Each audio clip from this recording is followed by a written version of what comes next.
各位现场来宾，大家早安哈！现在时间是8点58分哈，我们9点钟正式开始哈。那这边也提醒各位哈，参与的贵宾能够将你的行动装置哈转为静音或是震动，谢谢。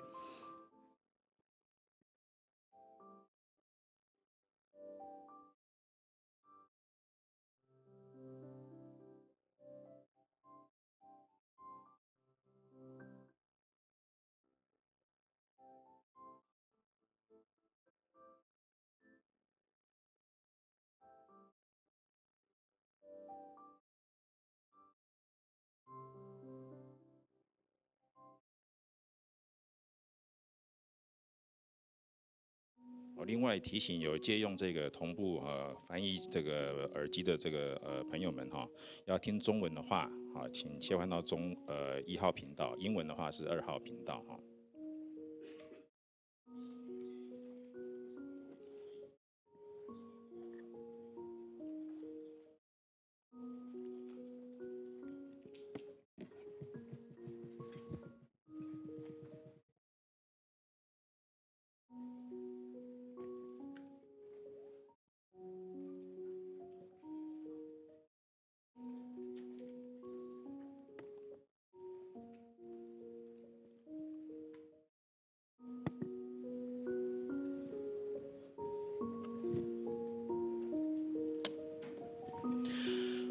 各位现场的来宾以及线上参与的学者、专家、好朋友们，大家早安！欢迎各位参与本次由文化部文化资产局主办、国立台湾博物馆协办之2023年文化资产灾害风险管理论坛。在为期2天的论坛当中，我们邀请到许多国内外的学者、专家来一同分享。接下来一一介绍参与的贵宾们。好，首先欢迎文化部李进惠李政务次长，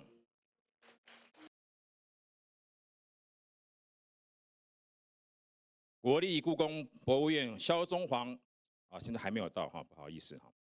立法委员吴思瑶吴委员，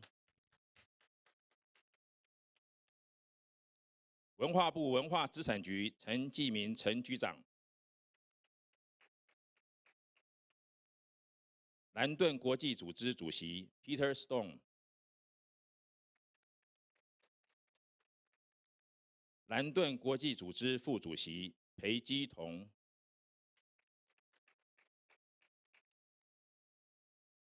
，ICOMOS 秘书长 Mario Santana，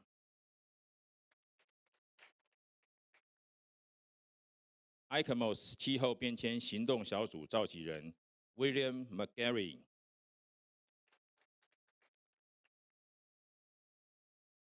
乔治华盛顿大学 Thomas Klein 教授，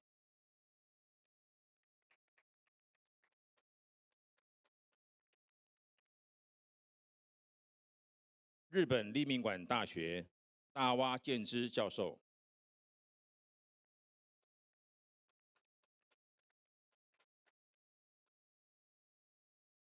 国立台湾博物馆馆长，同时也是中华民国博物馆学会理事长洪世佑洪馆长，中华民国图书馆学会陈光华陈理事长，中华档案与微缩影学会理事长许方明许理事长，中华民国文化资产维护学会理事长严雅玲严理事长，中国科技大学也是本次活动的承办单位的大家长唐彦博唐校长，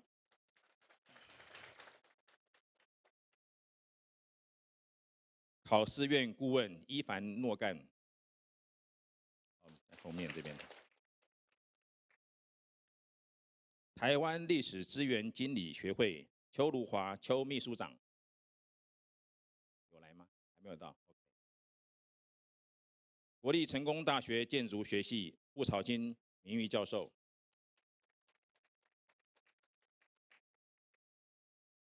好，还有一位，好，还有一位台中史前台东史前博物馆馆长王长华王馆长。好，接下来是我们以热烈的掌声来欢迎文化部李金惠李政务次长为我们致辞。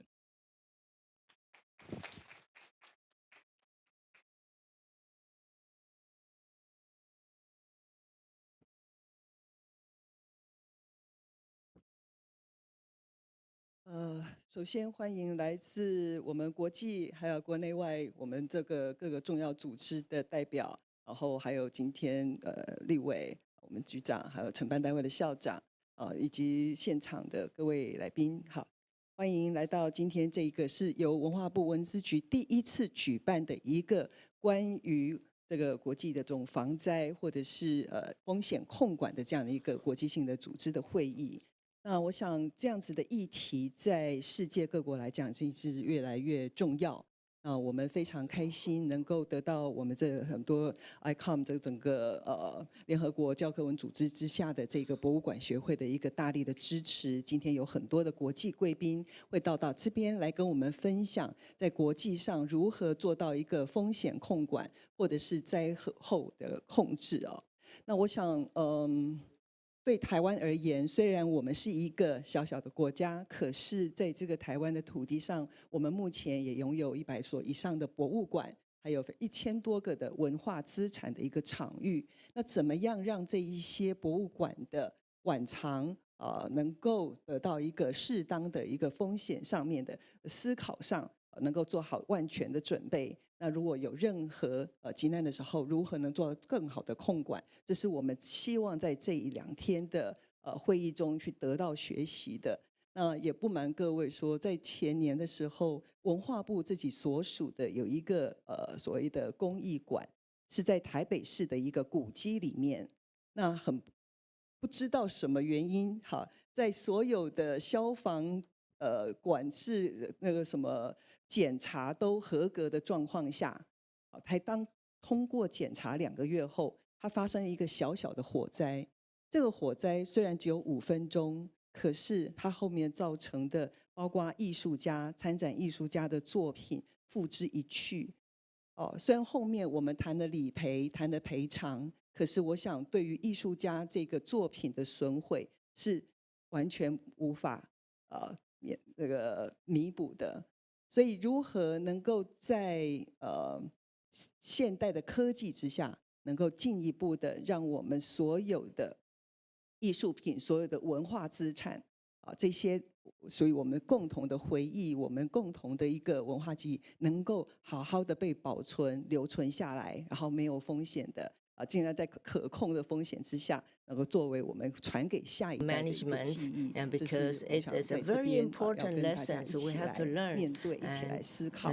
a very 谢谢各 important 位 mission 国 we 际 have 贵 to 宾的参 learn 与。 to 也希望 accomplish. 这2天里面我 And 们可以有 we 更多的互动，然 appreciate 后 the 让这个会 international 议，让 guests 这个知 coming 识， all the 我 way 们台 from 湾会 around the 跟国 world 际组织 to 站在一 share 起， their 一起来努 experience 力 with 学 us. 习如何面对这样的一个世界议题。我就简单讲到这边，谢谢各位，谢谢。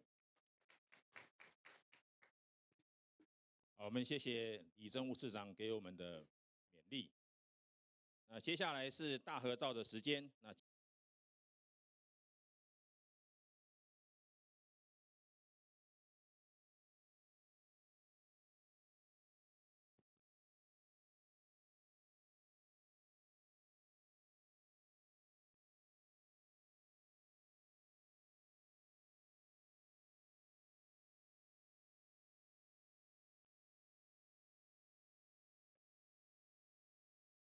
好，各位贵宾，我们就是否我们往中间移动一下，让你这个美美的这个容貌可以入镜啊。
好，谢谢，好，谢谢大家哈。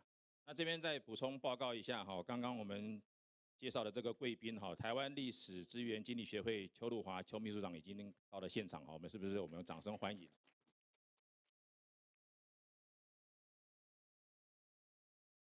好，紧接着就要开始我们今天哈第一个场次的专题演讲。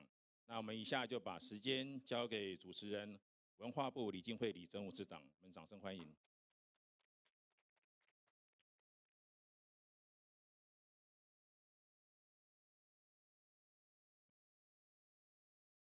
好，谢谢各位。我们有很多青年的学生也现在才刚到场，让他入座一下。那我们在第一场邀请到的这个专题演讲邀请到的是 Peter Stone， 就是刚刚我们介绍的这个国际的蓝盾组织的主席。那蓝盾组织其实是一个独立的中立的一个跨国的非政府组织，它主要是在保护受到战乱或是天灾还有人祸波及的一个文化资产。那他目前也主持在英国纽卡斯尔大学的UNESCO 文化财产保护与和平的这个讲座。那当然，他个人在这个文化资产的保护上面的资历是毋庸置疑。我想说，我们今天非常开心能够邀请他来做我们今天首场的这个专题演讲。那接下来我们是不是就欢迎 Peter Stone 先生 ，Mr. Peter Stone，Thank you。Madam Deputy Minister, 李政务次长， directors of museums and institutes, 来 ladies 自 and 的 gentlemen, 博物馆 thank 界 you all 的 for 朋 the 友、 invitation to come. 专家学者， Thank you for giving 大 me the 家 honor of giving 好， the 感谢主 first 办单位 presentation in 的 today's 邀请，尤其是我非常荣幸担任我们这次国际论坛的第一位讲者。 You see the word proactive on the screen as 在 underlined in 投影 italics 片 and 上 in 面 bold. 我用了 That's because 积极 that word is so proactive 这个字 important.，因为这个字非常的重要。 Protection of cultural property 如果 until 把 a conflict 文化 breaks 的 out 遗产 or 的 until a natural or 保 human-made 护 disaster 等到 happens, 武装 it 冲 is 突 too 或者 late. 是灾难发生的时 We 候 need to prepare 那就太晚了。 before 因 the 此，我 problem 们必须要超前 till 部 the 署， problem overwhelms us. 这样的话才能够适当的 Just 在 to 武装 give 冲 you 突 a 跟 brief 灾难发生 introduction 的 and 时候做 background, 好 the 文物 university chair 的保 in 护。 cultural property 这是 protection and 我 peace at Newcastle 自 University 己 was established 对 in 的介绍，这是2016. 2016 年、 At the moment, it 2023 technically 年。 finishes at the end of December 我 of this 在 year, 新 but 堡 the 担 university is 任 in negotiation 联 with 合国的 UNESCO 教 to 科 extend the 文 chair 组 for 织 a further 4的 years. 主席。另外， And 我 the university has funded 在 2.5新堡学 posts since 事实上，从2017 2016年 for 我担任目前的职 essentially the 位 secretariat ，2017 of the 年 Blue Shield 以来也 movement. 提供了 And that makes 另外的1.5位的员额的薪资，让我可以从事蓝盾国际组织的工作。这个当然是非常的慷慨，不过的这样的一个。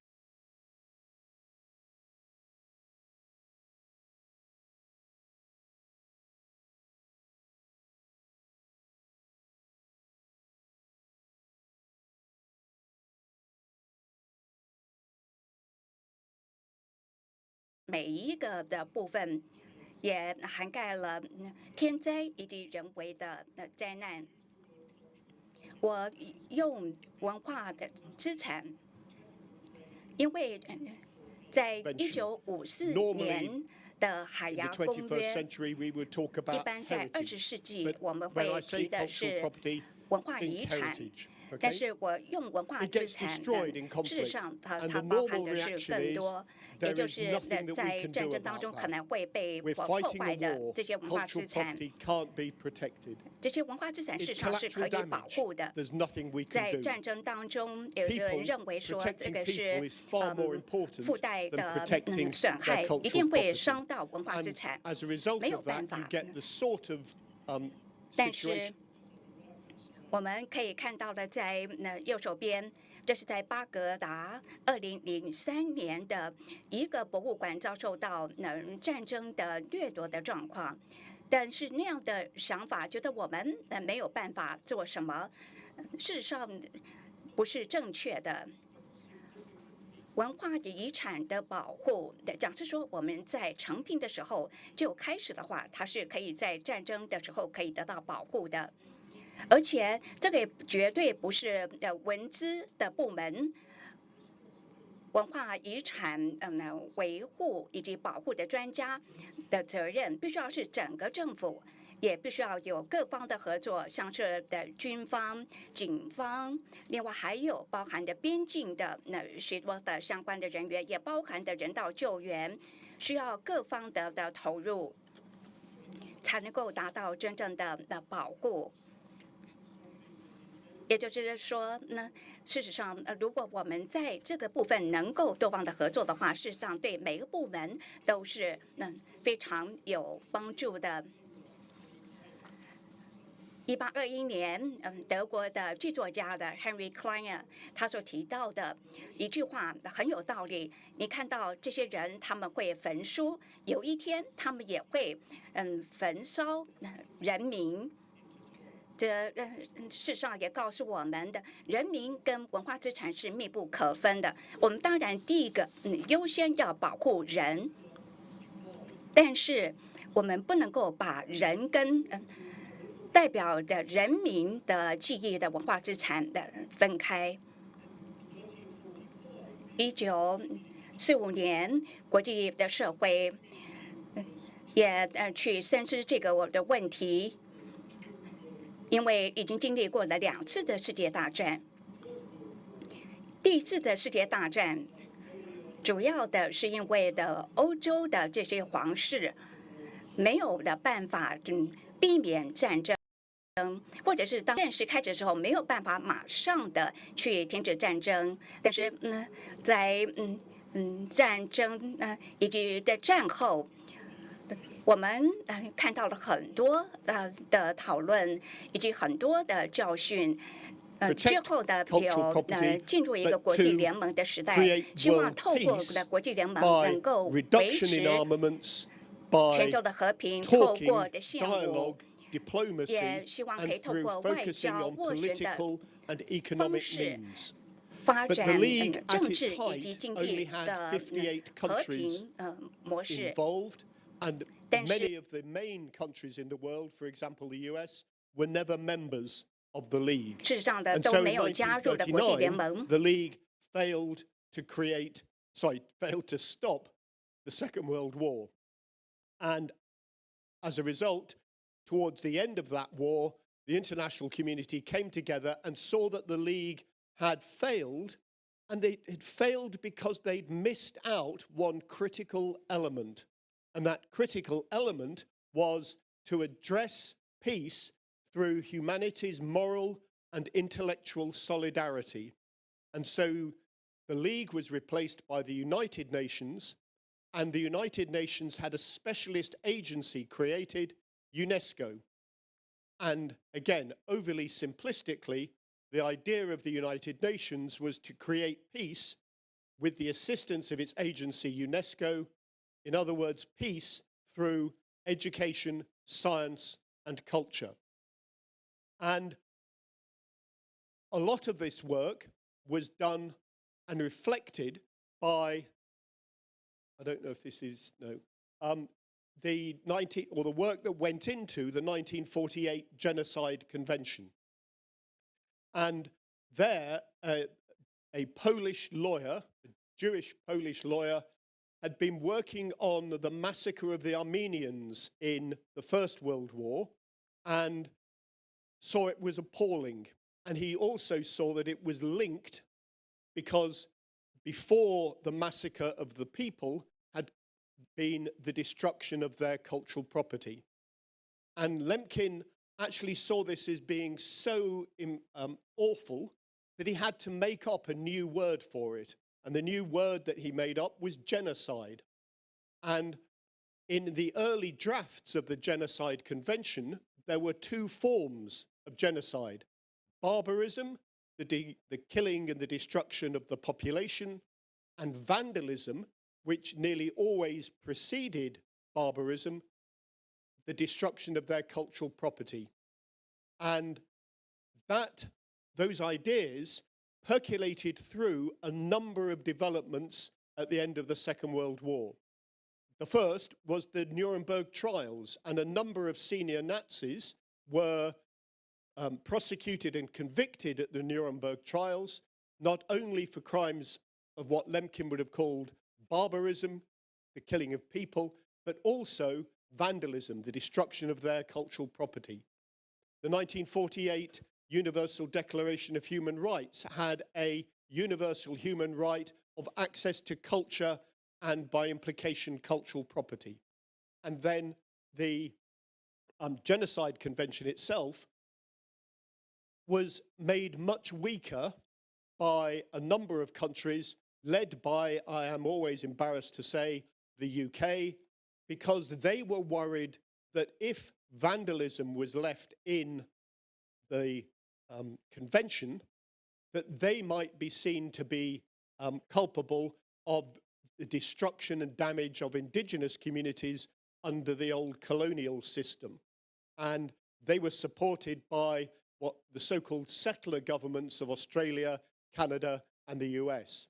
And so vandalism was taken out of the Genocide Convention, much against Lemkin's will, but that's there.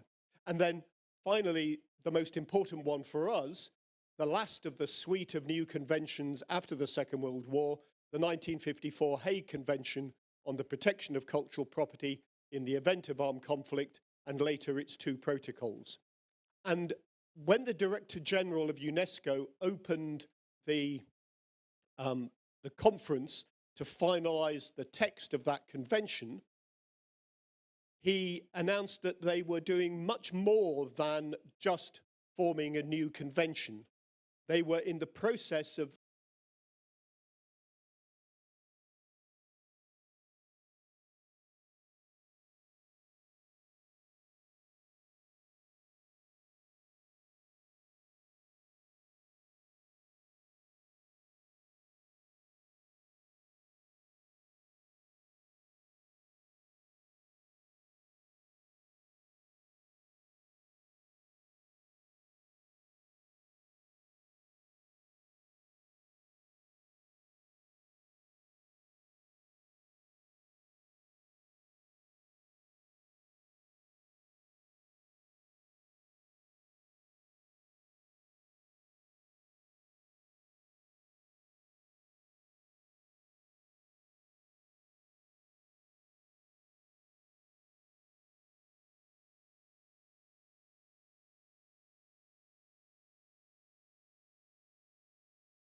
and especially their well-being, but their well-being is frequently established by their cultural property. So you have to keep them together. And the Blue Shield mantra for this is that what we are trying to do as our overarching goal is to either create or maintain healthy, peaceful, stable, sustainable communities, because it is from those communities that we can build healthy, peaceful, sustainable societies, and through there have peace. But of course, it doesn't only define who is included, but who is excluded, who belongs and who does not. And it therefore can be used not as a mechanism of peace and reconciliation, but a mechanism of causing conflict, a target in conflict, and a weapon in conflict. And we have seen so many issues of that recently with the targets on the Yazidis, fighting in the former Yugoslavia, the Rohingya, and in the current conflict in Ukraine. So we have to understand both the positive and potential negative aspects of cultural property. And we're talking about armed conflict. And I apologize for the next slide, but it has to bring home the reality of what we're talking about.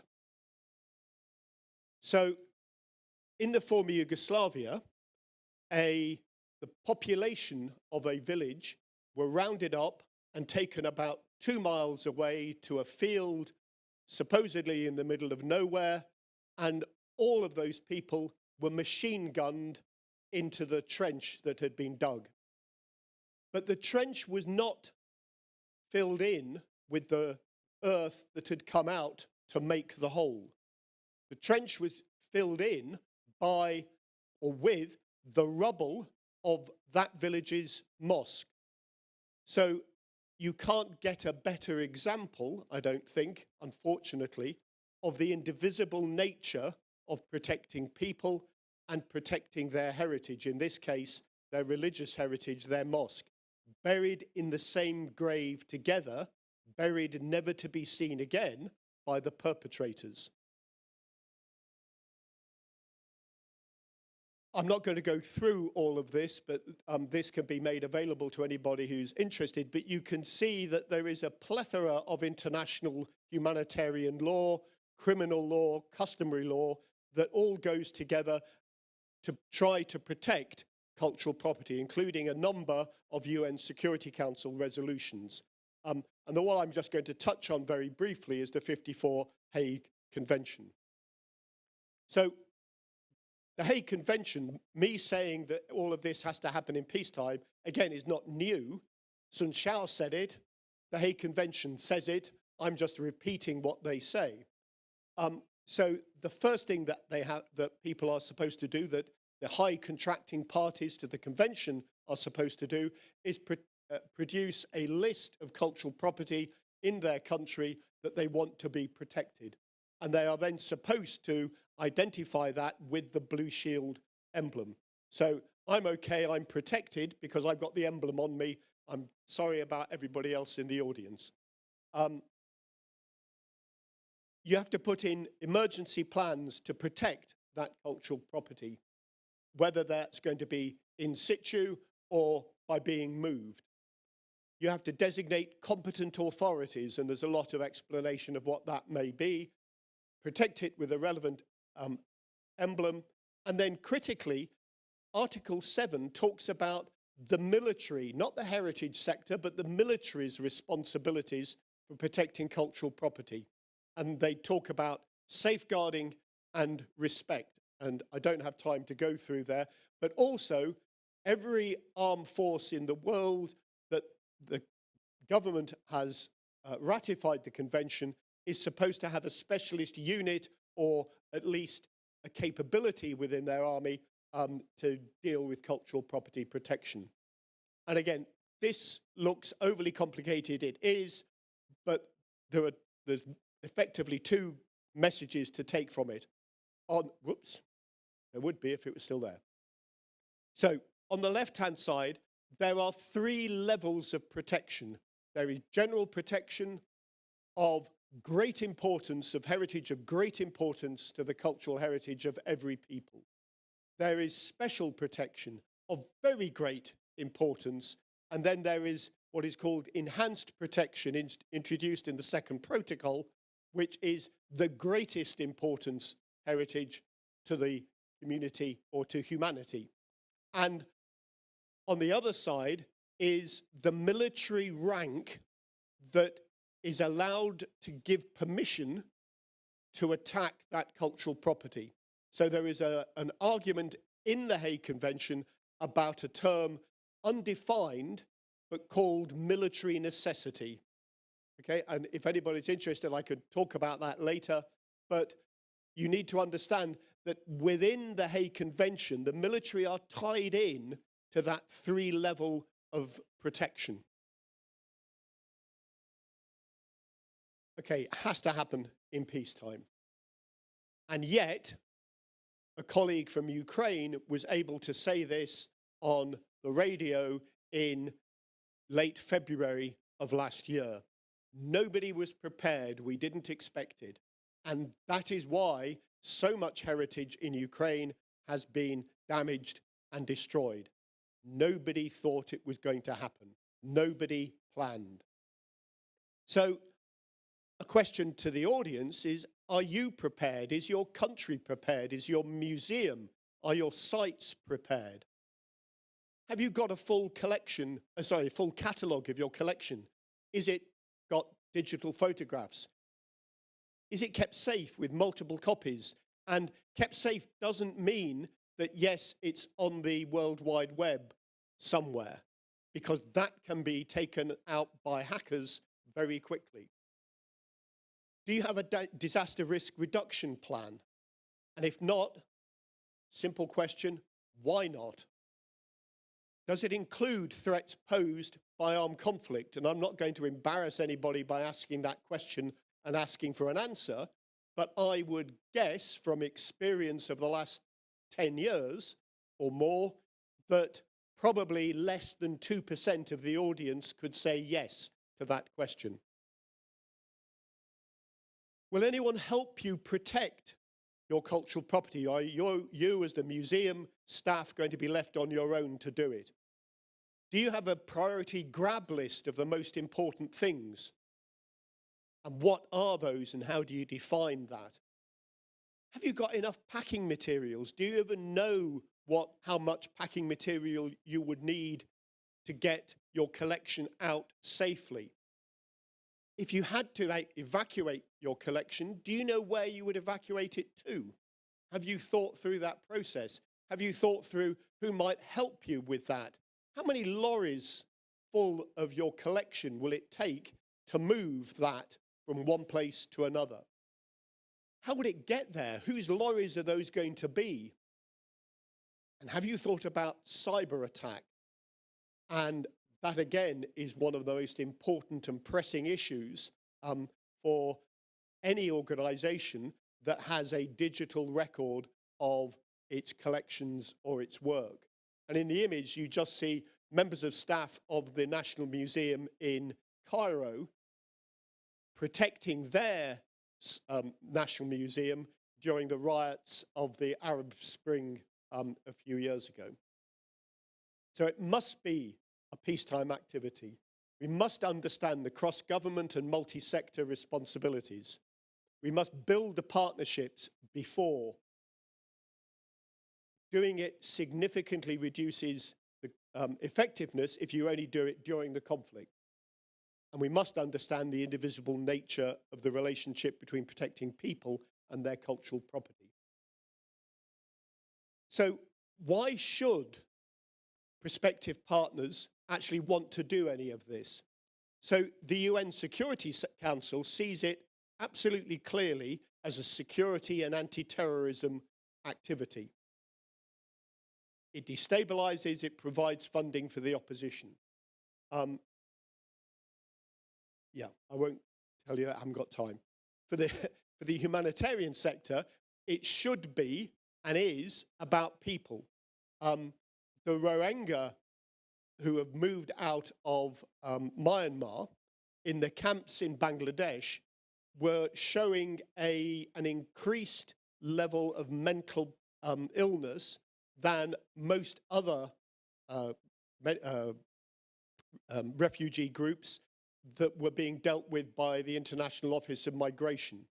So the IOM put up or carried out a survey asking what were the issues that were faced by the Rohingya that made their mental state so bad. 73% of those who responded to the survey said it was having to leave their cultural property behind and not have the ability to talk and interact together within their refugee status. So the IOM created and built a cultural center in one of the biggest camps. And that was great. That was 2 years ago. And as far as I know from about 10 days ago, that money is just about to be cut from the humanitarian budget for those Rohingya. So that continues. It is a legal responsibility under international humanitarian law, criminal law, human rights law, and what's called customary law. We must understand the potential political and military use in a negative way of cultural property, but we must also make the argument for cultural property being invaluable after a conflict for the economic stability of a country, predominantly, but not only, through tourism and other elements.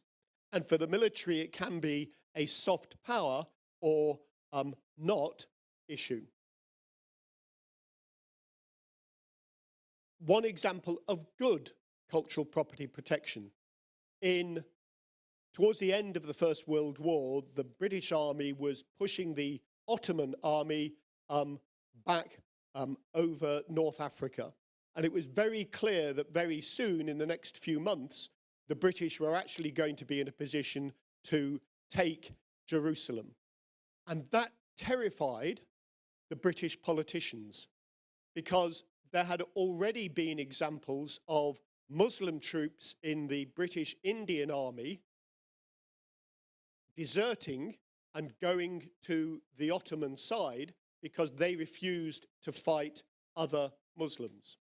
And what everybody was terrified about was a population of Jerusalem, which was 95% Muslim, might see the British occupation of Jerusalem as a new version of the Crusades, and they might oppose the British in Jerusalem. And that might have a knock-on effect of opposition to the British military and the British war effort in the whole of the Ottoman Empire. And it might, in extremis, and this was what really worried the British politicians, start a conflict in British India, which was the financial basis of the British Empire. So there was a terrified British political system. And so they did two things, or two things happened. The first, they wrote a proclamation for Allenby, the British commanding officer, to announce as soon as the British took over in Jerusalem. And the main thrust of that was that his troops would protect cultural property of all three of the major religions, making sure that none of it was damaged during the British occupation. Secondly, and this seems to have been Allenby's idea himself, he walked into Jerusalem. He didn't go in his armored car or on his horse. He walked in to show that he had come in peace. And then somebody on his staff turned really good cultural property protection from a military point of view into brilliant cultural property protection with no additional cost to the work, no additional problem, just a little bit of careful administration. Because what they did was that they deployed Indian Muslim troops to protect the Islamic sites. Absolutely simple thing to do, but that order didn't come from London or anywhere else. It came from some colonel, probably in the British, who was designating which troops to look after what property. And as a result, there was no opposition to the British in occupied Jerusalem when the military were in charge. All of the other problems came later when the politicians took over, but that's a different story.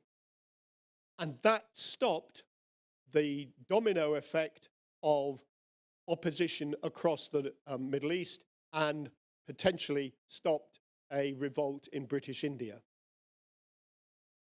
If only somebody had read their military history, because in 2002-3, when the coalition were planning to invade Iraq, there was no consideration of protection of cultural property.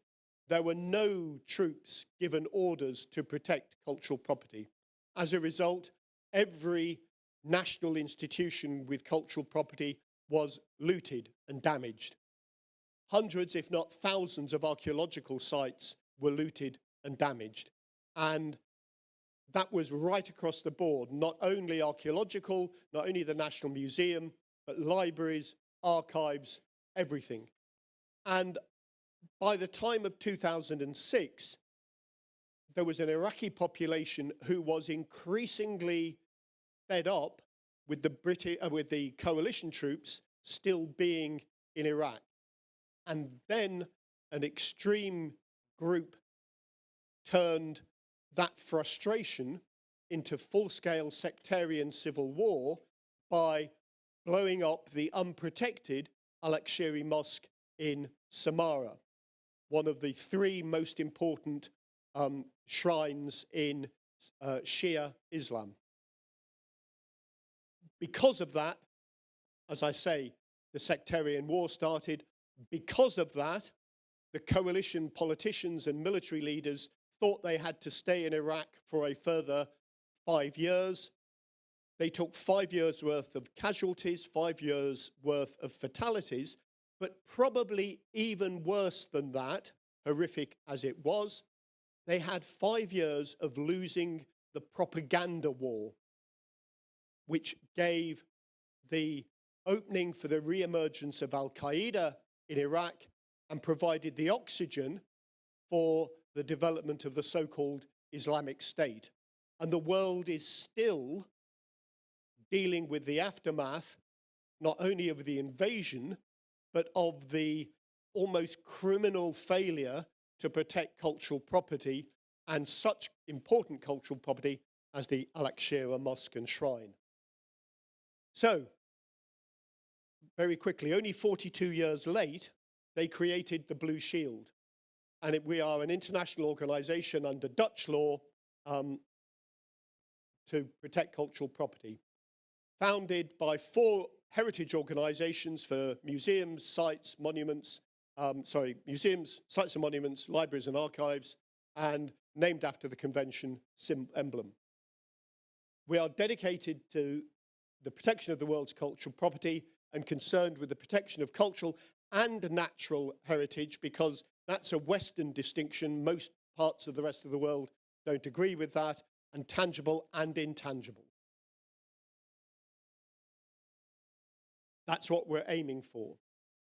Our primary context is the 54 Convention and its protocols, underpinned by lots of that wider international law that I spoke about, also conscious of the SDGs, and we see it, as I say, as a multi-sector responsibility. And there's one of my colleagues putting in cultural property protection problems into a major NATO exercise in 2018.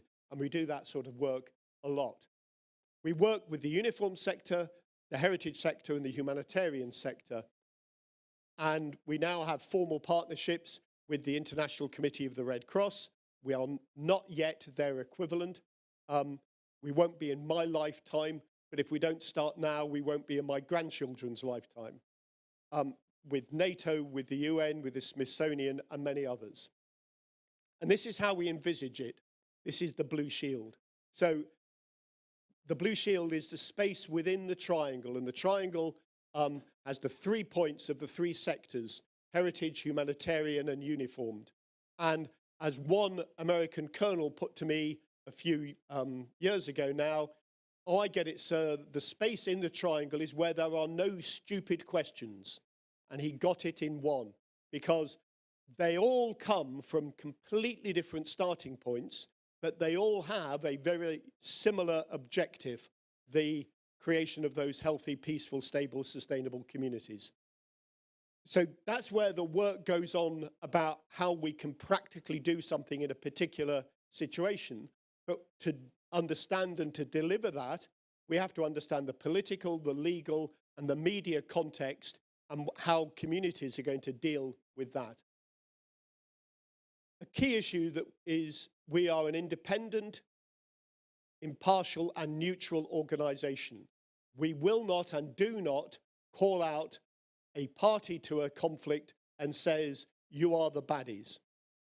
We will not do that in any conflict. And because we don't do that, that enables us to work behind the scenes with anybody involved in a conflict. Some of that work is easier with one side than another quite often, but that's how we try to do it. We understand that national committees may find that more difficult, but at an international level, that's how we try to do that. And that means that quite a lot of our work, probably more than half, is confidential, and that we don't tell anybody what we're doing. We have something called the Blue Shield approach. I'm not going to go through this in detail. I'm just going to pick out a few bits. So the 5 issues we talk about are the 5 most frequently asked questions. Do you protect people first or property first? Why do you call it cultural property? Those sorts of things. The Charter gives us our independence, impartiality, neutrality. You've seen our mission statement. The 4-tier approach is just the 4 times that we need to work with those 3 sectors: long-term, immediate before a deployment or a problem, during a problem, and after the problem. And it has to become part of all of those 3 sectors' DNA. These 6 areas of activity, I'm not going to read them all out. You can, I hope, read them, and the translator can read them. But we ask all national committees, now 31 with another 8 under preparation globally, to plan and report on an annual basis under these headings. They don't have to do it in this order, and they don't have to do all of them every year. But that gives the organization a coherence, and we hope a credibility, that will, in the, I hope, very short time, lead us to getting some external funding for the long term. And then we have 8 threats. So the threat that is normally given as the problem is collateral damage. There are lots of other threats, and if you approach all of those and deal with all of those, then you reduce the risk significantly. There are 7 reasons why it's there as important for the uniformed and humanitarian sectors. Again, I haven't got time. They're waving at me already at the back. So I'll leave that for you, and we can make this available. We're doing a lot of work. That's one of my colleagues in Ukraine, where we're doing, as you can imagine, quite a lot of work at the moment. We're building capacity in national committees. We're working with NATO, with other national and multinational groups, a lot of work with other countries in Eastern Europe. We're developing generic training materials for UN peacekeepers, and we're training peacekeepers now on a regular basis at the training school in Ireland on that. We're working with the humanitarian sector, and in particular the ICRC. We're working to try and protect cultural property and critically heritage workers in Afghanistan. And we're looking for a team, funding for a team of 12 people. I'm going to skip these very quickly. Partnership in practice. Following the explosion at the port in Beirut, we were obviously trying in there very quickly and trying to develop work. But we had been working in Lebanon since 2013 with the UN peacekeeping deployment, the Lebanese armed forces, and the heritage sector, and training them on an annual basis working together, building partnership, building trust. So about 10 days after the explosion, our primary work had been to secure buildings that had lost their doors and windows and the such. But 10 days afterwards, we got a phone call from the UN saying that the deployment in the south of Lebanon is going to Beirut. There must have been a lot of heritage damaged. How can we help? That would never have happened had we not had 7 years of working in partnership beforehand. That's a brilliant example of there. And what they did with us was secure 2 important historic buildings, one of which was the Foreign Office that had lost 3/4 of its roof. And because it had lost so much of its roof, the building was beginning to collapse. And UNIFIL and the Lebanese armed forces were able to stabilize the building, put a temporary roof on, which is supposed to last for 5 years. It will probably last for 25 years. But that building is now secure. That would never have happened without the 7 years' work. We still have an extraordinary long way to go, but that's where we've started. Thank you very much. I'm sorry for going over time.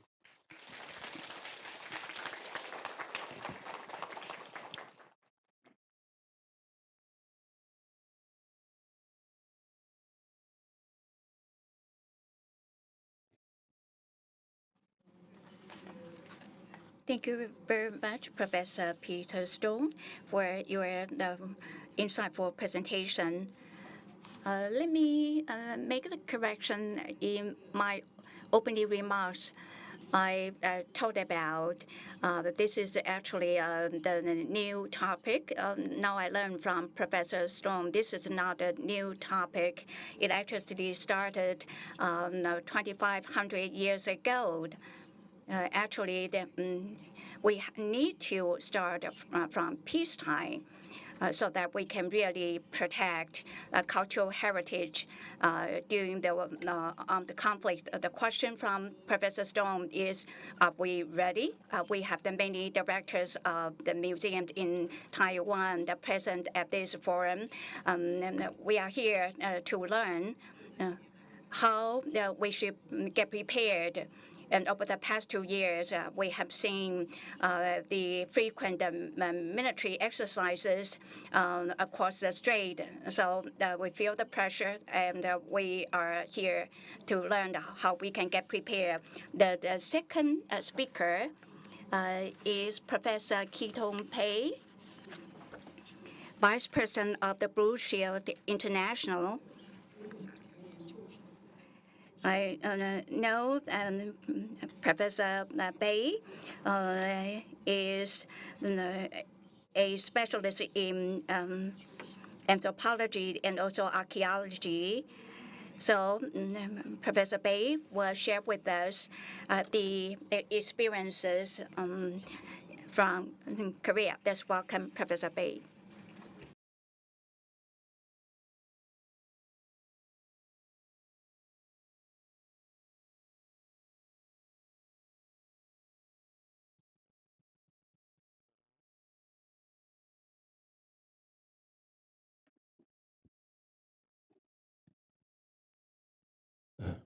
Good morning, everyone. Yeah, thank you very much for a nice introduction of myself. Yeah, anyway, thank you for the invitation first. Yeah, I'm a great honor to give a presentation about my topic to all our Taiwanese colleagues. So I've been here several times in Taiwan as a representative of ICOM, so I can find some friend here. So it's very familiar to me and very nice to be here. Today, my talk is the Korean experience of war and the preparedness of protection of cultural heritage in Korea. In fact, in the past, we failed to protect our beautiful cultural heritages, but it gives you a good lesson to someone preparing the protection of cultural property against wars. So this is a kind of history of a Korean case. So you may have some ideas and a sense of why we need to protect the cultural property and how we prepared to the protection. I think the general idea or philosophy of BSI or the cultural property protections, the speech is Peter Stone, our honorable the chairperson Peter Stone's speech was enough to deliver all the philosophy and the ideas we need to do. Yeah. Before I start, I need to explain about myself a little bit more. I am actually an archaeologist, and I started my archaeology in 1971, so it's almost over the half century. And also I work on the museums from my freshman in the university, so it's also it's more than a half century. In the end, is anyways naturally archaeology. That is the academic field of the cultural object. So I focus my study in research in the field, but is gradually expand my field as more about use of cultural property and the protection of cultural property. So now here I'm the kind of representative of BSI, the vice chair. But the BSI in Korea, that is the only national committee in Asia. But when I was in Director General of the National Museum, every year we have a training or drill with at the time of military exercise. Here's a U.S. and the Korean military forces joint exercise. So all the country have to participate in that kind of a military exercise that time. So that give us the importance of BSI presence in Korea to more organized and to make the people aware the importance of cultural protection and cultural property protections. So as we started the BSI in 2015, however, still is far behind what we have done at this stage. So this is the beginning, but even though we have a national committees of BSI in Korea, but nothing different from yours. So it's all the countries in Asia, we need to work together to build up some strategy, philosophy of cultural property protections. Yeah. So my talk, the Korean experience, that gives some insight what we have done in Korea for the cultural property protections. Let me start with the general overview of the Korean cultural history. So in Korea, we have a Paleolithic site in Korea up to the modern. So I know that in Taiwan, I visited some Paleolithic site in the central part of Taiwan. So it's more or less in Asia is the human population, especially the warm area and the tropical area. All over the Asia is people lived here older than the millions of years. So, and also the in Korean heritage, it's movable, unmovable, from prehistoric to the modern times. Especially we have lots of mountain fortresses and the city fortresses all over the Korean peninsula. That's the architectural structures. And the palace, temples, megaliths, and the tombs. Also we have a very famous and world heritage, intangible heritages in Korea. Yeah. And one thing, the Korean people, we suffered a lot from our wars in our history. So the people, in Korean people, always a sentiment about the heritages, our histories. So, you know, that heritage gives really meanings to the Korean people. During Korean War, I was born during the Korean War, and my mother lived in the southeastern part of Korea, and Communist Party pushed it down to the South Korea, to the corner of the southeastern part of Korea. So my mother had to to be evacuated, but the only thing except the child, her child, my elder brother, the only thing she kept to bring is the archive of our family. Yeah, so the only books, yeah.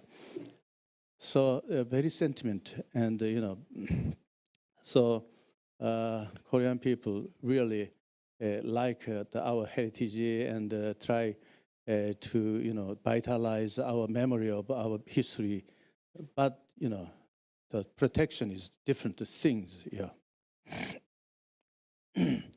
In Korea, the museums, we have more than 1,000 museums, but maybe 100 or 150 museums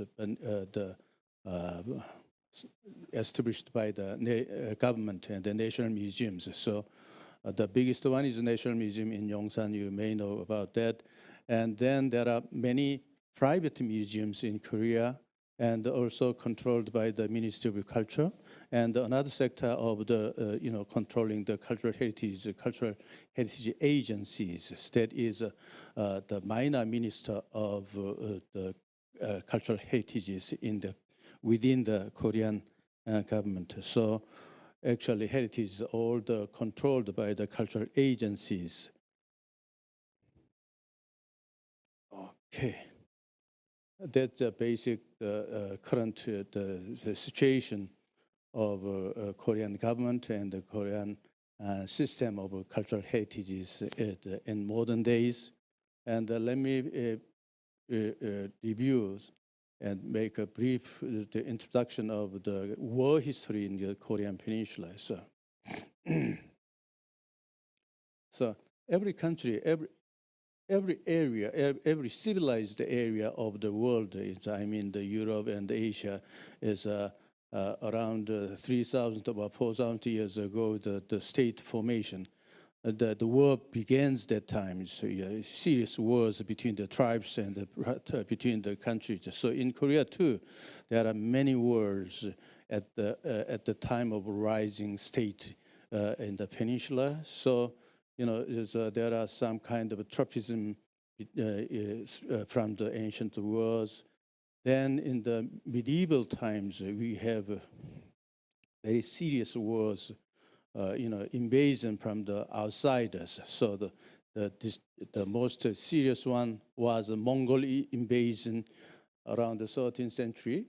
So Mongol invasion, then during the Joseon dynasty, the Wa invasions, Imjin, Weran. You can see here, Imjin and the Jeongyu Weran is about the 15th century, around the 15th century.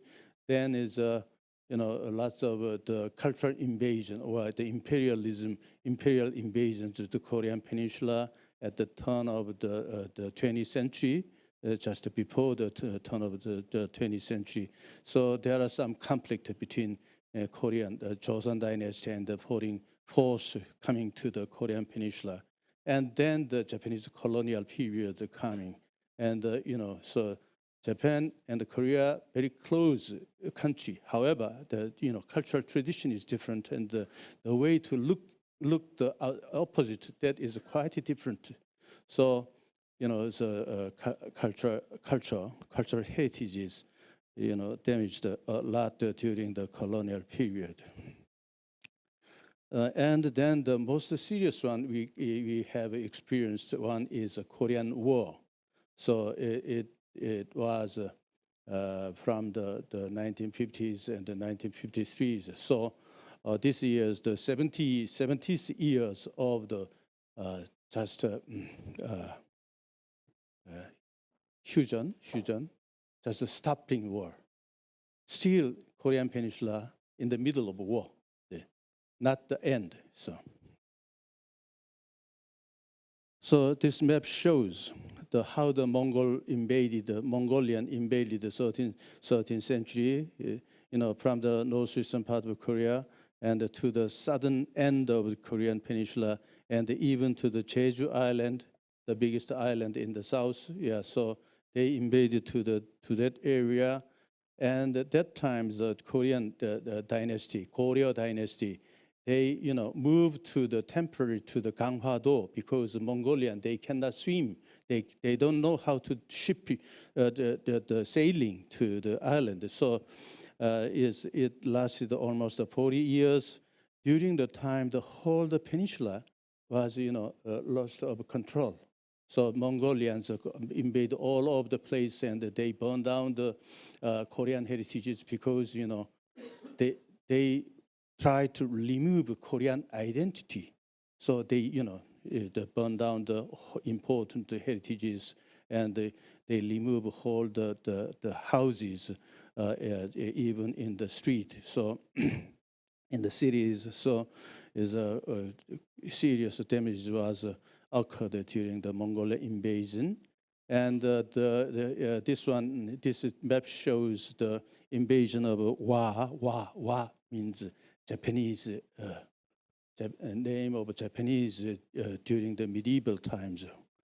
The Japanese people a little bit shorter than the people in the continental area. So China and Korea, they call the Wa.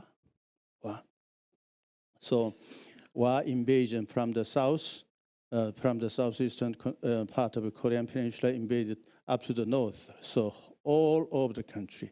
So the king of Joseon dynasty, he moved to this area, and he was trying to going to the China even. However, he stopped here and back to the Seoul, Hanyang, and so for many years, all the Japanese forces, rooted all over the places. So there are lots of the cultural damages, and many heritages were looted and brought back to the Japan too. Okay, this is the reconstructed the form of a pavilion which was damaged by the Mongolian invasion. This pavilion, that's the most beautiful and the most grandest the stupa in Gyeongju. So Korean people right now is that they wish to reconstruct that one, but is many the heritage specialists don't like that government plans because we don't know what is the detail of the stupas. So still is a discussion is going on, but is that it was a kind of symbol of Silla dynasty. Yes. However, it was destroyed by Mongols in the 13th centuries. So up to now, we couldn't reconstruct the stupa yet, and still going on the controversies about reconstructions. And this bell and this stone and monument, this one during the Wa invasion, it is 15th century, they took many the Korean heritages, brought back to the Japan, and they shared all the Korean heritage to their relatives and their temples. So this one looted from the Korean Buddhist temple, and now it is inscribed the national treasure of Japan. So it is housed in the one Japanese temple. And this one, the stone monument, the monument represented the winning of Korean Joseon military force, destroyed the Japanese military force at northern part of Korea. But they don't like that. That they brought back to the Japan and they deserted it, one of the national cemeteries. So recently, Korean activists, they brought back to Korea, and the original location was North Korea. So they sent it to the North Korea some years ago. And this one, the most famous painting, I think Chinese colleagues, you are very familiar, is a North Pond, Bukwa, So this one is An Gyun's painting in early Joseon dynasty. It is housed in the Tenri University in Japan right now. The Korean people really wanted to see, but it's they do not show often. So there are a couple of times the Korean museum and the Lium of the Samsung, they brought it back to the Korea, and they showed the Korean audience, and the line was several hundred meters to see this one. But we tried to bring this one back to Korea. However, not possible. And they don't know how it comes to the Japan. Definitely, it was looted and brought back to Japan during the war invasions. This is the case, yeah. And another example, this one is also very significant and a very serious case of looting Korean heritage during the war period. This one is Jeongmyeol Bogong. That is a pavilion, a stone pavilion to keep the Buddha's, Shakyamuni's bone, preserved the Shakyamuni's bone in the Tongdosa, one big temple in the southeastern part of Korea. So there is maybe 1,500 or 1,600 years ago, one Shilla monk traveled to the western part of China, and he got all the Shakyamuni's bone, bring back to Korea, and house them in the one pavilion in that temple. So during the war invasion, Japanese people, they believe a lot. Many Japanese people believe the Buddhism. So they looted this one and brought back to the Japan, but it was back to Korea. So there is a big story, and this is the Shakyamuni's teeth. So now you can see, and the Gyeongbongsa, the one temple, destroyed the temple near the Gyeomgangsan, south of Gyeomgangsan. You can travel to the site too. So is the one famous monk in the Joseon dynasty. He was delegate to the Japan to bring the Koreans back to the Joseon dynasty. So at that time, he persuaded the Tokugawa Ieyasu and let them go, and also they,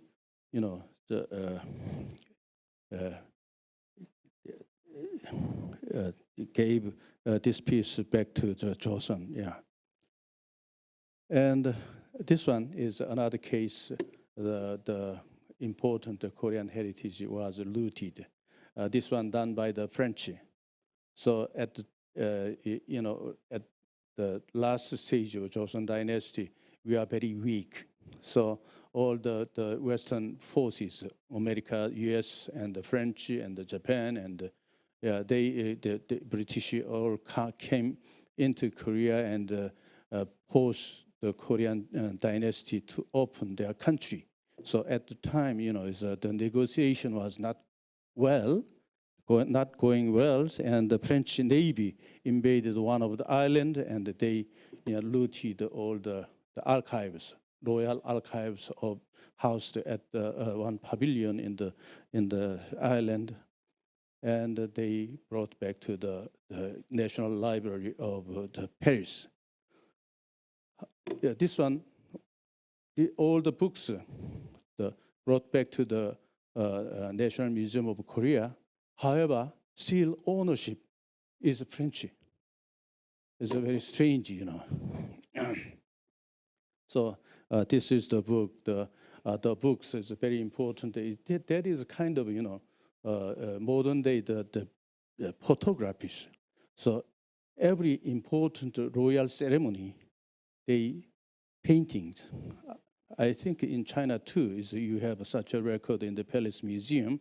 So in Korea too, the same traditions, important royal ceremony, the king's inauguration and the king's birthday. They paint all the scene by scene. So there is the books of Joseon royal families ceremonies. So very beautiful, the colorful the paintings here. So there is the case we suffered during the last part of Joseon dynasty by the foreign force invaded to the one island in Korea. Yeah. I think this morning Peter Stone introduced the preparedness, going back to quite ancient times. In Joseon dynasty, they have some preparedness to protect their cultural heritages. So this is the one example of Joseon dynasty preparedness. So after the war, Im Jinweran in the 15th century Japanese invasion to the Korean Peninsula, so many of the history books were burnt and lost, or destroyed. So the Joseon dynasty, the king decided to reconstruct 5 copies and stored, housed in different localities. Many localities very hard to access. So high top of the mountains, or to avoid looting, another looting. So there is the kind of strategy to protect the important archives in case of war. Yeah. So here, a high mountain range is Odaesan, Myeohangsan. San means mountain, high mountains. The Jeoksangsan and the Taebaeksan, all they built a pavilion, or the storage pavilion of history books, archive books, and at the top of the mountains. So the previous one, this one, 외규장각. 규장각 means the storage pavilion for the royal record. So that is the 외규장각. That pavilion in the island, there is another copy, one separate copy. The original copy is in the royal palace, and the 외규장각 in the island, there is a copy of the original, the archives, to protect, in case of losing the original. Then is, however, the copy was looted by the French Navy at the time of the French the invasions. So, during the Japanese colonial period, so the Japanese colonial government, they established the museums in the Gyeongbok Palace in Seoul, and that time is that 1940s. So World War II was begun, and through the early part of 1940s, always kind of military alert to the the people living in the Seoul. So also the museum professional, they need to prepare, in case of being bombed by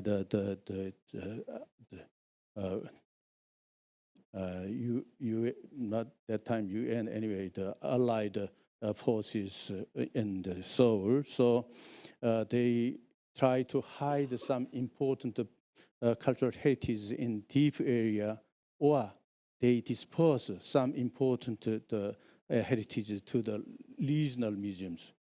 So important, some of the cultural heritages they sent to the national museums, not the colonial museums in the remote area, Gyeongju, Puyo, that is far away from the Seoul, so less possibility to be bombed by the Allied forces. So there is a preparedness during the World War II.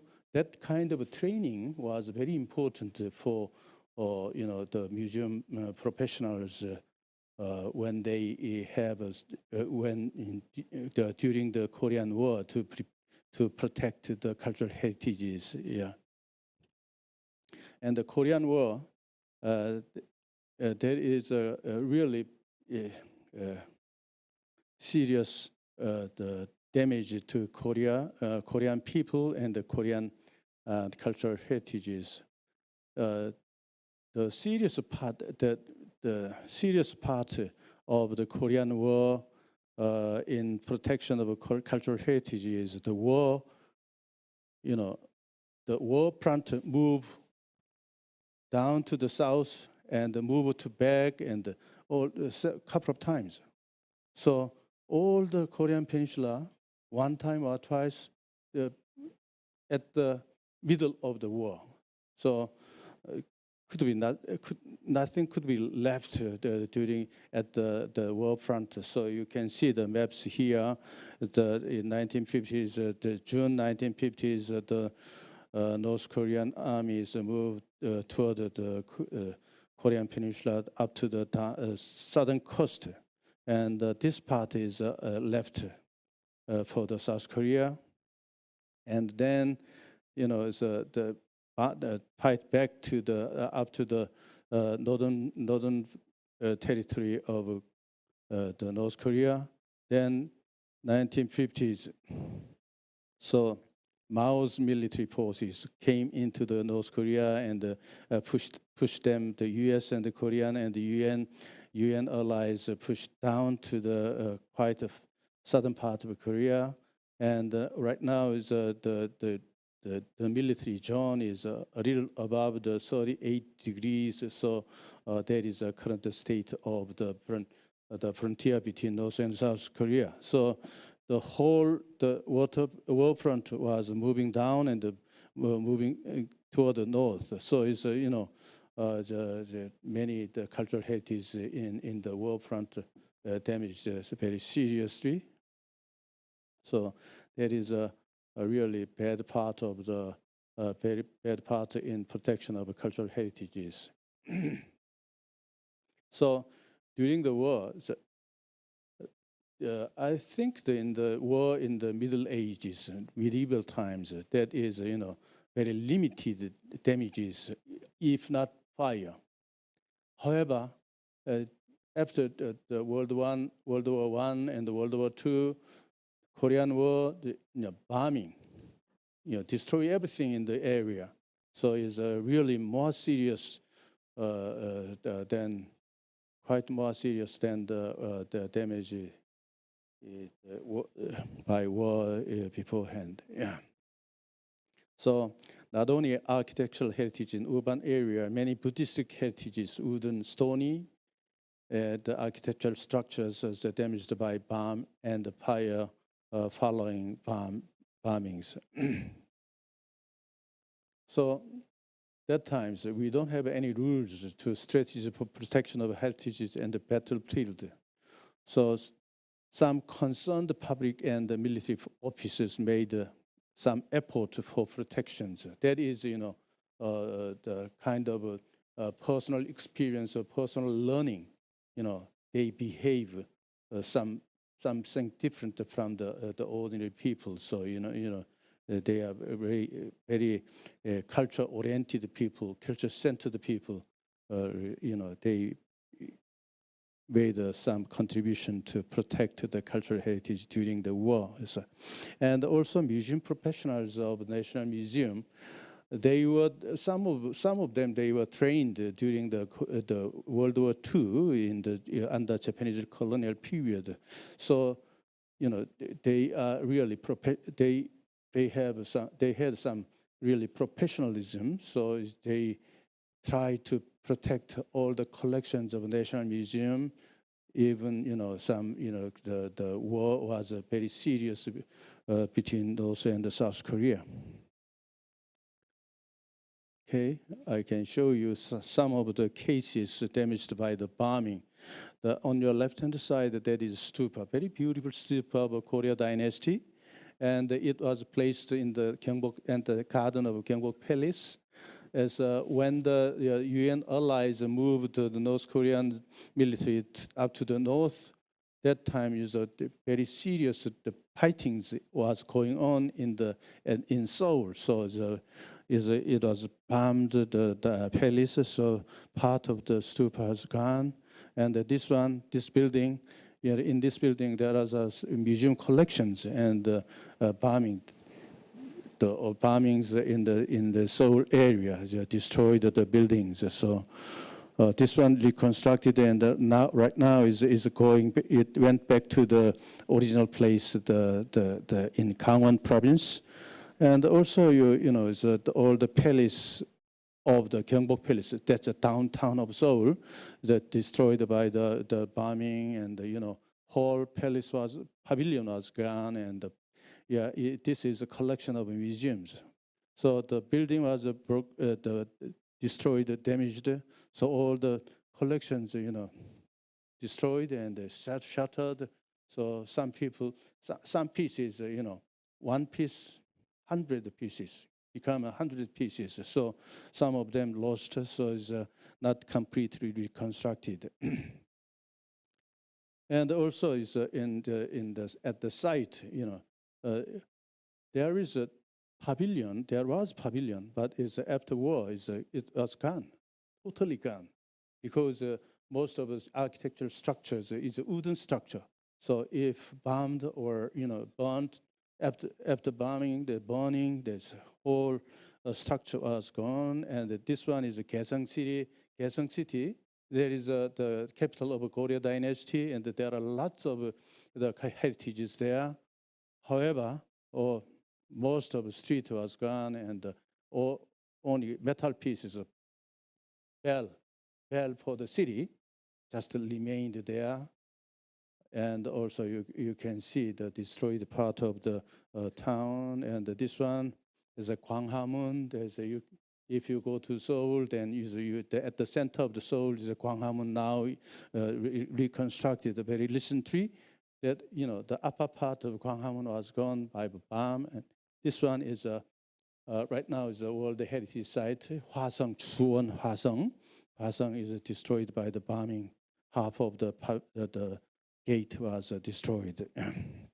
And is even worse in the temples in the mountainside, because in the mountain, many military actions was going on, and especially for the enemies, for the weak military party, the temple was the best place to hide themselves.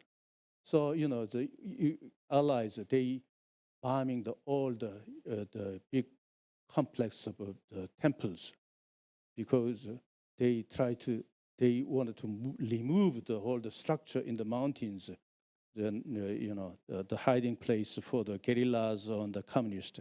So this one Woljeongsa, but this one was taken during the colonial period. Then after war, all the building was gone. Only the stone stupa was just standing alone. And Songgwangsa, there is a biggest temple in southwestern part of Korea. This is taken during the colonial period after war, and the more serious part here, many of the pavilion was gone. So now is under reconstructions. So right now it's in the Jogaejong. That is biggest the Buddhism part of Korea. They surveyed all the damage during the Korean War. So more than 100 Buddhist temples was destroyed during the war. And even in North Korea, there's more than 300 Buddhism temples was destroyed.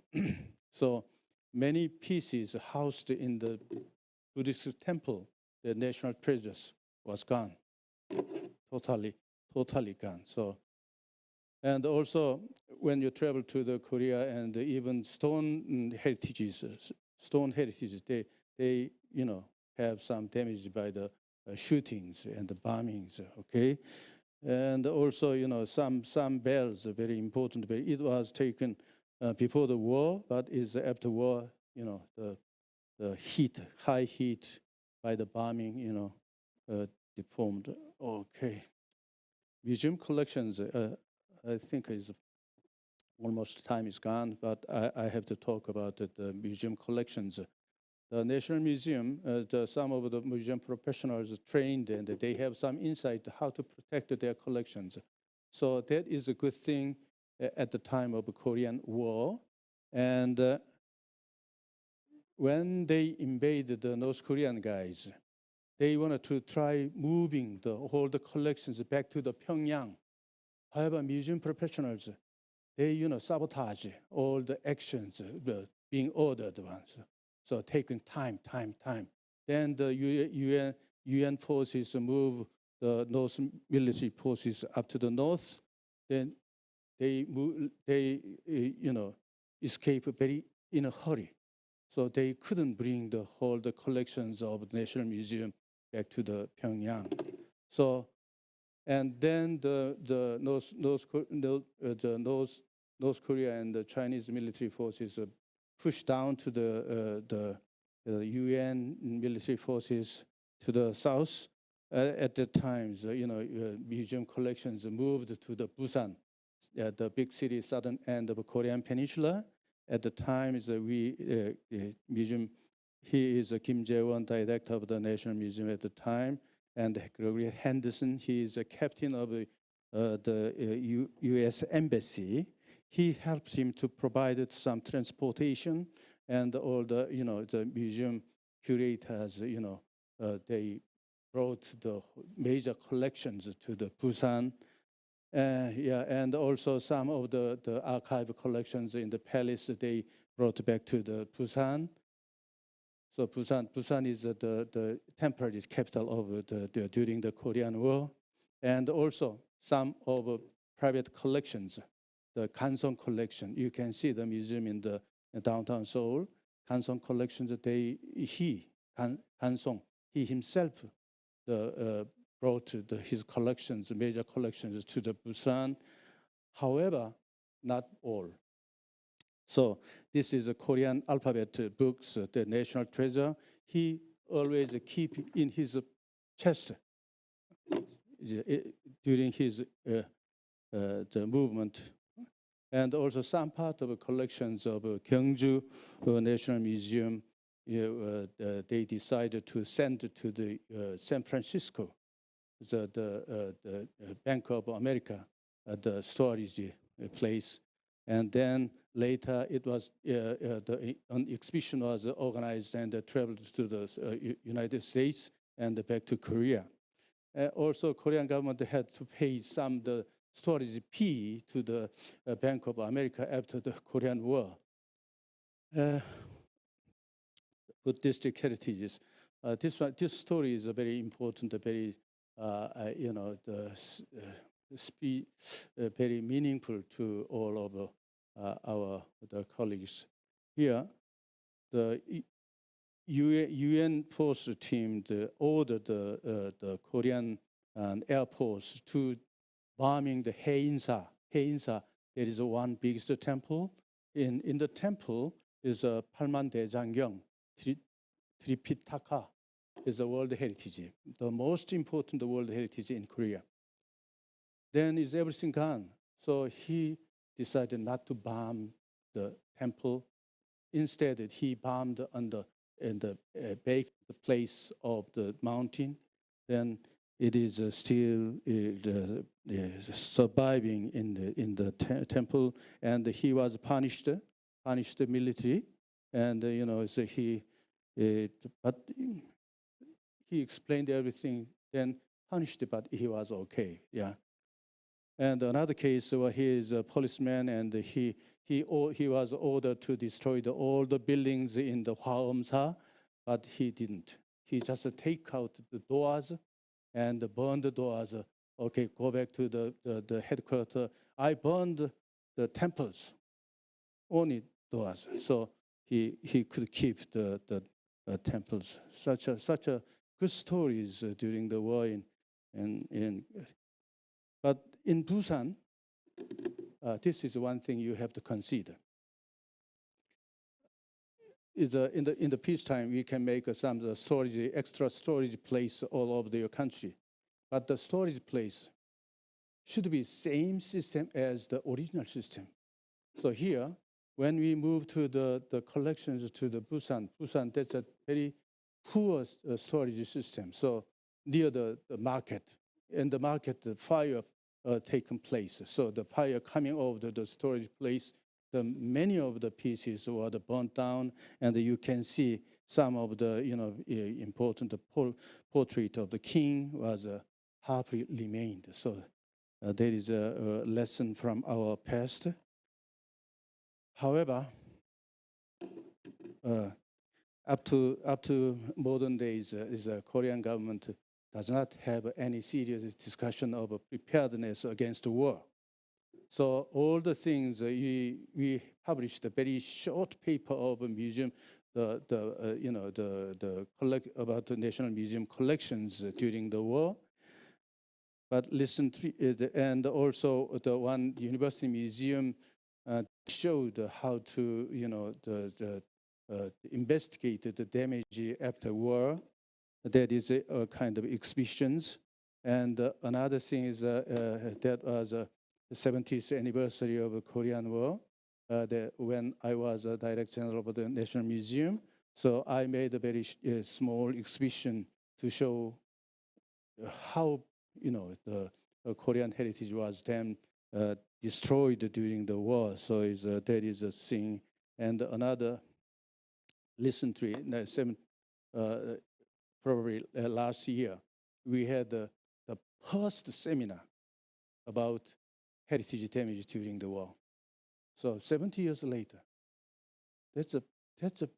we suffered a lot from by the wars in our history. However, that does not provide a good lesson to us. So still, we are, this is something we have to consider. So last year we had the first reviewing seminar about war and the cultural heritages. And Buddhist Jogejong, that is Buddhist biggest sector of Buddhism in Korea, they surveyed all the temples damaged by the war and published a series of the report. So there is a thing. Oops.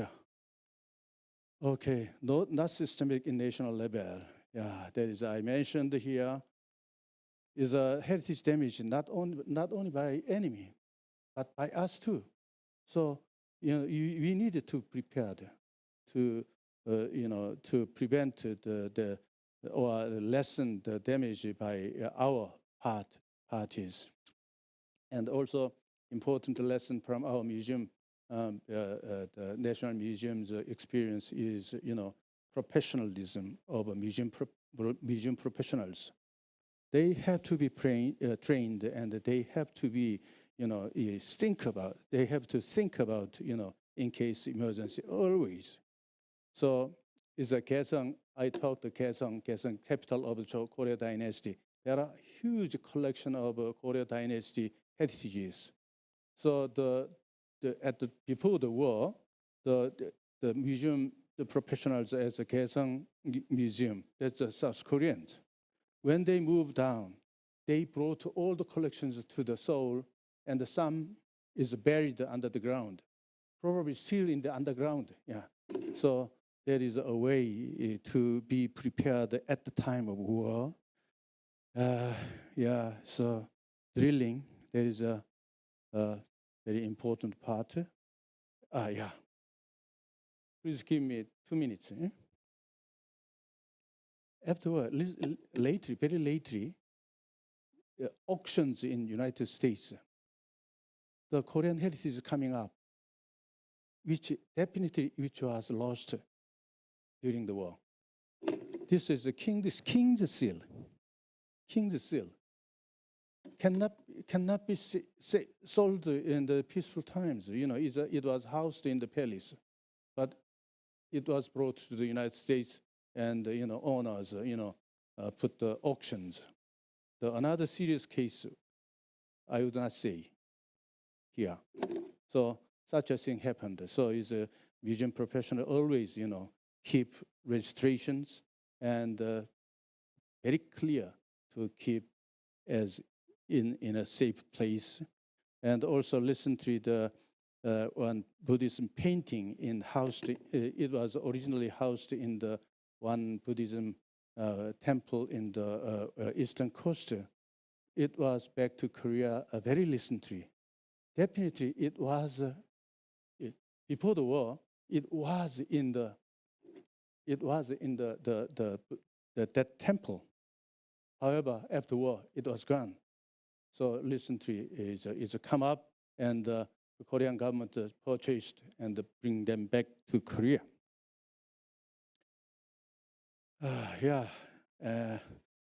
We suffered a lot from the Korean War. However, during the peace times, we suffered another disaster of a fire of Naksansa and the Namdaemun. Namdaemun, south gate of the Seoul, the capital.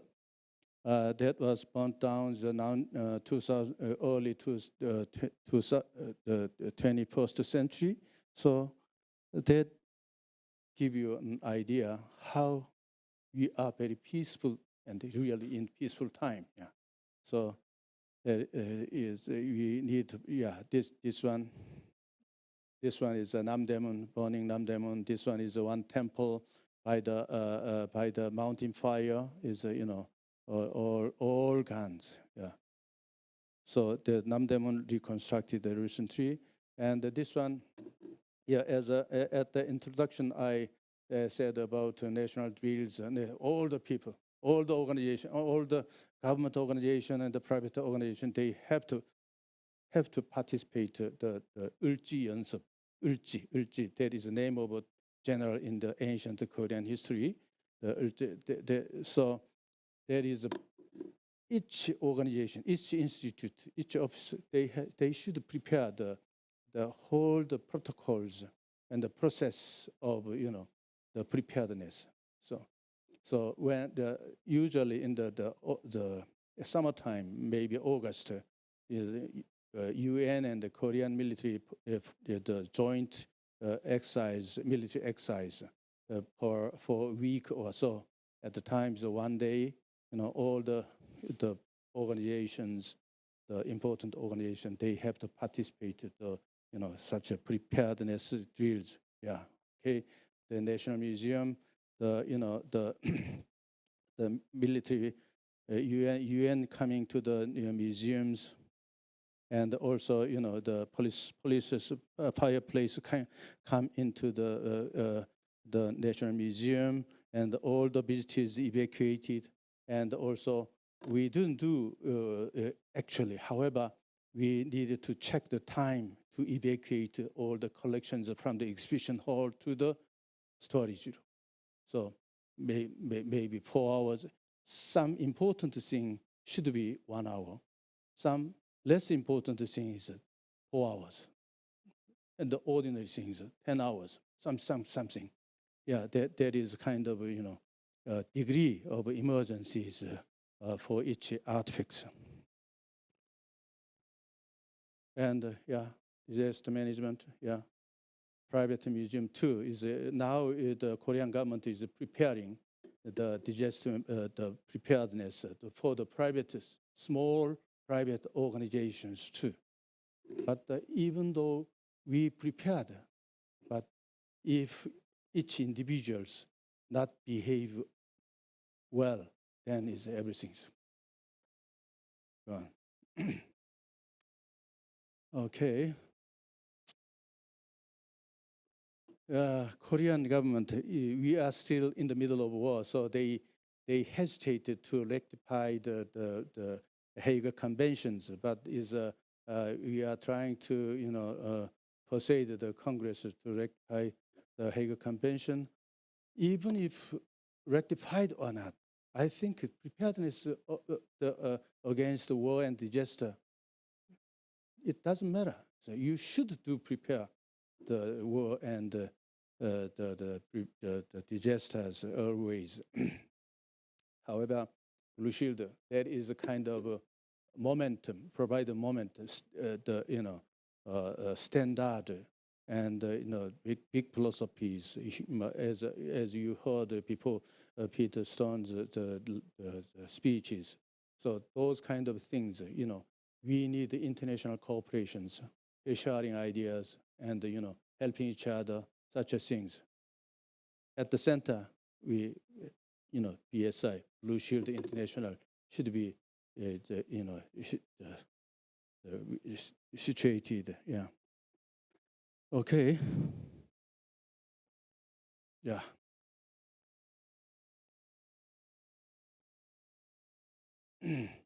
Shall be far more disastrous in future. Yeah. One of the congressmen, when I was a director general of National Museum, he asked me to, if we bombed by the nuclear bomb, then how you protect our cultural heritages? I didn't expect such questions at the Congress hall, yeah. But yeah, okay. So your question is very important, serious. Give me some money, then I will add some more cement on our storage rooms. Yeah, that's my, it was my question. Anyways, the bombing is much more wider and serious than before. So we needed to prepare that. And yeah, protection of cultural heritage is a promise of a sustainable future of human society in peace and prosperity. And sorry for the delay of my time, and thank you very much for your attention. Thank you for your invitation. Thank you.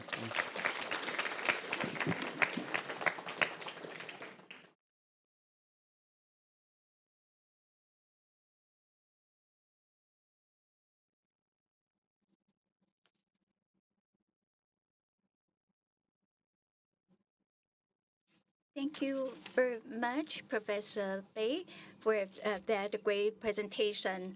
I actually study history of North Asia, and when I study in university, this is the very first time for me to record the history in Korean Peninsula from the perspective of the cultural heritage.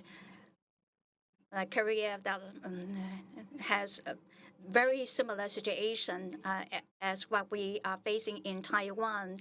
We are living in the shadow of the war. And you just raised a very good question. When we see the damage of the cultural heritage, including movable and immovable cultural properties. And even if we evacuate these cultural relics, but we still need to have a good plan for these relocated cultural heritage. I think we are running out of time, so let's take a brief break.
吗？中午吃饭，贵宾在那个我们报道的右边亚历山大那边。你说来宾在这里，来宾在这里，进来这里，对。OK， 好，再 Q 一下哈。好，各位先。Ladies and gentlemen,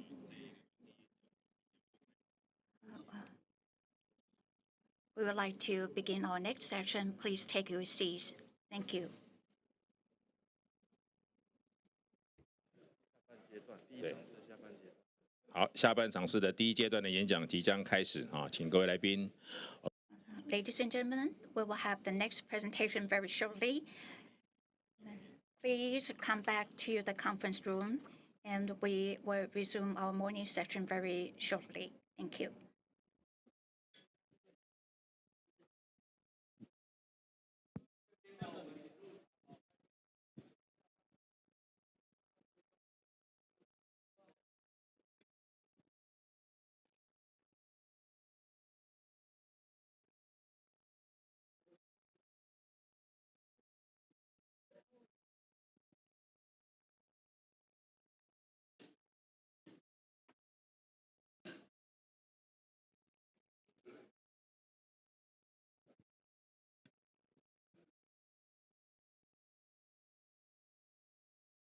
好，我们这个马上开始。Ladies and gentlemen, welcome back. So without further ado, let me give the floor to Deputy Minister Lee.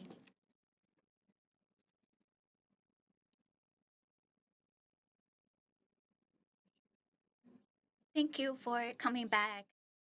The third speakers will be given by an attorney, a legal professional. The speaker will talk about cooperation mechanism for the recovery of lost museum exhibits. We are very honored to have Mr. Thomas Klein, counsel at Shinley Cohen and Hutchman LLP. So the process sometimes is very complicated to recover the lost collections. And Mr. Klein is an expert in this area. And we also have colleagues from the National Past Museum. I think this is a topic they would like to learn from our speaker. So without further ado, let's welcome our speaker, Mr. Klein.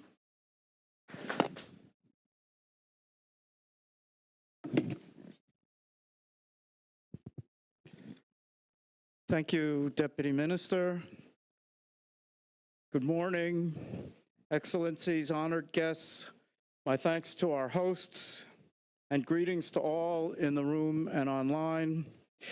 I am Tom Klein, an art and cultural heritage lawyer living and working in Washington, D.C. and New York. I also teach about cultural property and museum law and museum practices.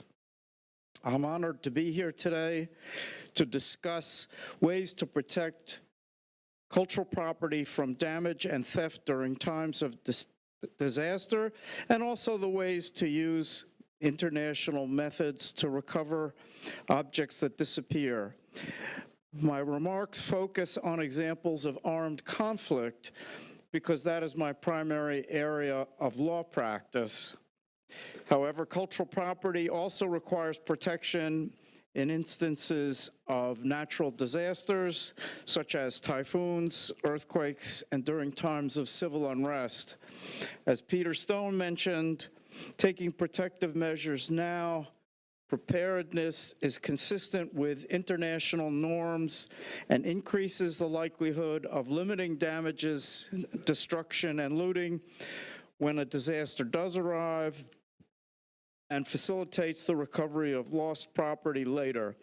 Because I am affiliated with a number of organizations, I wish to emphasize that my remarks today are mine alone. They do not reflect the views of the U.S. government or any organization. So, a depressing slide here of destructiveness of modern war, starting with World War II, Berlin and Tokyo. Of course, Kyung Bae told us about the terrible destruction in the Korean War, and we've seen it in the wars since, in Vietnam, Baghdad, Syria. So we should have no illusions about the destructiveness of modern warfare. Looting and destruction of cultural sites and cultural objects accompanies warfare and civil unrest everywhere, as well as natural disasters. I'm sorry to give you this much text, but I wanted to emphasize a few points at the beginning. Taiwan is the most densely populated country in the whole world, which means that people are close to cultural sites. Military targets and cultural sites will be close together.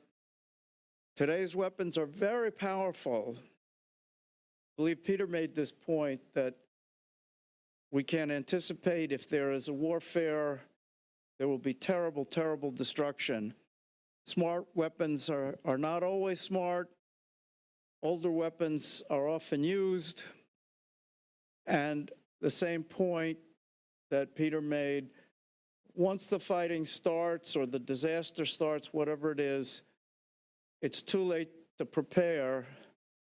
At that time, human casualties, critical infrastructure, protection, and rebuilding, as we see in Ukraine, keeping electricity going, keeping water going, take priority. So the steps to protect cultural property must be taken now. So the question for me to help you with is, what can we learn about past instances of protection, theft, and recovery of cultural property? So,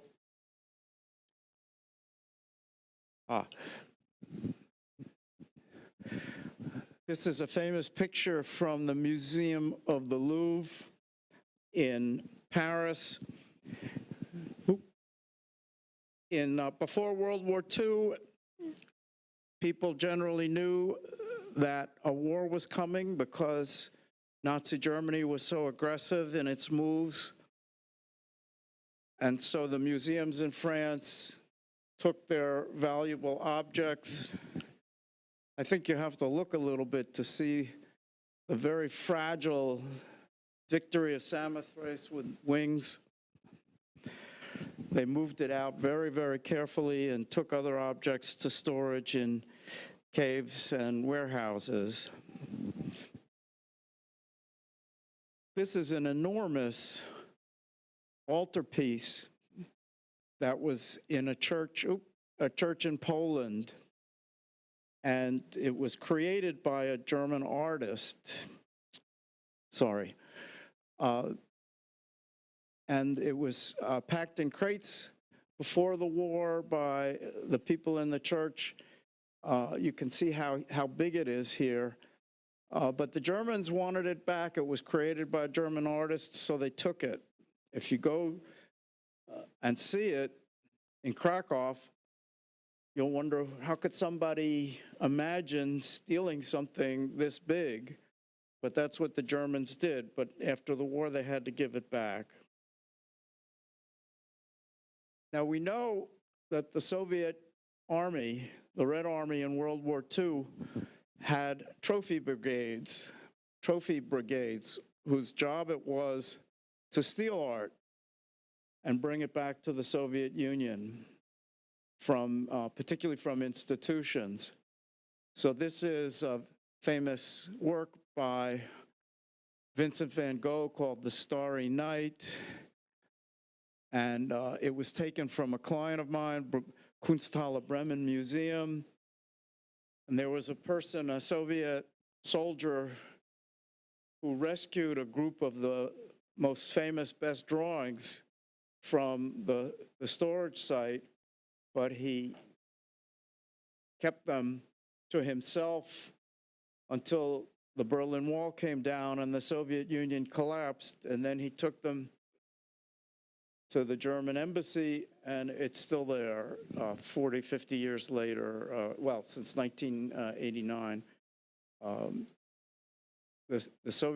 Russia, the heir to the Soviet Union, still protects the trophies that it took during World War II. I particularly wanted to show this example. This is a case I worked on. It's a bound book of prints and drawings, and you can see each page had a museum stamp on it. This was a very common practice in the past. We can translate into digital efforts today, but this meant that when the book was stolen by an American soldier and brought home to the United States, it was easy to identify as coming from the State Art Gallery in Stuttgart. You can see that it was very unfortunate that the museum chose a warehouse on a mountaintop because the German army did not want to give up the mountaintop. So there was terrible fighting in Waldenburg, which looks like Berlin in this picture. But the existence of the seal proved two things. Not only that the book came from the Stuttgart Museum, but that the Stuttgart Museum was the owner, because there was a practice in museums of putting in a second stamp to show deaccessioning, what we call deaccessioning, which is the formal removal of an object from a collection. So you have an ownership stamp, no deaccessioning stamp. It shows that the Stuttgart Museum was the owner. And so this is a case that we took to court. This is what the book looked like when we recovered it. You can see colored pictures of the book. The historical ones are just black and white. But it was relatively easy in the lawsuit to get the object back because of the stamps. One point I want to make about German efforts in World War II, because they were uneducated and uninformed, the German curators would put the art objects into crates, but they often put the inventories into the crates so that at the end of the war, one could easily identify what's supposed to be in the crate. Unfortunately, if someone steals an object from the crate, they also can steal the inventory. And so later, when experts come along, it's harder to recreate what's in the crates. So let's bookmark a point that Peter made about the importance not only of having inventories, but of having them safe. Now we know that the Nazis took art from Jews and other families, not just from museums. And this is a Pizarro, as it looks today, very valuable, elegant artwork. And here it is on the wall of the Cassirer family. So this is terrible litigation. It's gone up to the Court of Appeals in California 3 times, I think, on very narrow, complicated, small points of technical law. But at least they don't have to worry about the fact that art was owned by the family. So I want to impress upon everyone the importance of photographs in identifying artwork. There are other ways to do it, through records and through marking, as we saw with the with the book from Stuttgart. So this is a case I handled involving mosaics from Cyprus. Turkey invaded Cyprus in 1974 and subsequently occupied the northern 1/3 of the island. Now, Cyprus is made up primarily of two groups, Greek Cypriots who are Orthodox Christian and Turkish Cypriots who are Muslim. They lived all over the island, but after the invasion and occupation, the Greek Cypriots were driven out of the north and the Turkish Cypriots were attracted to the north. So this is a Christian composition from a Christian church. You can see here very famous composition of adolescent Christ. The blue is Mary's robe. The head of Mary was missing in history. Here is the Archangel Michael. And if you look closely, you can see dotted lines because the mosaics were consolidated and preserved by the Department of Antiquities and Dumbarton Oaks from Washington, D.C.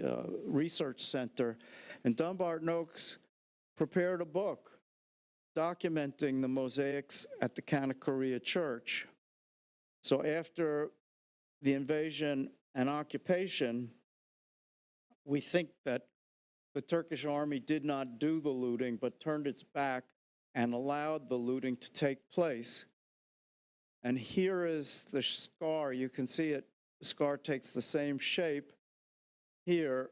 And here is the Christ as a fragment and the Archangel as a fragment as they appeared in Indianapolis. The mosaics are 1,500 years old. They survived earthquakes, iconoclasm for 1,500 years, but they were stolen by organized looters.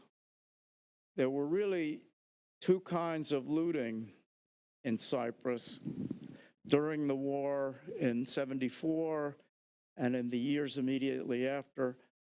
There was opportunistic looting by Cypriot citizens, particularly, one would imagine, the Muslims. When there was a Christian community near the church, they could protect the church.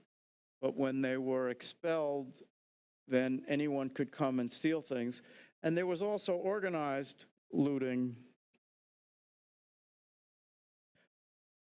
Groups operating together, centrally organized, collecting antiquities, thousands of which went to Munich, we believe, for distribution and sale from there for high-value objects. So I'll give you a second example from Cyprus because it shows the professional scale of the looting, the organization. I think there are 38 fragments here. This is a fresco from another church in the Turkish occupied area, sometimes called Lysi, L-Y-S-I. This is a photograph from the Department of Antiquities from the early 1970s. So again, like the Kanakaria mosaics, this was a very, very well-known fresco. So when it was on the market, it was easily identified to be from Cyprus. So it was cut very dramatically into many pieces, and it was offered for sale to the Menil Foundation from Houston, Texas.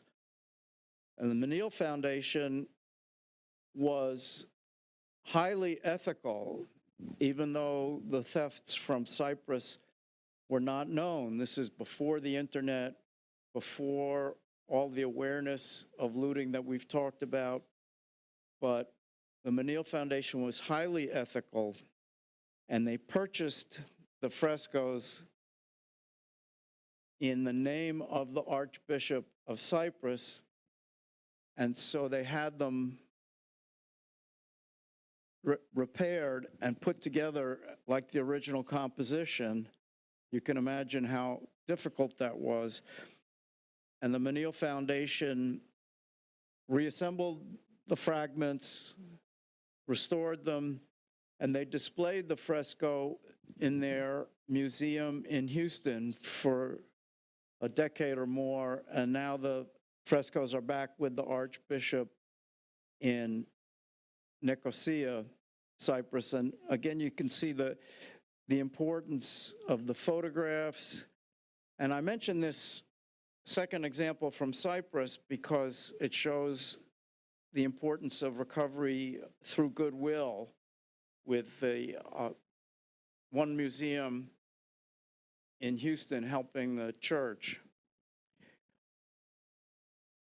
So this is a loss, probably a theft out of the ground, not one from armed conflict or natural disaster. We don't really know. And that's the point of this example, is nobody knows about objects that are not documented. So it's called the Sevso silver, and it was owned by a British collector. He acquired them, but he did not have any documentary proof of where they came from. So he offered them for sale through a major auction house, and 3 countries made claims. First Lebanon, then Yugoslavia, and then Hungary. They all said, this comes from our property. And then when Yugoslavia broke apart, Croatia became a party. But none of these countries had any real proof of ownership. They had very general, generic testimony. Oh, I saw some silver plates. Maybe they were smaller than these. So nobody had photographs, no witnesses, no names or markings on the silver. So there was no way for any of the claimant countries to prove that they owned these objects. So even though the owner, the seller, the possessor had no proof, he got to keep the objects because the claimants had no evidence. This is a particularly tragic story because it was so well known in the United States and Europe that no one would buy these objects, so they were frozen in time and space. And eventually, Hungary purchased some of them. If you look it up, Sevso silver on the internet, you'll see that some of the objects have been purchased. Hungary, I guess, had a stronger belief that they came from that country, but no one really knows. Okay, we all know how terrible the events were in Cambodia. The Khmer Rouge took over in the 70s in a wave of terrible violence and killing. We don't know everything that happened. We don't really know how it was sequenced, but the best we can figure is during the chaos of the civil war, of the violence, people were able to steal cultural objects of importance. So this statue came up for sale in New York, and it was seized by the prosecutors. So that's another way. Cambodia didn't have to sue. Cambodia went to the US prosecutors, and the US prosecutors seized them. And eventually, it was proved that the statue in New York could be connected to the feet in Cambodia. So it was eventually proved without a doubt that this was stolen from Cambodia. Of course, the feet were cut off violently, so it doesn't look like somebody came along and said, I'd like to buy your statue. It was seized in some kind of looting in Cambodia.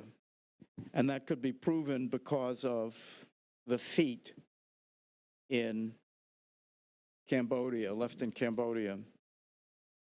Now, this is similar to a slide that Peter showed, and I have to say, as an American, I have to agree that the government was warned that there was a risk to cultural heritage. They did nothing until the worst happened, and of course, then it's too late. You can stop more looting, but you can see looting and destruction. And that's really one of the points, is that whenever there's destruction, there's also looting. And here we see, just like in Cyprus, there are two levels of looting. Looting by the local citizens who are so poor they're desperate and steal their own heritage, and also professional looters who steal objects to export them for the market. That's why I would bookmark here that it's very important to educate the local populace, because in times of war or other disaster, people whose lives are otherwise comfortable may become desperate for money, for food, whatever it is.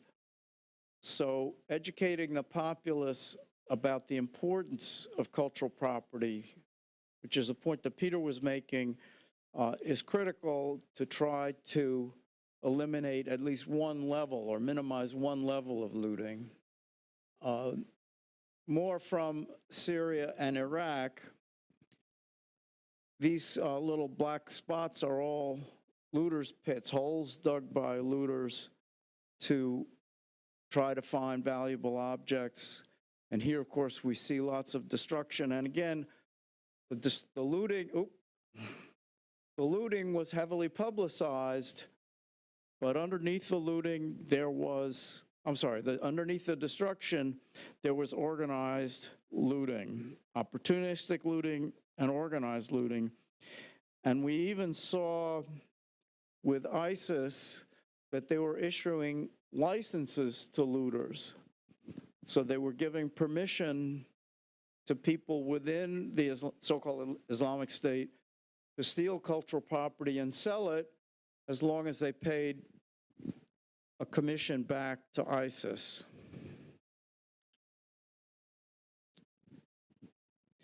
I apologize, I'm not very good with this.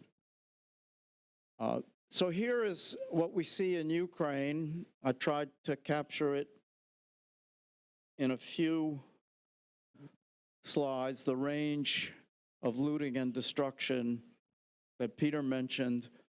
The Russians are particularly interested in gold objects, I think partly for the obvious reason that they're valuable, but also that they symbolize the Ukrainian nation and Ukrainian culture.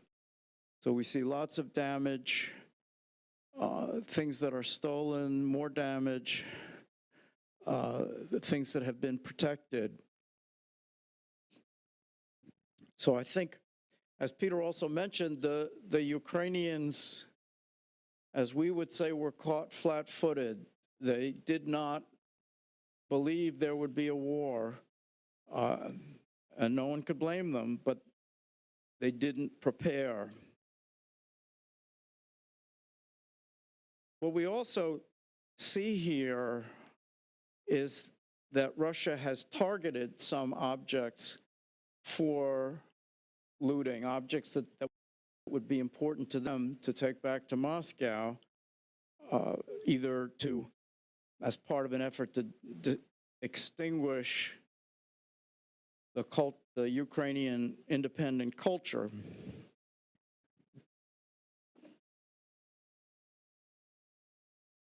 So this slide is also about Ukraine.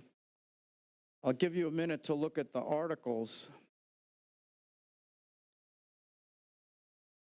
Again, we see US law enforcement seizing looted property.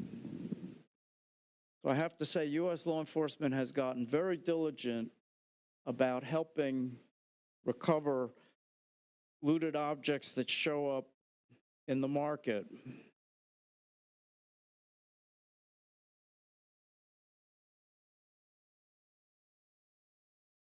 So the Russians were particularly after the ancient gold. This particular axe head, stone axe head, was looted from Iraq and showed up in the United States. All right, so today we have modern technology, which I know Alex and his group are very experienced in. One of them is a company called Smart Water, which provides a method for putting a tag on a cultural object. Now, this may be very hard for a museum that has 600,000 or 700,000 objects like the Palace Museum, but it can be used for most important objects. This particular system shows up with ultraviolet light, so a looter would have to be sophisticated to find the spot, know that they were looking at it. And here's a similar technology that involves DNA trackers from a company in Hong Kong. So we're really maybe 5 or 10 years into this new technology. It is available. There's also a technology called blockchain, which is more used in the marketplace than for cultural objects, but it allows people to record the sequential history of ownership of an object and is a way of ensuring that an object, if it disappears, can be traced back.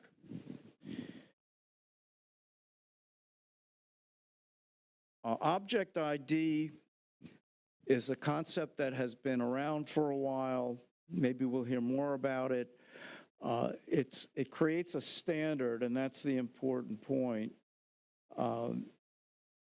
for how to document objects for protection. You can see their type of object, materials. These are basic ideas. And then the 4 steps: identifying photographs,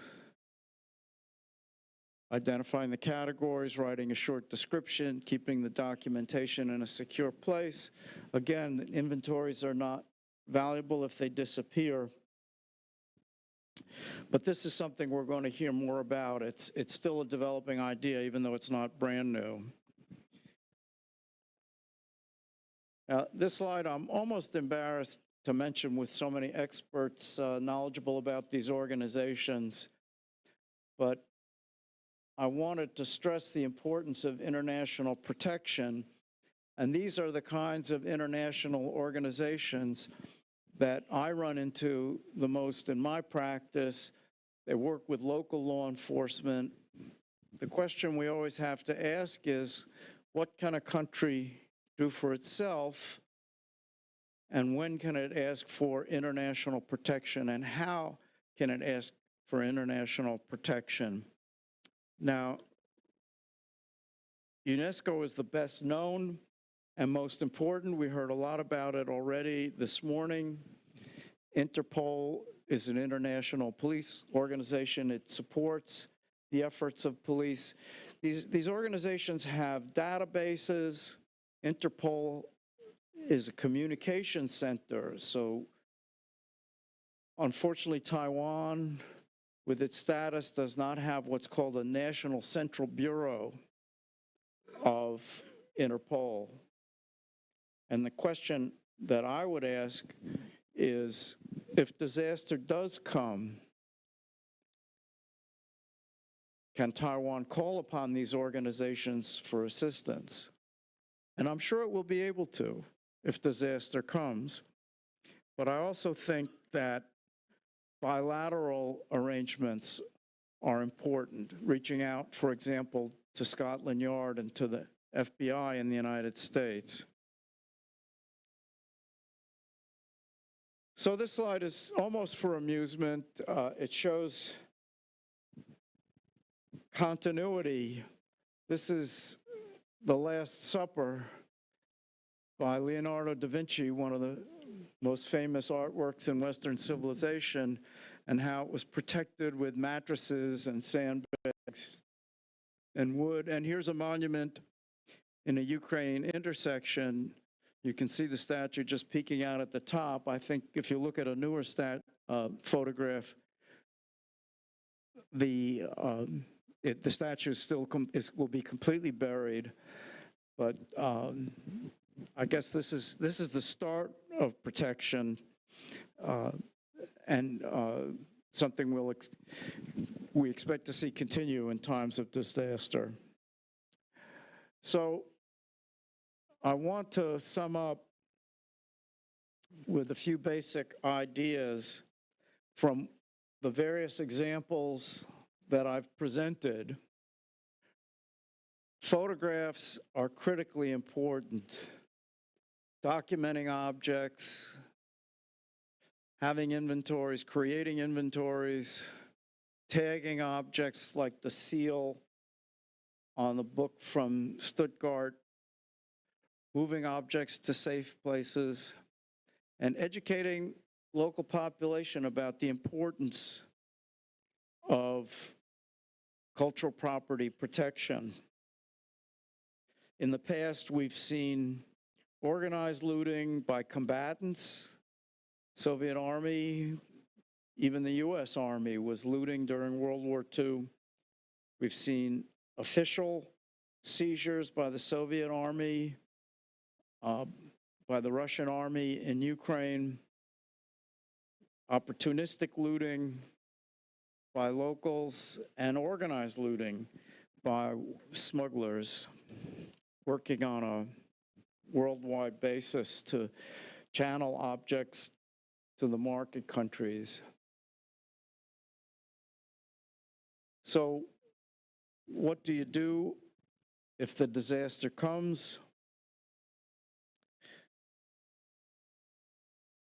Publicize losses, create loss lists.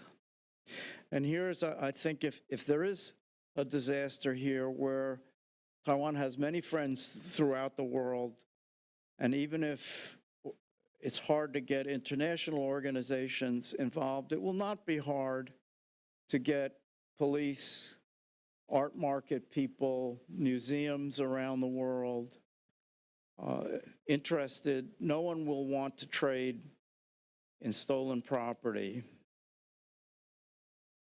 So I would emphasize bilateral arrangements with friendly countries, major museums, because people will want to help. So finally, in conclusion, act now before disaster comes. And I want to stress that these are not radical suggestions. These are suggestions based on international norms for preparedness, and they apply whether the disaster comes, whether it comes in one form or another. Every country has a responsibility to protect its own cultural property and has trouble asking for international support if it doesn't do its own part to take basic steps to safeguard its cultural property. And the last point I want to make is the one that Peter made. We don't care so much about cultural property because the objects are beautiful or because they're even very valuable. We care about them because they embody the culture, they enliven the culture, they allow the culture to be passed on. And so I'm glad to answer questions later, to talk to people, but I think the important thing is to figure out how Taiwan can protect its cultural property, establish its ownership, and how it can work together with other countries of the world. And I have this last point about Congress could pass special laws for Taiwan. It's done that for Iraq and Syria.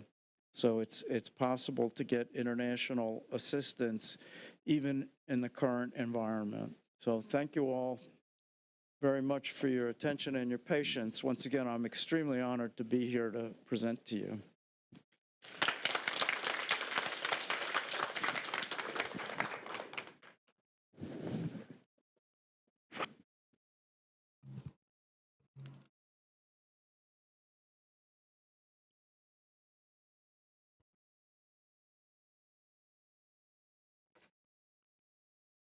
After three wonderful presentations, we are going to have a discussion session.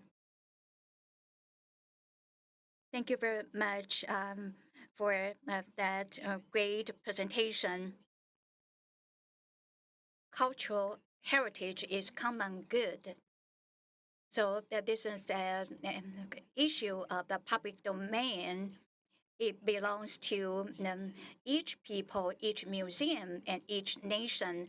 And ownership is a complicated issue, especially how we can provide evidence to prove the ownership, and that also involved our responsibility in protecting cultural heritage.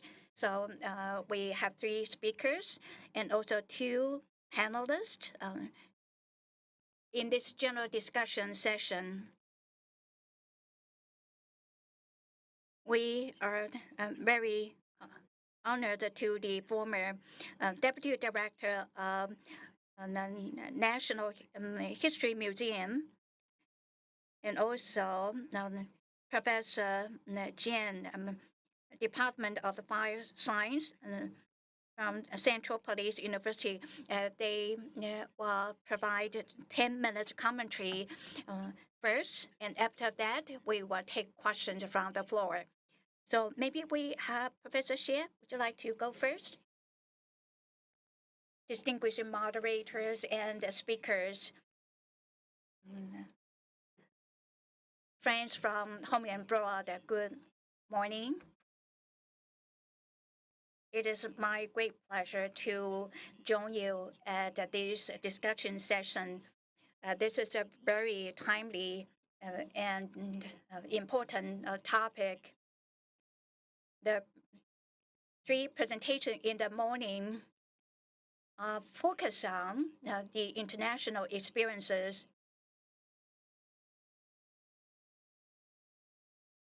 And of course, we are discussing this issue in historical context.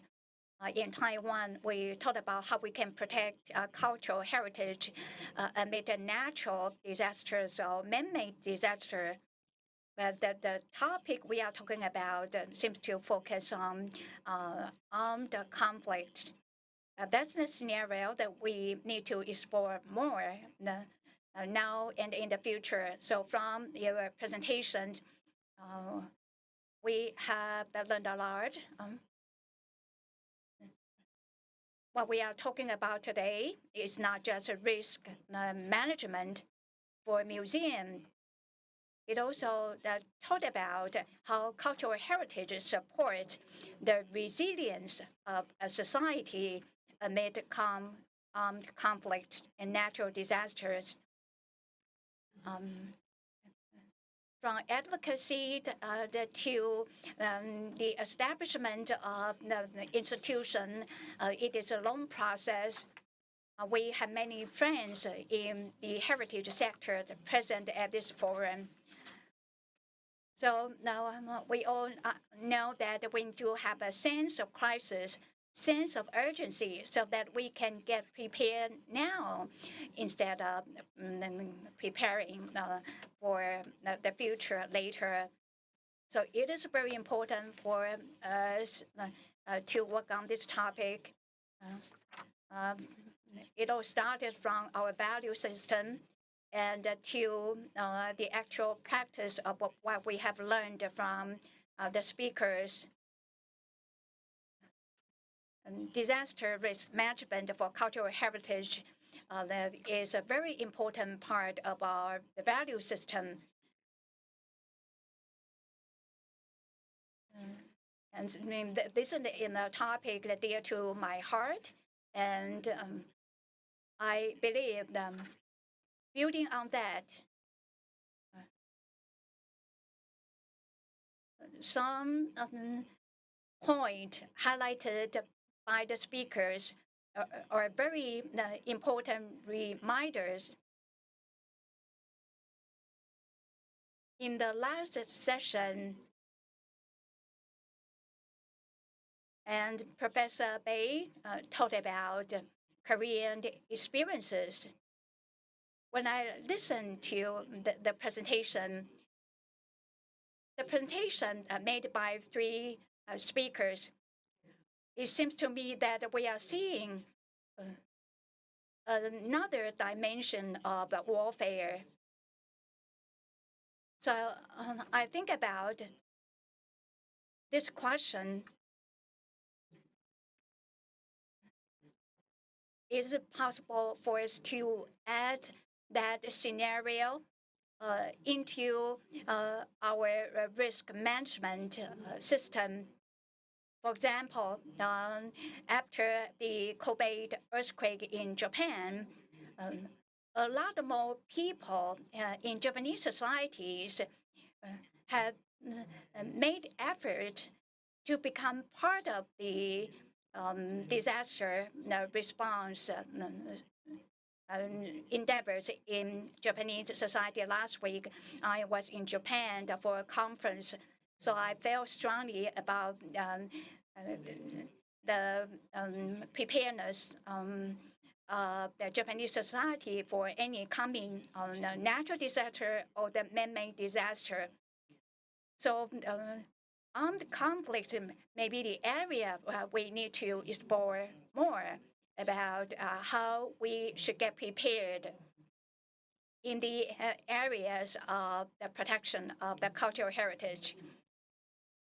We seem to focus on the significance, the meaning of the cultural heritage. But from today's presentation, we are looking at the entire life cycle of the cultural heritage and what the cultural heritage may encountered in the history of humanity, including warfare, armed conflict. So this is a very important reminder to this audience, including myself.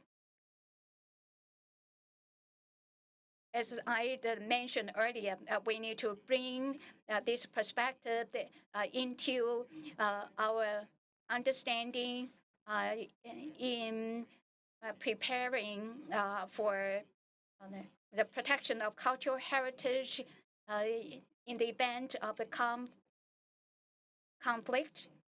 And it also involves a dimension of communicating with the society.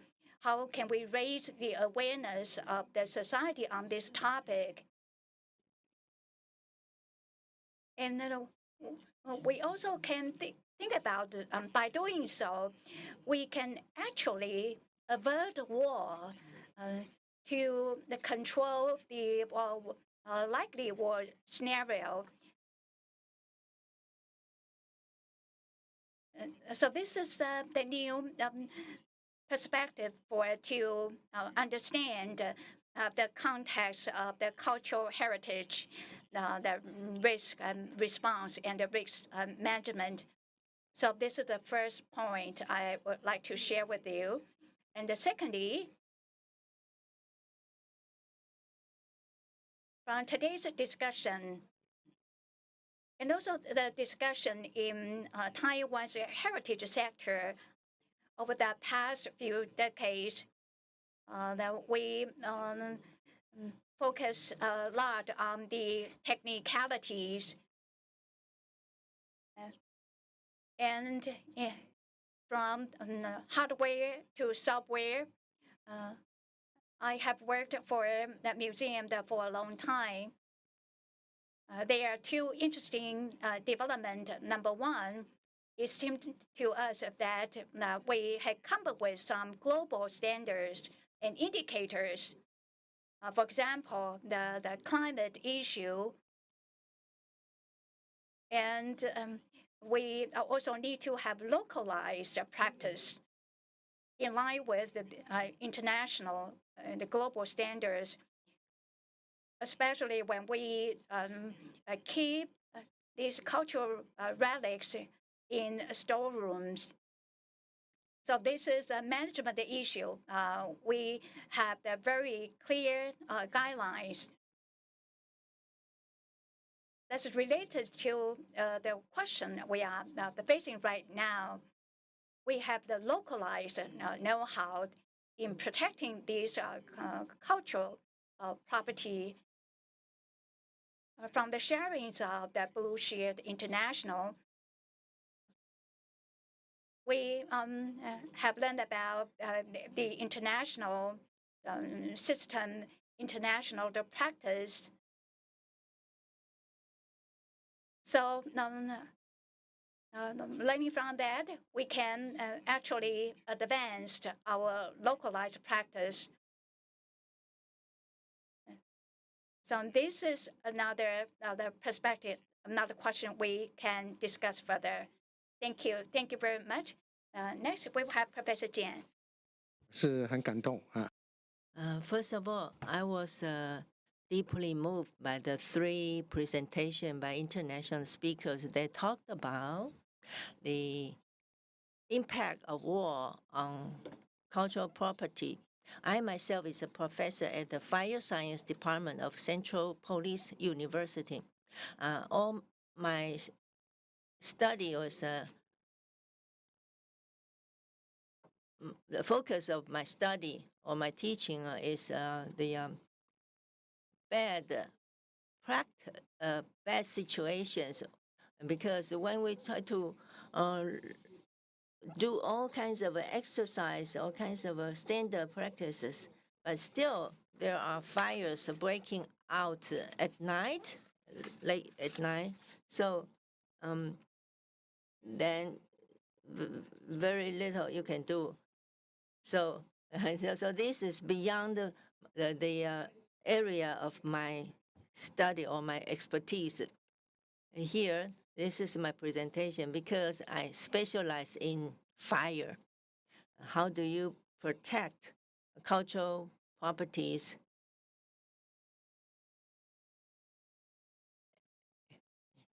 in a very bad situation to minimize the economic loss and to avoid the disruption in museum operation? Usually people will say, well, we already passed the fire inspection. I did all the exercise required. However, there was no consensus because this fire inspection regulations has been around for 20 years. Everybody has an iPhone. You can always look up this information, but then because the museum is a modern day museum, so there are a lot of new technologies or new techniques, but the regulation was still 20 years old. Now you cannot change the hardware, then perhaps we have to do some modification in software, in training, in drills. But a lot of time, I think people, they still have the mindset that we do emergency response only when something happens. But you could only respond to an emergency if you are not prepared, if you are not well drilled, you will not know what to do. And then after a fire, you want to do some restoration and to go back to business.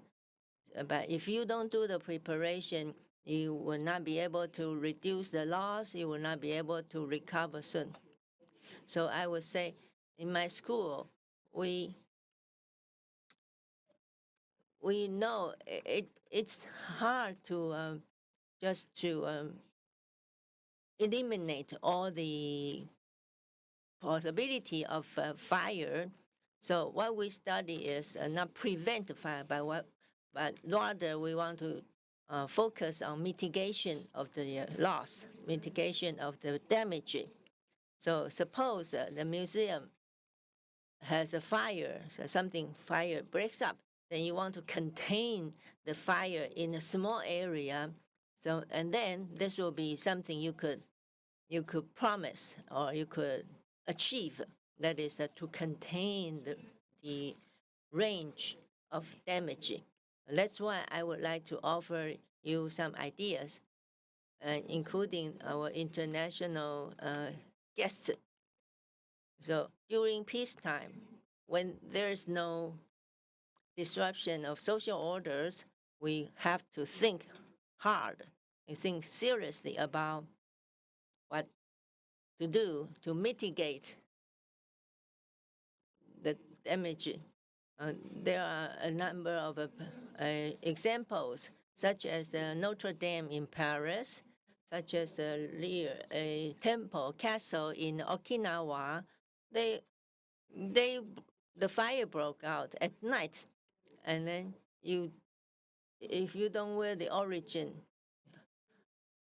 of the fire, because they don't know how to read this fire escape map. And so, okay, this is a zone 1120, but where exactly is this zone 1120? So if a fireman, if not familiar with the overall layout of the venue, they will not be able to put out the fire in a short time. And somebody told me, I would rather something got stolen away.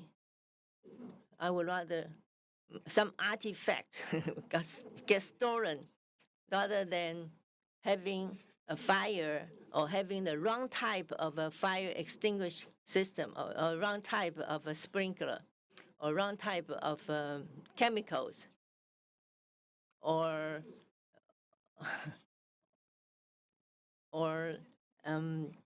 wrong type of fireman who just come in with a big hose and just hose down everything. So, and then it's also important to do communication.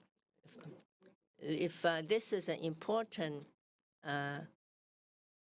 issue for the Ministry of Cultural Affairs, then you have to do the education to teach the children from they are very young.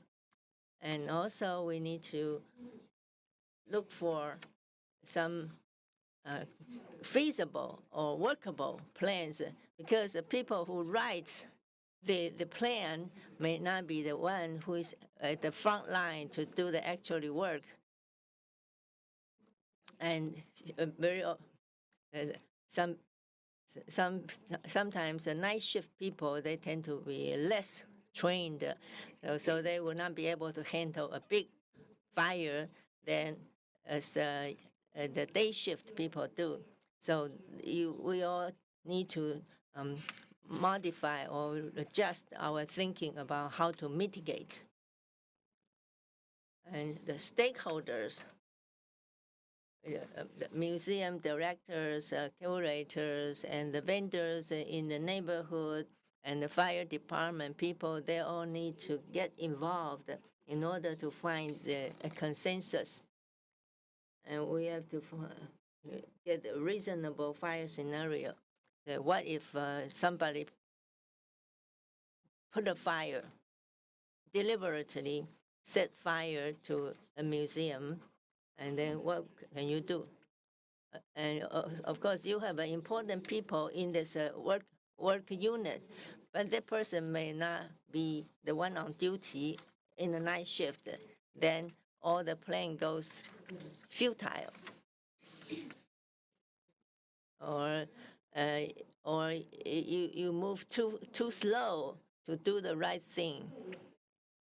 The fire is important because you do it during the regular drills, but when the fire breaks out, you cannot do it during the right time.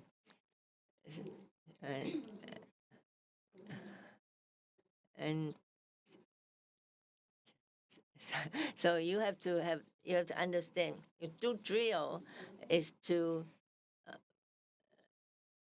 mitigate, because if you want to invest in a sprinkler,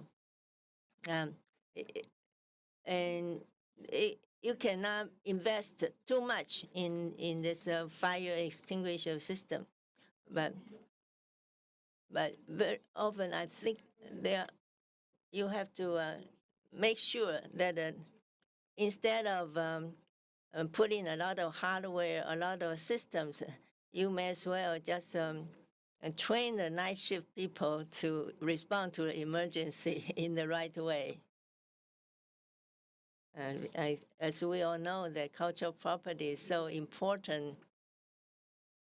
In 2008, I went to the Richard Kent University. I participated in their lecture series, in the workshop.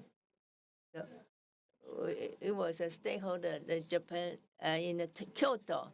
There is a World Heritage, and so stakeholder, including the shops, the vendors in the vicinities. So when we talk about fire rescue operations, you have to get the people, everybody involved.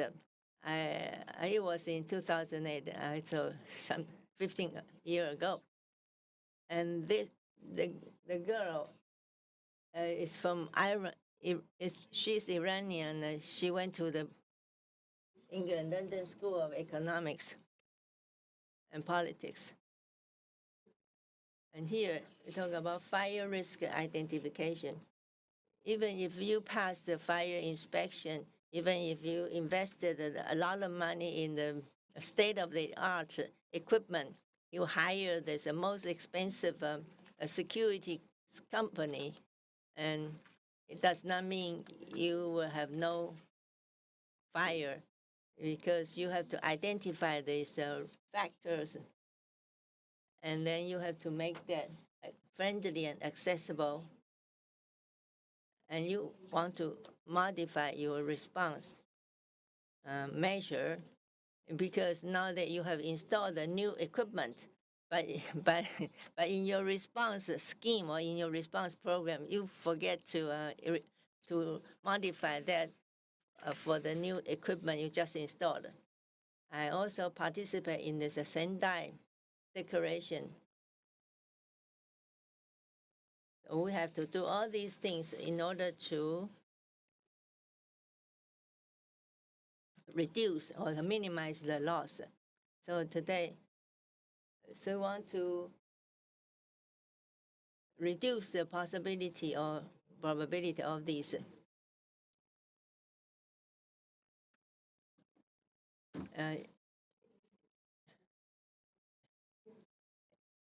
So during the restoration of one important heritage site, it was a Japanese-style wood house. So during the restoration, the workmen somehow dropped the cigarette butt and caused the fire, and it's burned down totally. And for earthquake drill, you have to practice to protect yourself, because even if the fire department sent people over, but there was a bridge that collapsed, so the firemen could not reach your museum. So that's also a scenario to take into consideration. And I think in the past, museums would not get the highest water sprinkler. So this is a kind of what they call a a special type of sprinkler.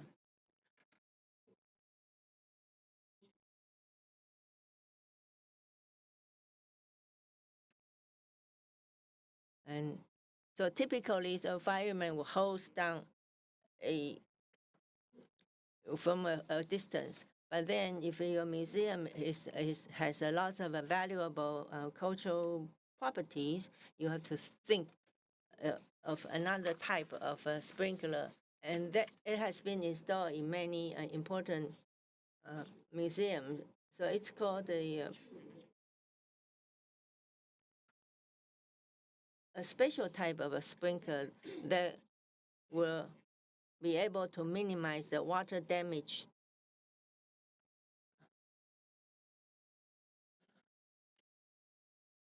So there's no so-called perfect fire extinguishing system. And and there are some people use hylon, but that's not a good options.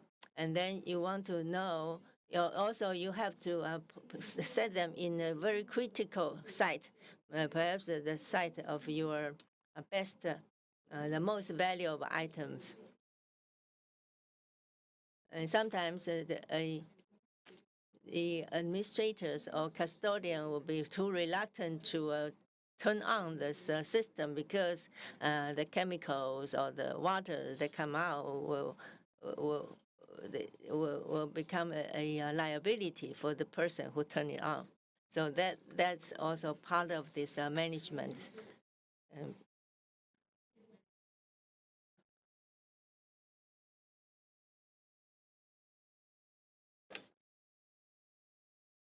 It says in Taiwan, it's very difficult to get the feasible regulations that's updated. And the museum itself, you have to get your own guidelines. It's not a SOP because the Ministry of Cultural Affairs, I believe you could set your guideline, but each museum will have should have their own customized practice, because these guideline is for officials to put their stamp on it, but it may not be workable for each individual museum. So you have to give the museums their flexibility to customize their own guideline. Thank you for your contribution. This morning we have heard very insightful presentations from international speakers, and now our goal is to protect cultural property. So perhaps through this kind of association like Blue Shirt Internationals, and through their training, and they could enlighten us as to what to do. I used to work with a National Palace Museum, and we could also talk about how to avoid damage to cultural properties during the time of war. So can we talk about whether or not cultural heritage can actually protect Taiwan? So this is a reverse thinking from the perspectives of Blue Shield International. Is that a possibility? And Professor Jian also mentioned the disaster mitigation strategy. We are not living in a utopian society. So the distinguished international speaker, would you like to respond to the question? So let's start from Professor Stone. Is it possible that the cultural heritage can protect Taiwan? Thank you. That's a very interesting, good, and difficult question to answer. So thank you. Yes, I think it can, because if it doesn't protect, it can contribute to the resilience of what we call community. And we work at a community rather than a social or a national level, because by building resilience at a community level, then you build it at the bigger levels as well. And so the whole package comes together.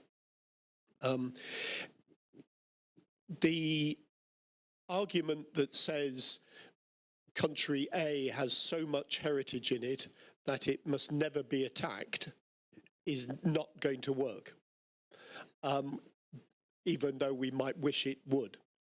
But the argument that country A has so much heritage that the way war is fought in that country should and might be an extremely difficult but more attainable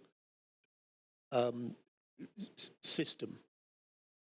So what we need is the politicians, the armed forces, the humanitarians, the heritage sector, all to think about that in peacetime, so that if you're talking about an armed conflict coming to your country, you are going to safeguard it in the best way possible. And if you're thinking about taking your military to somebody else's country, that you are going to respect their cultural property as much as possible. And that's why this idea of military necessity, which has been around for hundreds, if not thousands of years, is absolutely crucial. And the military necessity, if I may, just to give an example of that, if country A is defending a city, and the city is divided by a river, and there are 3 bridges over the river, and 2 of those are modern, and 1 of those is historic and a protected bridge. Country B, which is attacking that city, should not use the historic bridge at all because it's protected. The only time it might be acceptable in a conflict is if, to use that historic bridge, if the 2 modern bridges have already been destroyed and the historic bridge is the only way to get over the river. And if getting over the river means capturing that city and perhaps winning the war. So you see a sort of a grading of responsibility there. The army should not use the bridge until it is absolutely necessary, that it is the only way of doing what they are told to do. But that's a critical point as well, because the military don't actually choose to go to war in most circumstances. I'm sorry, Deputy Minister, but the military are told to go to war by politicians. And that's the critical thing. So it has to be a political understanding of limitation of war, as well as a military and everybody else's. 好，谢谢那个 Stone 先生的。Thank you very much, Professor Stone. I think the example you just gave is very good. And unless it is the only the route to attack country A, the city in country A. And Professor Pei, any comments? During the war, that is a kind of extreme situation of people's survivals. So is the normal and regulations as the professor pointed out, nothing can be worked during the war. So we needed to prepare not by the international organization. I think the community, the country, or as you say, the level of the society, they themselves should prepare. If the international organization can provide some kind of the standard or the guidelines or some ways of methodologies to build up the preparedness, such a thing. So it's a whole responsibility to protect the cultural heritage that's belong to the communities. So you have to prepare for your own cultural heritages, even the war or disasters. So the cultural heritage professionals always in any society they face some kind of indifference of politicians on the lack of resources to build up some means. So those kind of things. So I would say the more smart society should have the preparedness in any cases. So even in my presentation too, the Korea experienced lots of wars in history and listened to histories of the Korean wars. And after war, we had some local conflict, the armed conflict in the mountain area. So in that instance, we lost a lot of life and a lot of heritage too. But it became a peacetime. Everybody, forget about that, the seriousness of the heritages. So the 70 years, we have done nothing about the real preparedness against the next wars in Korea. Even though we experienced very serious damage by fire, the mountain fire and arsenals and important our cultural heritages.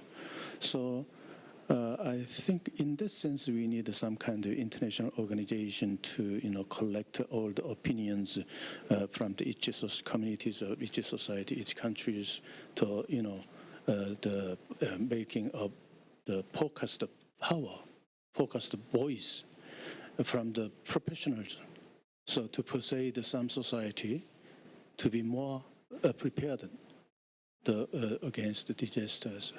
So I think the international organization like the Blue Shield International maybe kind of is a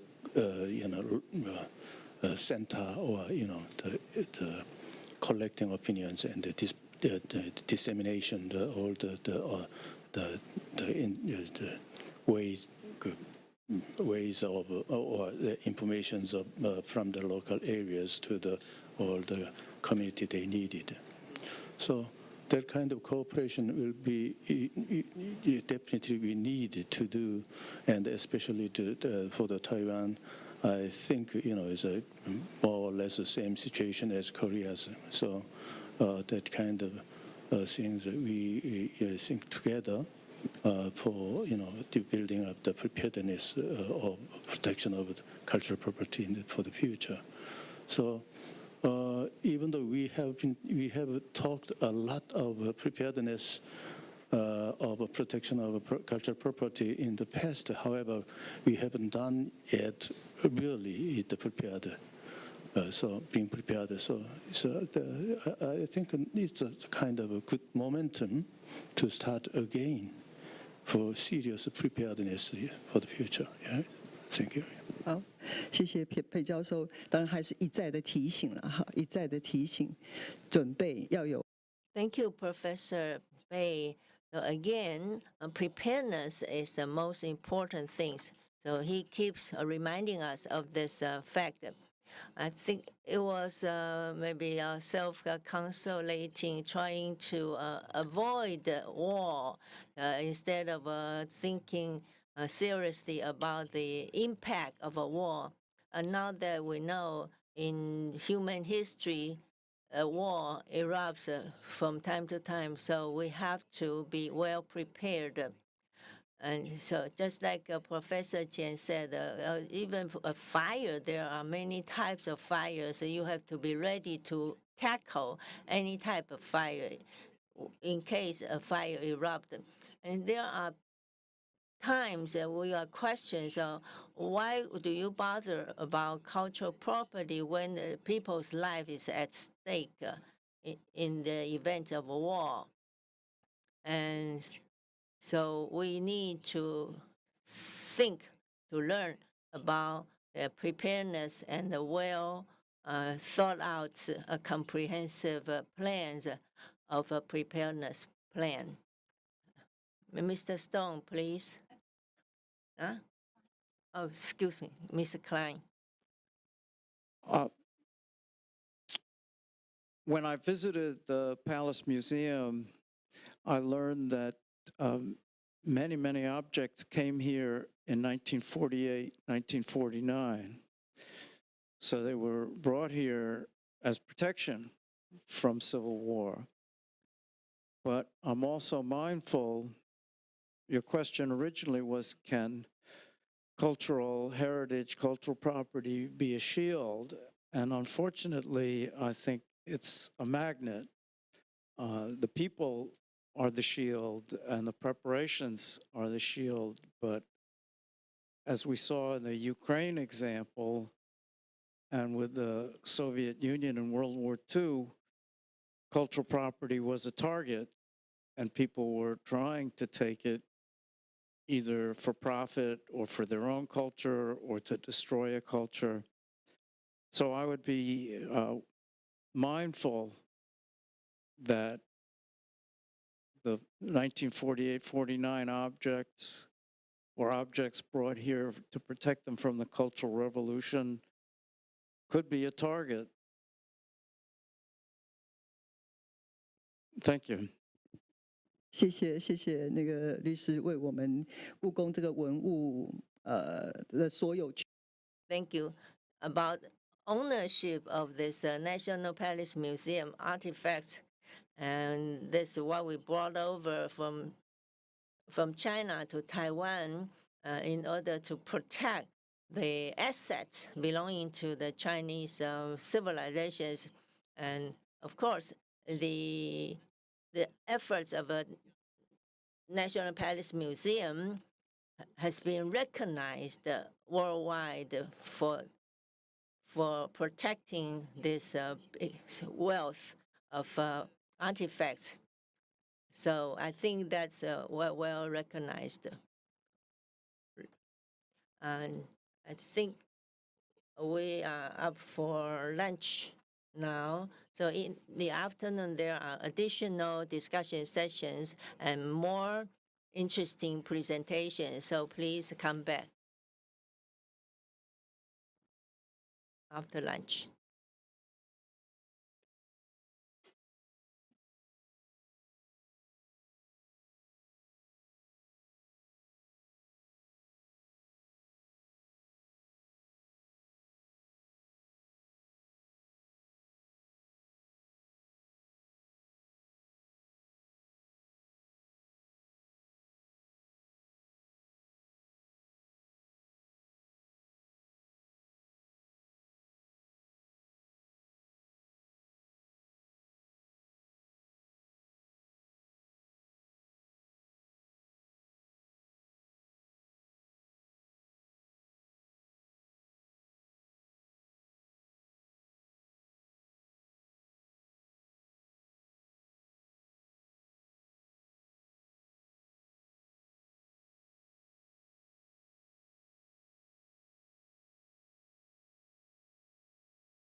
have Ms. Wan Ping Chen, assistant researcher, to give the third keynote speech. We are talking about that disaster risk management at this international forum. Ms. Yan will talk about the framework of the museum, the disaster risk management. Professor Lee will look into the risk assessment, quantitative risk assessment and management. And the third speaker, Ms. Chen, will talk about preparedness and evacuation. So it is a very good arrangement to have these three speakers at this session. From the morning, the session we learned that we are trying to detect the risk we haven't seen. I'm here on the stage. Well, the National Palace Museum is also located on the hills, so we are in a little bit special position. I will share with you if I have a chance. So without further ado, let's have Director Yan to give her presentation.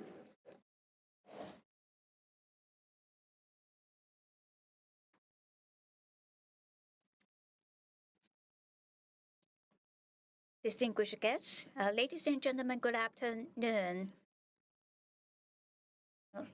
I will talk about maybe this is just a refresher course on the disaster risk management. I have worked for a National Palace Museum for 30 years. In 1997, I had a chance to further my study in the United States. At that time, I learned about risk management. I learned about a lot of theory of risk management since the organizer assigned this topic to me.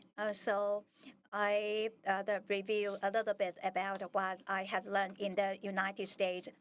I myself have read some literature. I think myself have benefited from the preparing process. Risk management is actually the work of the prevention. I like to call myself preventative conservator, and the risk management is more important than crisis management. It originated in the United States in the 1930s, mainly because of the impact of the global economic crisis at that time. Large and medium-sized enterprises established risk management departments to carry out the risk control and management. If the risks are not controlled or mitigated, devastating effect may occur, leading to crisis or even disasters, tangible or intangible. And that will also result in significant losses. What risks are we facing right now? I believe we have many government representatives, and we have been asked to audit our internal control, including risk management.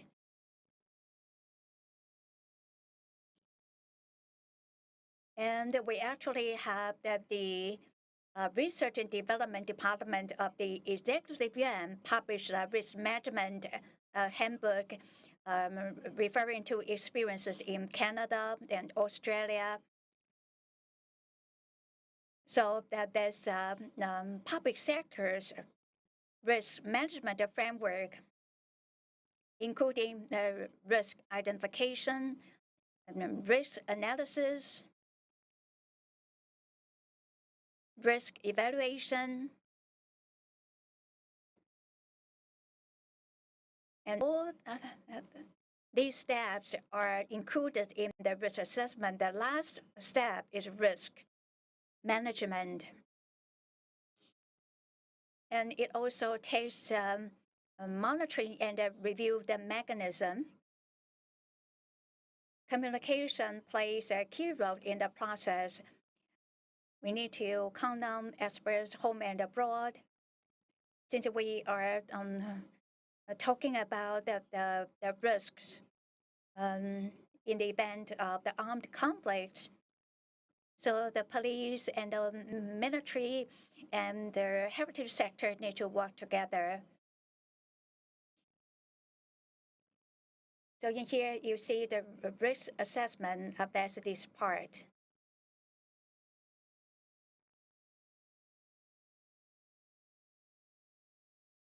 Risk assessment starts from risk identification.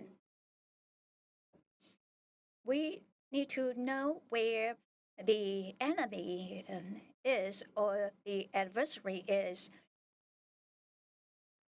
Sometimes we will just focus on specific event. For example, what happens to the storeroom? There's a lot of molds. So we want to understand whether that has posed a risk to our collection.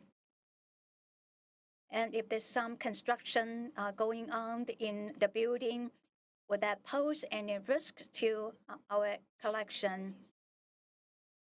We can use historical data and experiences, past records, or some operational process and steps to detect risks.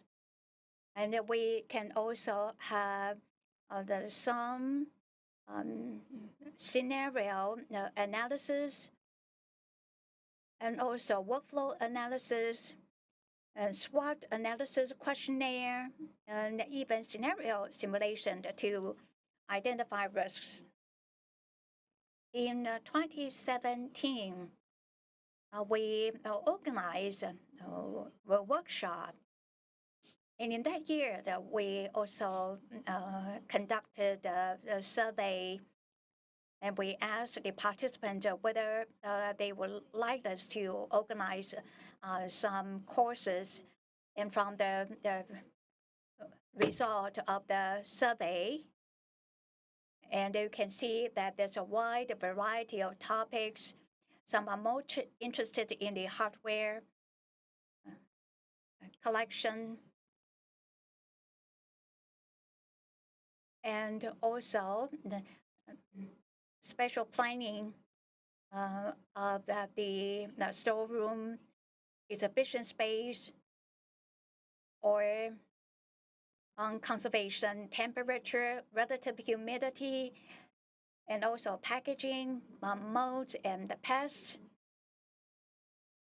and in the packaging material, and how we can handle and prepare the collections in a proper way. So there are so many different topics the participants would like to learn more. This also indicates the lack of the knowledge, or lack of personnel, which may pose risks to our museum.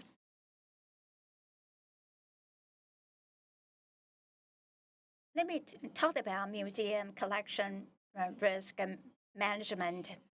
The earliest introduction of risk management was in 1993 by Robert Waller. Dr. Robert Waller put out such a system, and he is a former conservation expert at the Canadian Museum of Nature. And this risk management model is widely used in many museums, especially in the United States, in Europe.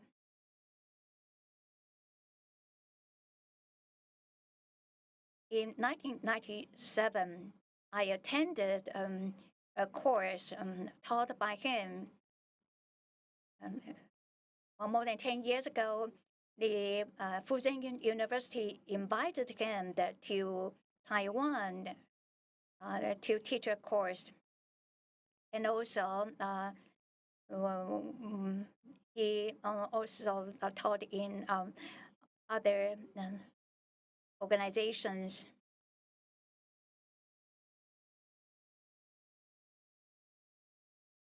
Dr. Waller cited and refined the deterioration factors for preventive conservation proposed by Stephen Mikoski of the former Canadian Conservation Institute. And I believe that he is also retired. And he proposed integrated risk management, physical forces, fire, water, crime, pests, pollution, light, and UV radiation, incorrect temperature, incorrect relative humidity, and negligence. Even the staff of the museum sometimes also poses risk. So these are the 10 agents of deterioration. The risk in the event of the armed conflict is not mentioned here. And also lightning is not mentioned here. And also the ventilation and oxygen, the issue can be controlled. So there are a lot of other risk factors we can include in our disaster risk management for museum. The impact of these risks to collections, the impact are of the different levels. For example, the physical forces, and there may be breaks, distorted, and also theft. They are also different impacts. Let me talk about risk analysis. This is a mathematical model or a statistical model. Risk assessment needs to provide the possibility of occurrence. And from the result, we can make our assessment and prioritize our tolerance and also which one we should deal with first. They are qualitative analysis, quantitative analysis, and semi-quantitative analysis. Qualitative analysis is to describe the classification and the level of the risk in words, and describe the likelihood and impact of risk occurrence. Quantitative is to describe the likelihood and impact of risk occurrence with actual data. So you come up with probabilities. A semi-quantitative analysis is to use data to indicate the level of risk occurrence and the risk impact, and then aiming to facilitate calculation and serve as a reference for determining the priority of the risks. Based on what Dr. Waller set out, in quantitative approach still plays a key role. You can see the rare and occasionally and always. And here you also see the disaster, severe risk, and also mild risk. Could be a natural disaster, earthquake, or the armed conflict, that's a disaster. If it's just temperature excursion or the incorrect relative humidity, then it is not a disaster. So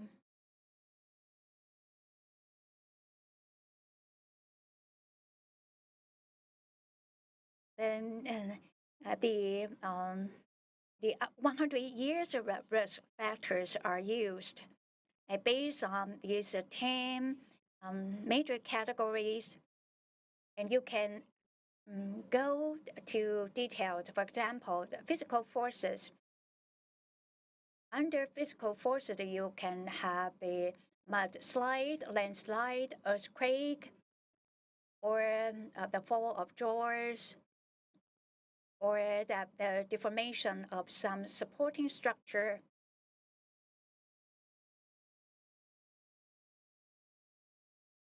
And Dr. Waller also provide this risk model to calculate the risk MR. Indicates the magnitude of risk for 100 years. FX is a fraction susceptible, since the museum is a natural history museum. So they will have the risk from vibration or seismic activities. If it is the first category, then the impact level is one that in 1998, Dr. Waller also the work on their own the risk calculation. For example, they have calculated FS, LV, and to come up with the MR value. If this is category 1, it is a large vibration. The MR value is 0.0004. For the category 3, the MR value then may be higher than category 1. In 1997, I wrongly thought about calculating with such a mathematical model was boring. But this is actually the very important knowledge we need to learn. I thought that was just a theory. I thought that every category that should be the one with MR1.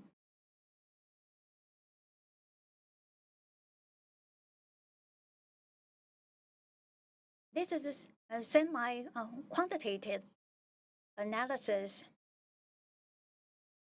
If the level of that impact is L, possibility can be divided into 3 or 5 or even 10 levels.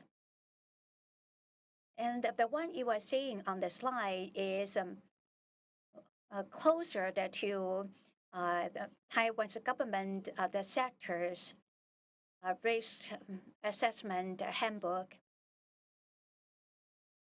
You can have the one with the extreme risks.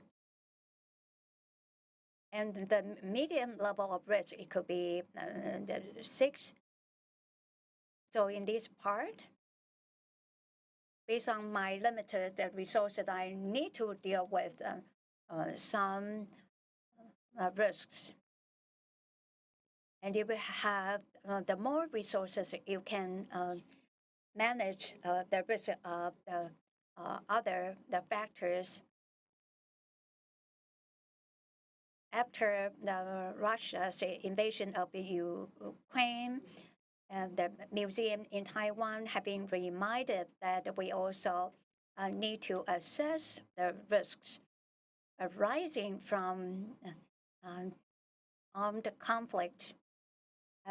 In here, you see the four different risk scenarios. The first one, due to the impact of artillery and fire, the structure of the building where the cultural relics is located is damaged. The impact maybe on the ventilation system and also the route of the evacuation. So we have W1, W2, W3, and W4. Let's assume that this W1 and L value is 3, and 3 times 2. So this is 6 higher risk. So now our museum have come up with some guidelines to manage the risks in the event of the armed conflict. We also see the additional models. For example, the CCI, the ICOM, this ABC method. There are the 10 different levels. The difference between the two is 0.5. This is more detailed semi-quantitative model. Professor Lee will talk about the model that developed by himself. That's the Taiwan model. I think we can learn from that presentation about how that model can be used. We have seen from 1999 to 2016, a total of 27 articles were published on risk analysis methods for movable and immovable cultural heritage, focusing on this topic. We also see 27% as a 7 article focus on immovable cultural assets, and 20 or 74% focus on movable cultural assets. The articles covered both integrated risk management and the other risk assessment issues. These are the 27 articles I just talked about in the Netherlands. They have this quick scan, quick map. This is how they assess risk. And then after that, after the assessment, let's look at these case of the United Kingdom. You can see these analysis, and they also calculate the actual steps to be taken and who is going to be responsible for these tasks. After the analysis, now we know what the risk should be prioritized. Are we going to accept the consequences? If not, how can we mitigate or reduce the risks? Is it possible for us to avoid the risks? Is it possible for us to transfer the risks? So we need to think about this in coming up with our risk management strategy. We also need to have a monitoring system. It could be internal monitoring or external monitoring. We also need to conduct drills regularly. This is from Canada's Cultural Heritage Conservation Center. We need to apply risk management methodologies, disaster and the post-disaster. These include recovery. How much time does it take for it to recover the cultural heritage? Considering what we need to do, should we do something to equip ourselves so that we can get prepared? For example, taking inventory of our collection and packaging the cultural relics, or evacuate the cultural relics to safe places. We always talked about we need SOP, standard operation process. But we also need to remember we need professional expertise. So very quickly, let me just conclude by saying that the risk management is a part of preventive conservation. A museum identity that is very important, and that we need to do that to reduce any losses. Yeah. Thank you. 好，那个 Thank you, Ms. Yan. Now we shall move on to Professor Li Jianwei's presentation.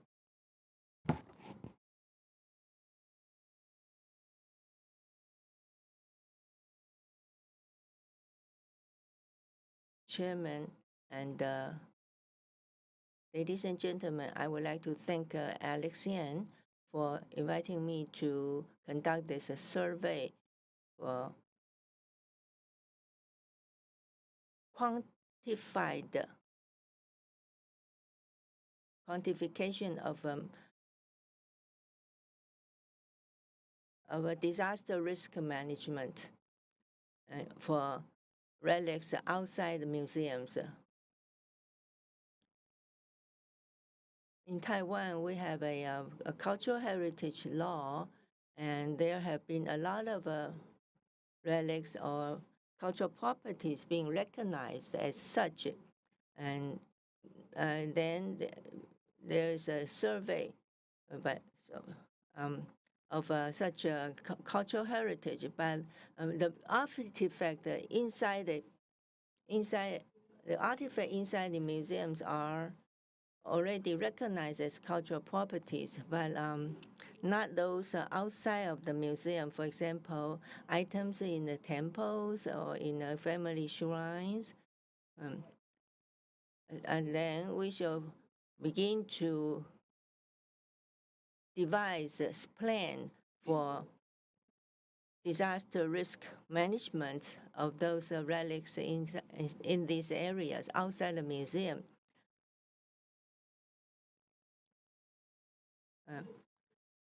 So here we have a number of hazard factors such as fire, environmental pollution, and earthquake, and so on. So a lot of these, if it happens, then it's impossible to rescue those cultural properties. And museum is considered as a microenvironment, but for such relics that's outside of the museum, so it's in a big semi-open space, and it would be very difficult to estimate the risk factors. And besides, there are all kinds of practice, all kind of ritual conducted at this site. So we need to come up, perhaps we could come up with some kind of factor or indicator, some kind of a quantity to estimate their risk. So here we do this. There are two kinds of targets. One is this, in this, a lot of them are inside the family shrine. And also those things that's over 50 years old and considered. So we have to do the survey, and then we did and then we use the result of the survey to begin to assign some numbers, and this number will be used for quantified analysis of a risk for each site, each location. And there is in the past, their risk consider only fire risk, but there are different types of antiques. They're subject to various type of risk. So we did a more comprehensive analysis to see what is the best way to assign or to define this kind of index. And so we begin to look at this map. We call it hazard risk map. And there was the Bureau of Cultural Properties. We begin to look at all kind of artifact that's over 50 years old and located outside of the museum, well-protected museum. And so there are a number of factors we have identified, very similar to the previous speaker's definition. And here we use all these factors and to look at. And then custodians, how do they estimate or how do they assess the risk factors here? So we believe we want to put out some kind of a priority list. If there's a fire breakout in your temple, and which item do you save first? Do you rescue first? So that kind of priority list, how do you do so? Then we need some kind of numbers to help you to set this priority list. So we begin to find the factors that you can use to assign numbers, and with these numbers and their weighted average, we could gradually come up with some kind of number. So we can consider the overall environment and this micro environment. So there are three types of things to consider. A is this hazard factor, B is a space factor, C is the cultural property factors in the nature of this cultural property. And so we try to follow this list. This form was designed by the Bureau of Cultural Properties, and there are different type of data to fill in, whether this artifact is located inside a sheltered place, or it's at in a semi-open space, or it's in a totally open step. And there's one factor is to consider which item to rescue first. And so here, and then you look at their space and the material, construction materials. So if these two factors have higher numbers, and then it means that the higher of the risk, or you could consider the materials of this artifact itself, and the higher the number, the higher the risk. And the C is the degree of a deterioration of this artifact. It's a 1, 2, 3, 4, 5 on a scale of 1 to 5. And then D, you estimate its risk factors. From 1, it's safe, to 5, it's extremely dangerous. And then, so that's, but there's one thing we forgot to consider, that is the plaque that's hung high up on the beams of the temple. You also have deities, the figurines that's on the table where you worship. And so very often people will worship, people will rescue the smaller, the figurines that's on the table before they climb up to save the plaque up up on the beam, although the plaque high up there has a higher priority. But when there's a fire, you just rescue whichever is reachable. And here we look at the spatial information risk analysis. We have two professors in my department who do this. It's about this liquidation of the soil or the potential of a landslide. That's another thing. And then that's an outside space. And then you consider this vulnerability of the space in this in which the artifact is located. And we selected the 6 points in Taichung City. There are school, family shrine, temples. So in the 6 locations, we did this exercise of quantified assessment of the risk of artifacts. And this is Zhang's family shrine. And this is a Taoist temples and so on. And after this, when we put it into this GIS, environmental sensitivity, because in this family Lin's estate in Wufeng, it's only less than 1 kilometer from a geological fault. So it has a very high GIS environmental sensitivity. And then we also analyze the flood hazard, and this is based on the meteorological data. I could assign some numbers because the government has a national disaster prevention center. They provided the relevant data for us to look at, and then you have a landslide hazard analysis. Again, the Lin's estate has a very high score, meaning it has a higher risk of such a landslide hazard. And so overall, this is a space vulnerability indicator, and this Lin's estate is 0.43. That's a total score. And if you talk about the overall vulnerability indicator, and this a different location has a different score. And that if this score is high, does not mean that the artifact in your place is more dangerous or more risky, but just that you need to pay more attention to them.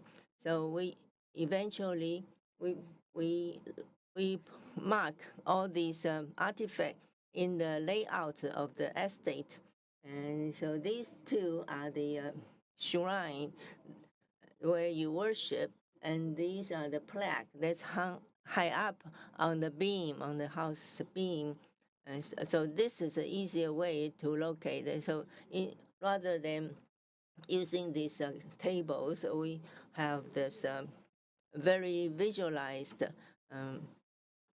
map, and using the color to indicate the level of risk. So it becomes very easy for people to glance at it and to understand the various levels of these artifacts.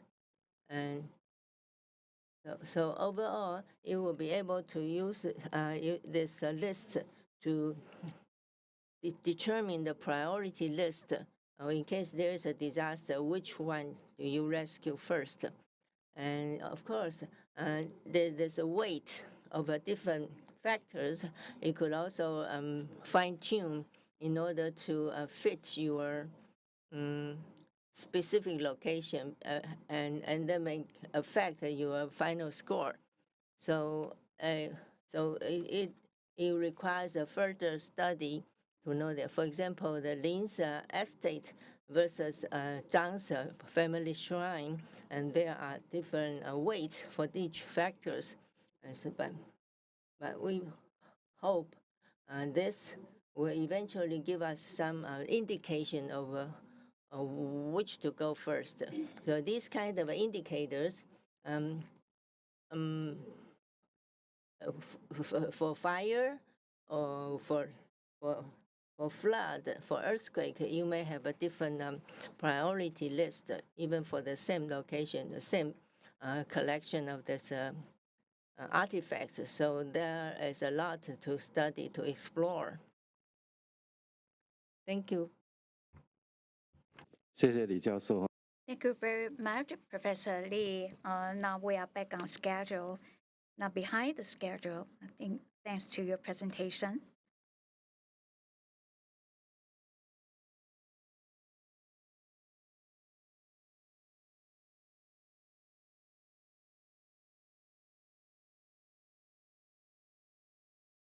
Thank you. Good afternoon. I will try to finish my presentation as scheduled. So I would like to share with you the disaster preparedness, especially the evacuation drills of the National Taiwan Museum. This is the outline of my presentation. We have some evacuation experiences. Actually, I learned that from the literature. Last year, because of the Russia's invasion of the Ukraine, we then decided to conduct a drill with the assistance of National Police Agency. Taiwan Museum, or National Taiwan Museum, was established in 1908. This is the oldest museum in Taiwan. That means from the colonial rule by Japan to now, the museum has a long history. And we also have more than 120,000 pieces of collection. During World War II, you can see that our museum was so close to the presidential palace to avoid bombardment by the military forces. We evacuated the collection to more than 20 different sites and brought back our collection after the war. In 1945, the museum worked on taking inventories of the collection. At that time, the exhibition division led by Xiao Xuancheng did most of the work, and that they actually also wrote down that their work logs, so that these work logs or the work records are very valuable for us to learn about what happened back then. And this is in the 1950s. There was an order to evacuate the collection. And we then, back then, the museum staff organized meetings to talk about the route of evacuation, as well as what tasks had to be performed. In here, from the literature, we can see that they came up with the temporary storage site, and some were kept underground. So during a period of 8 years, there were the 4 times of evacuation. If there's any need for this collection for display research or the other needs, then those collections will be brought back to the museum. I studied the literature. It was fascinating to learn about the process. Where should the collection go, and what cultural relatives should be evacuated first, and where can they be stored and kept safely.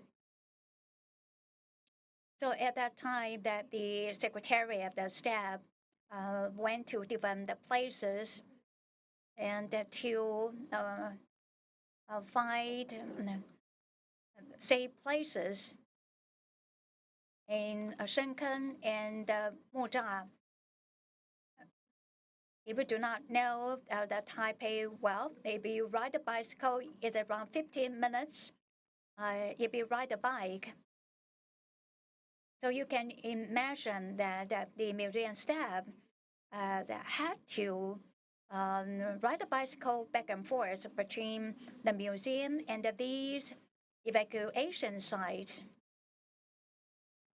They also work on prioritization. The first batch is those historical photos, and the first batch, I believe, only includes 29 photos, and there were also some cultural relics from indigenous community, and also animal specimen and mineral specimen, and that there were 14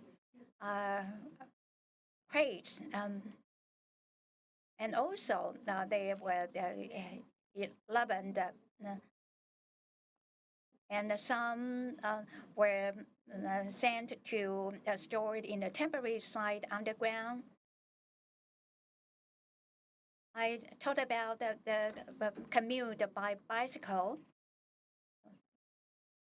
is around 50 minutes. And I read that one of the museum employees that encountered a problem, his bicycle broke down, so he had to get advanced salary to purchase a new one to commute from the museum to the evacuation site every day. And other than these cultural properties, and there's also the list.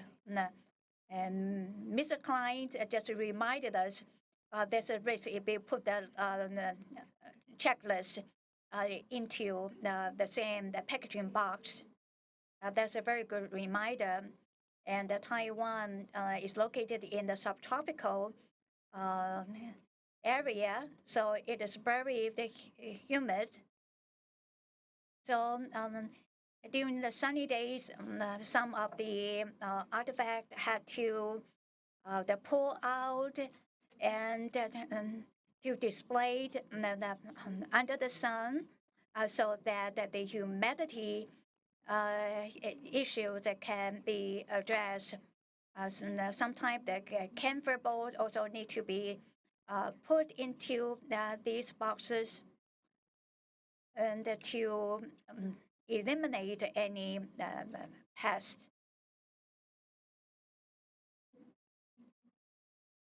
So the museum continued to operate with such evacuation plan, but some exhibition space were closed.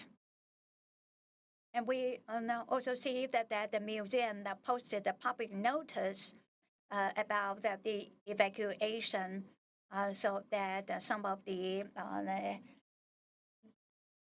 objects on display would not be seen for some time. So from the literature, we learned that the first batch, we have that 500 pieces evacuated to Muzha. After the situation eased a little bit, in 1958, there was a meeting conducted, making a decision to bring back all the collection and put underground of the building. Unfortunately, August of that year, the war broke out again. So the museum had to evacuate the collection again. The literature only recorded such a process for 8 years. So I do not know what happened in the 9th or the 10th year. I only know that there were around a total of the 800 pieces of artifacts in 4 the boxes. Professor Yan just mentioned about the risk assessment, risk management. So for such an evacuation plan, that there were some countermeasures to prevent the damage from flood, also from the high humidity. You may think that all these are very rudimentary measures, but I think museum staff back then did their best. And you also see that some pests or even mice pose risk to these evacuated collection. And the travel allowance is actually the very low. And 25% of the budget of these exhibition department was used to purchase materials needed for the evacuation. I believe that the museum staff did not know how long such a process will last. The pandemic is easing, but when we were still in the middle of the pandemic, we did not know that when we could see the light at the end of the tunnel. I believe the museum staff back then also felt that way. So in here, you can see that in the 1950s, in the evacuation of the process, there was some room for improvement in terms of the anti-pest techniques, or to remove the mold and also the humidities and the microclimate control. Of course, there's some room for improvement. And then we talked about the drills. We need to get prepared during the peacetime. We learned about that. We have been reminded multiple times in the morning. And in here, you can see that we also need to make the drills as realistic as possible. And the storeroom of our museum also took part in the drills with the supervision of Professor Yan and other experts. From the drills, we actually detected some issues. Number one, allocation of the resources is the challenge. And we have so many cultural relics, close to 120,000 pieces. So we need to prioritize the importance of these artifacts. So it took us many years to work on that. We thought about was that really necessary to put these cultural relics in different categories specific to the level of importance. And now we know that that's something we really have to do. We need to do that to come up with our rescued list. For the first level, we have around 1,800 pieces. So this is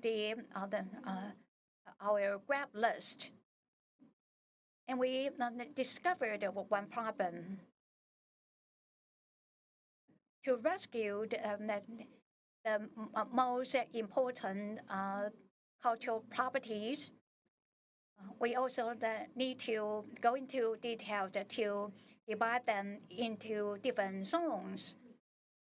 And those with the cultural property identity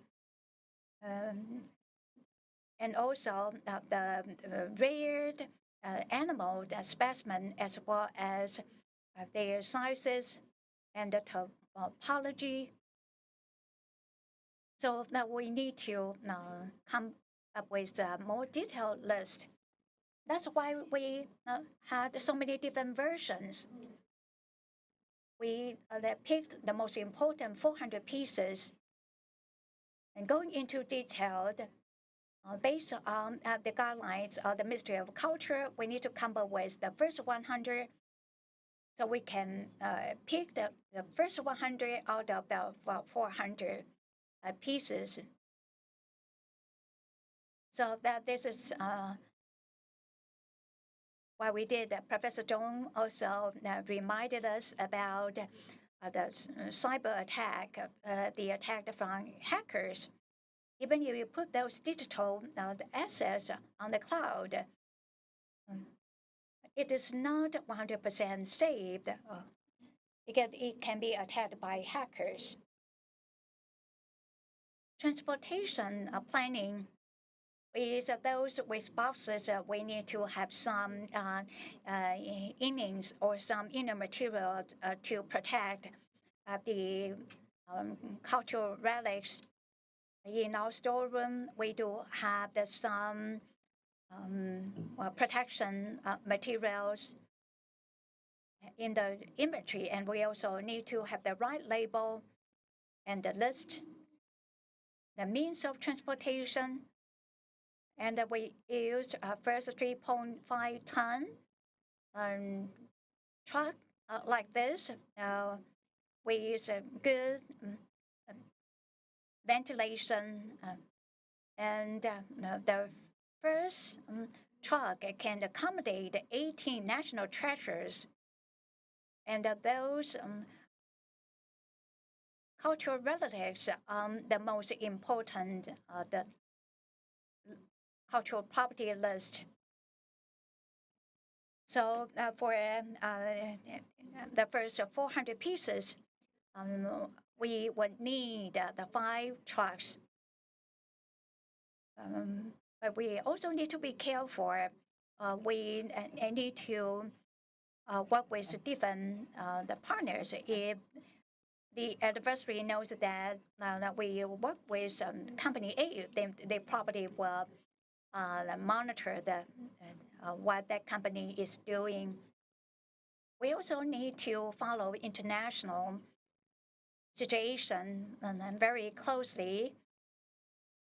Then this is related to the situation of Russia-Ukraine war. So in the 2022, we do have these drills in the event of the wartime. It covers assessment, preparation, and packaging and transportation, in relocation and storage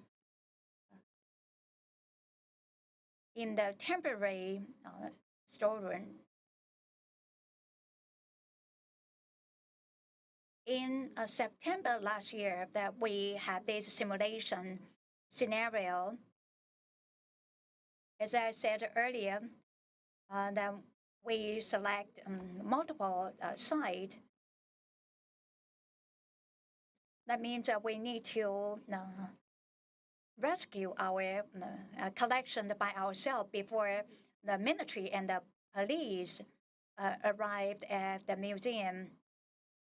So we do need to have some means to evacuate collections by ourselves.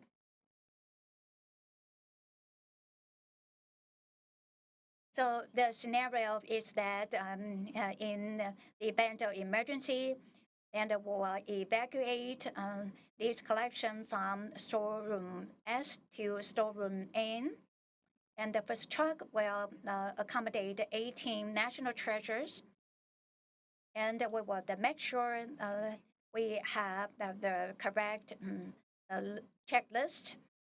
And the truck will be accompanied by museum staff. And we also need to ensure that safe transportation.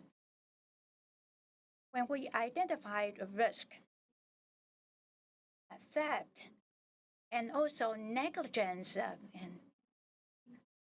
are the two risks we think that may occur the more often.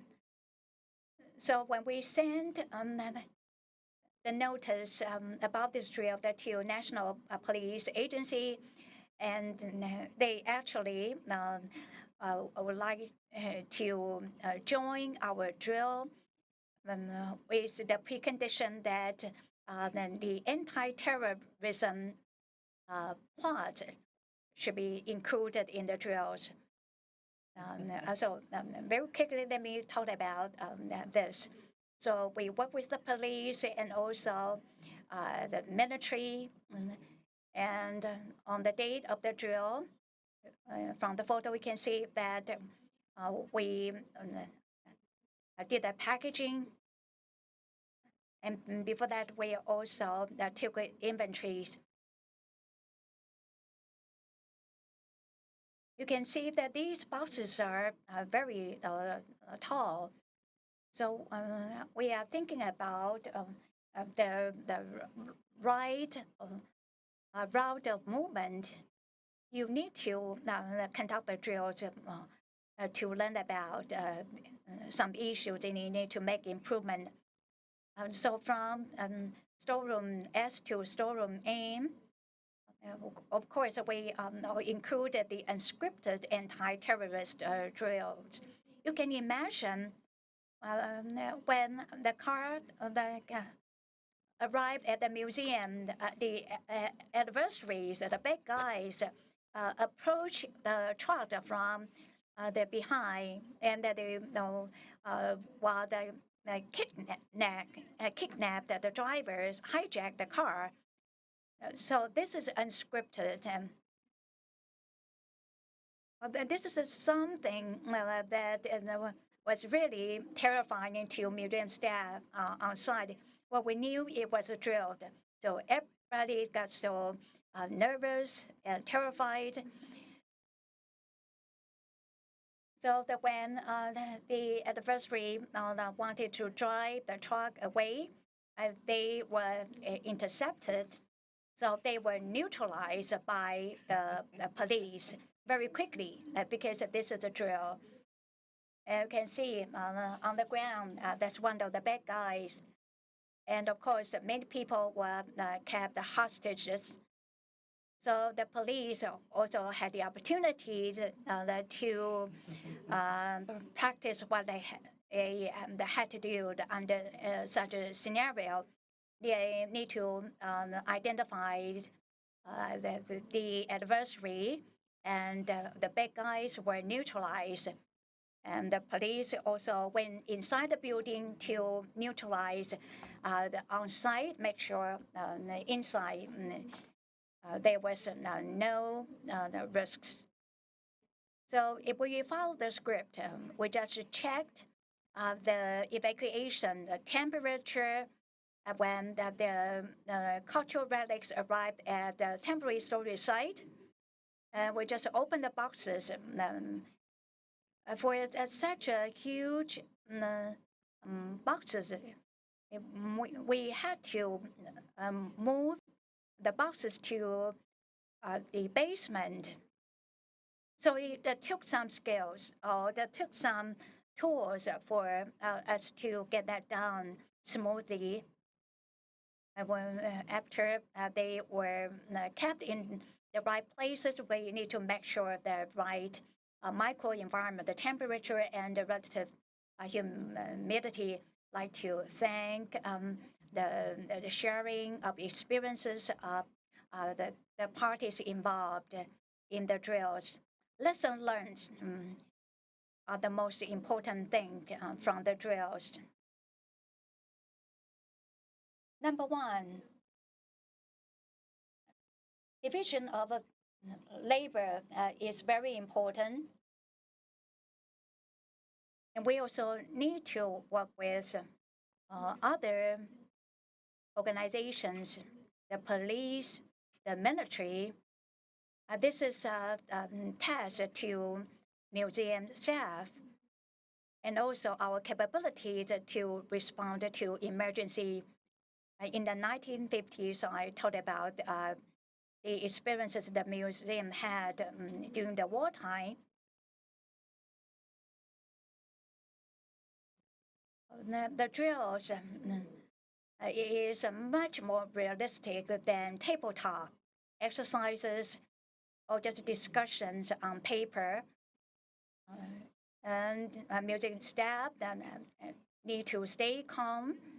As I said earlier, we know that it was a drill, but the museum staff got very nervous and sometimes terrified in the process. So there's a lot of things we need to do prior to the drills. Sometimes there's no SOP. We need to come up with some way to address the issues we were facing on site. I believe at this forum, we will also talk about the digital technology. For example, different copies of the list of the collections inventory and also real-time reporting. If we do not have the internet, what should we do? We hope that through these imperfect drills, we can learn what we should do more and what we should solve in the future. And then from such a process, very humbly, we can learn from the experiences and to protect our cultural properties in the proper way. Thank you.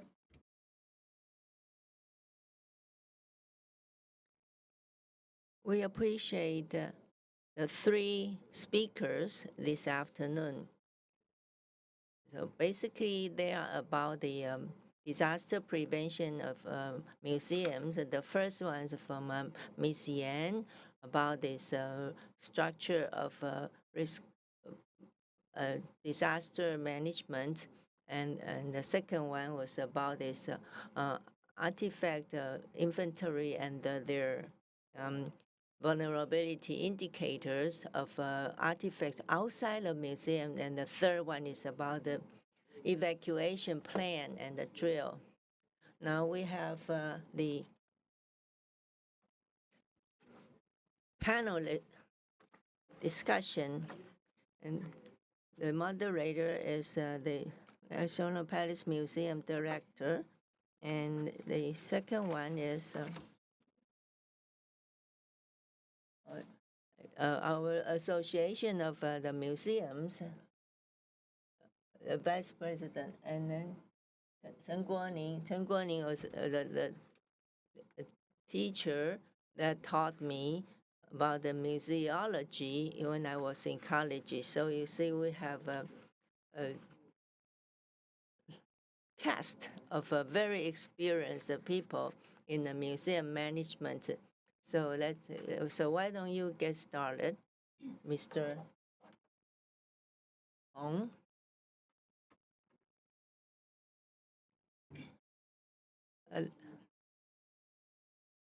as a person in the practice of museum management, allow me to offer some experience. In the Bureau of Cultural Heritages, they also try to identify this different cultural heritage. Like in the Taiwan museum, there are 120,000 pieces, but there are another 80,000 pieces on reserve. So we need to classify them because every museum has very limited resources and manpower and the budget and the time, especially when there is a disaster. You only have a short time to respond. So this morning, our international speaker talked about you have to classify in order to prioritize which one to evacuate first, and then the second and the third batch, and so on. So it's very important to do the prioritization within your limited resources. And our museum, during peacetime, you have storage, no problem. But in this exhibition space in the Taiwan museum, what happens when a disaster happens? You have to protect people, and the second is a structure, the buildings. It's also a monument, historic monument. And do you have how do you design your disaster prevention systems in this setting? And this morning, we're Professor Jen talking about the fire. And so you try to rescue people, rescue the buildings, rescue the artifacts. You have different approaches. So and on the rooftop, we need some kind of a sprinkler to protect the house, the structure, the building, and for artifact. In the storage room, we could use a gas type of but in this in the exhibition space, you cannot use this air type of sprinkler because there's inert gas will kill people. And so you have to use some kind of a water system, but there are paper-based artifacts. Then you need to have some kind of insulation to protect against this kind of artifact that's paper-based or fabric-based. Other than that, somebody talked about the mitigation in the case of war or armed conflict, depending the degree of urgency of if your top priority artifact should be evacuated. And if you have sufficient time, then you try to evacuate the second class of items on your priority list. So you have to have this kind of plan early on, have it readily available. And then you need to have a well thought out evacuation plan, even about the role each person plays and the equipment, what kind of a transportation vehicle you have, and also the confidentiality, the classified information. One thing is the van is too obvious because you don't want people to identify this is a truck that's carrying the national treasures. You want to pretend that is a grocery truck or something else. Otherwise, the terrorists or looters will target them, especially for the National Palace Museum artifact. You have to do some kind of covering or pretension, and then the evacuated locations. How do you how do you have people staffed there to protect those evacuated treasure? And this morning, somebody also mentioned that just in case artifacts destroyed. So here in the Taiwan National Museum, we have all the digital documentation. So if in case there is one piece got destroyed, we could try to regenerate or use a 3D printing to create a copy of that destroyed artifact.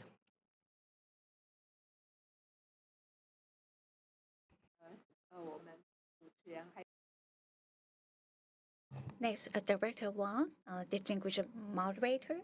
Ladies and gentlemen, good afternoon. Can you hear me? Is mic on now? Thank you.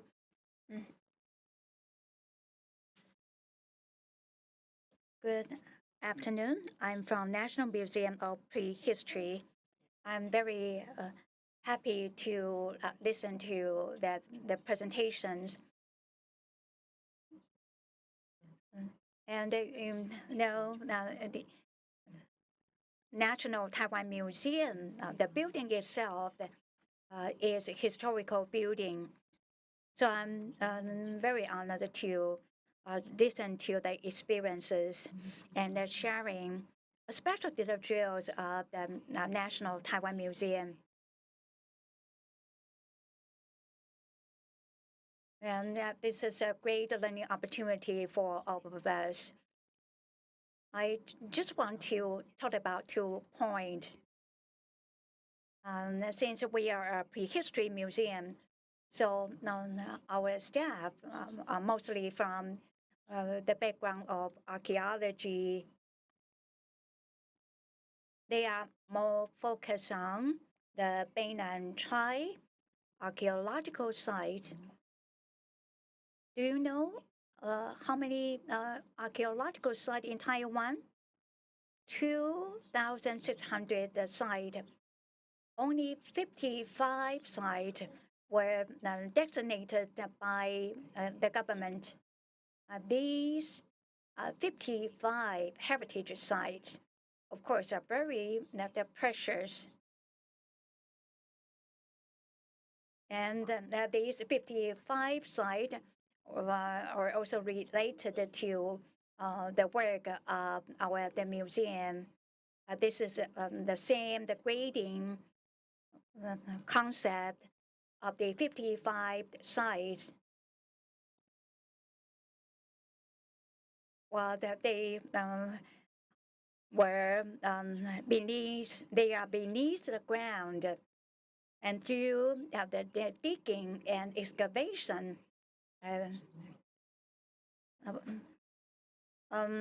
for example, the 5% are unearthed, but 95% remained underneath the ground.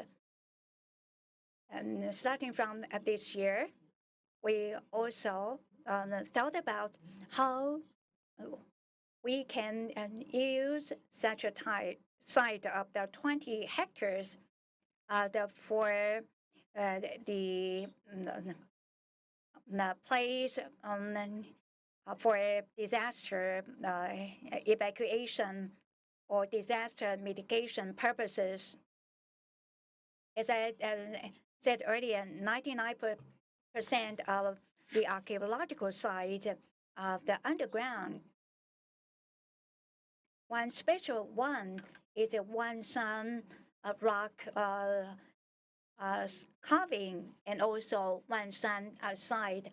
They are exposed to the open air.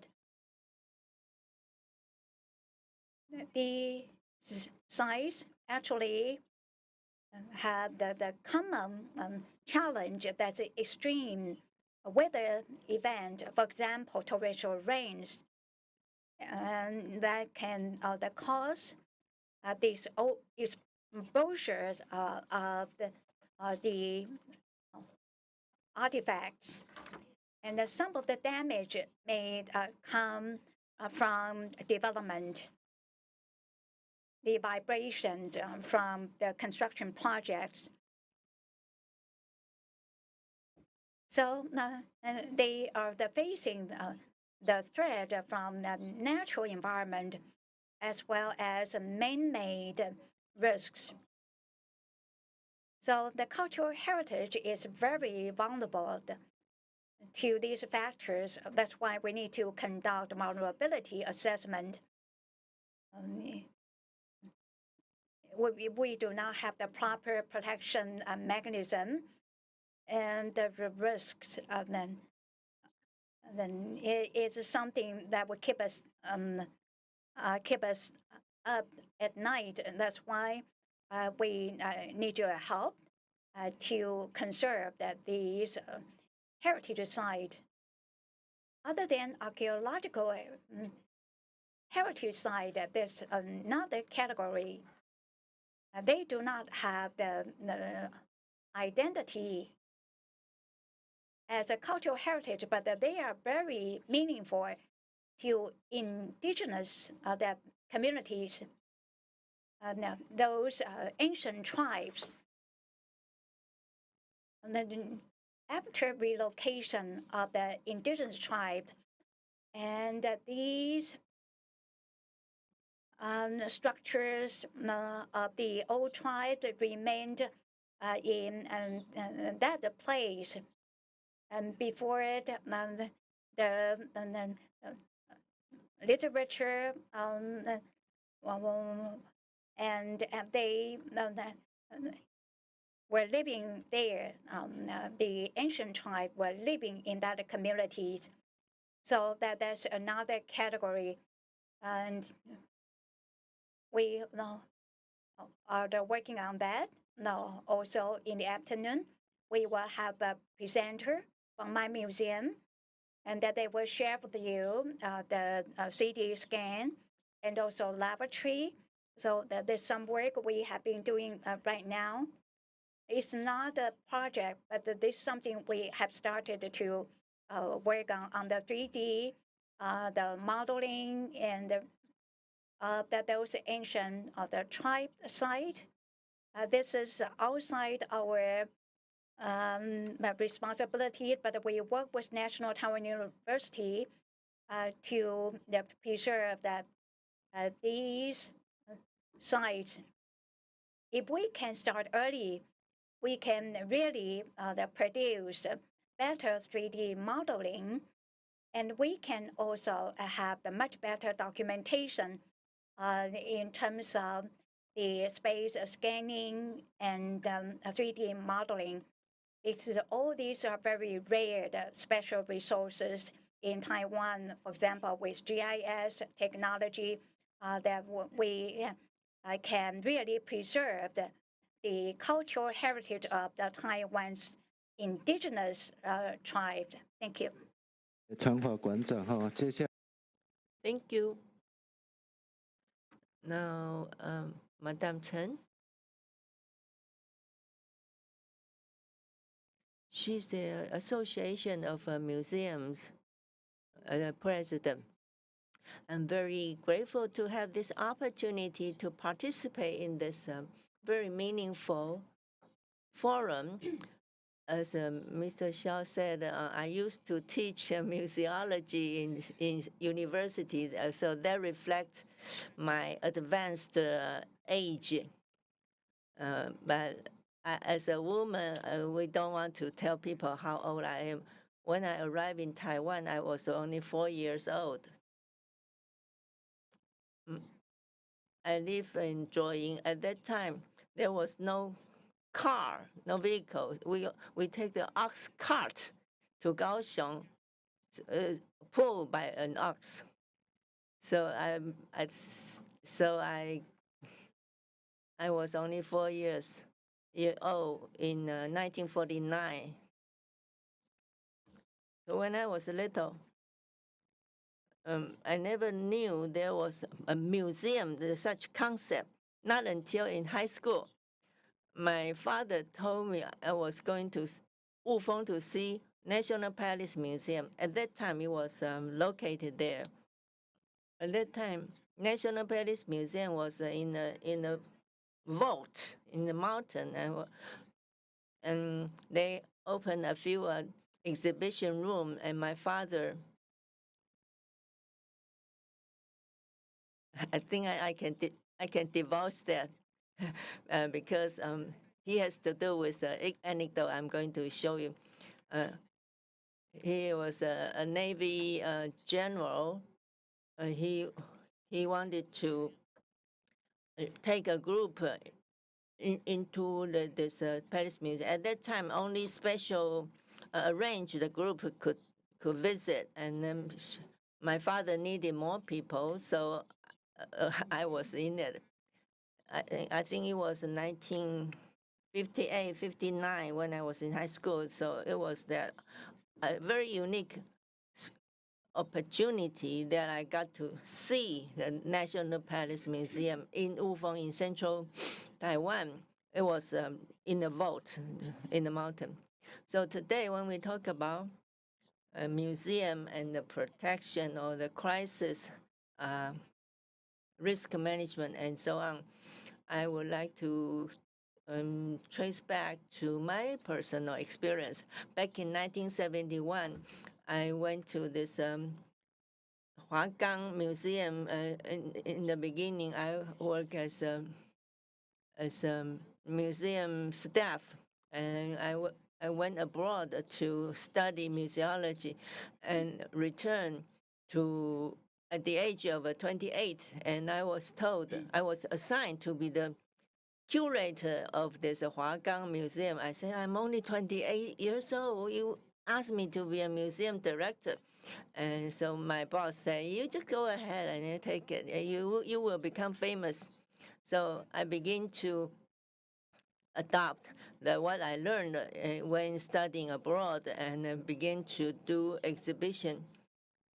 So I was the first one to have to send out a promotional material about the exhibition in the museum. So there was probably the very first one such example, promotion to the public about the exhibition you have in your museum.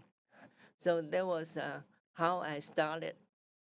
At that time, Taiwan had only 4 museums. One is the National Palace Museum, and it moved to Taipei, the current location, in 1963. And then the Taiwan Museum and the National History Museum. And so my big boss had a degree from Harvard. So he was the first one to establish a museum inside a university campus. So I just adopted what I learned abroad. And then we have very, very limited budget. And so there was one floor in one building. They just tear down all the space, separations of a classroom. So I have one floor all to myself. And when I returned to Taiwan, it was 1976. 1976 when I returned to Taiwan after studying abroad. And at that time, Mr. Xiao, our moderator today, he was working as an intern in my museum, and I was very impressed with his performance at that time. Never did I realize that he would become such an outstanding person, professionals in this museum sector. So it's truly quite a history. And I worked in this Hague Museum starting in 1976 until 1995, almost 20 years. I was wondering, how come nobody is talking about artifact protection? Only the National Palace Museum has a technology office. That is Ms. Yan's office. That they are very specialized in artifact restoration and preservation. And that's a public museum. But my museum did not have a conservation department because we are a private museum with a very limited resource, and so there's no such vacancy. I felt perhaps I need to organize a forum, a conference regarding protection of museum artifacts and materials. So it was in 1995. We invited the local and international speakers, about a dozen of them, and it was 200 people signed up in a few days, and the people who could not get in, they say, oh, we must have some secret unspoken rules to keep them from attending this conference. And luckily, there's a Thailand Art University has a new institute, graduate institute called Antique Preservation Graduate Institute. So that's the very first time we have this kind of a school, academic institute specializing in that. So in Taiwan, it started with a conference, and then the Ministry of Education began to set up the school as an academic discipline of artifact preservation. There was a second one. That was ours was the first one. We were the pioneer, trailblazer. And then the following year, we also have another conference talk about the risk management, earthquake, fire, flood,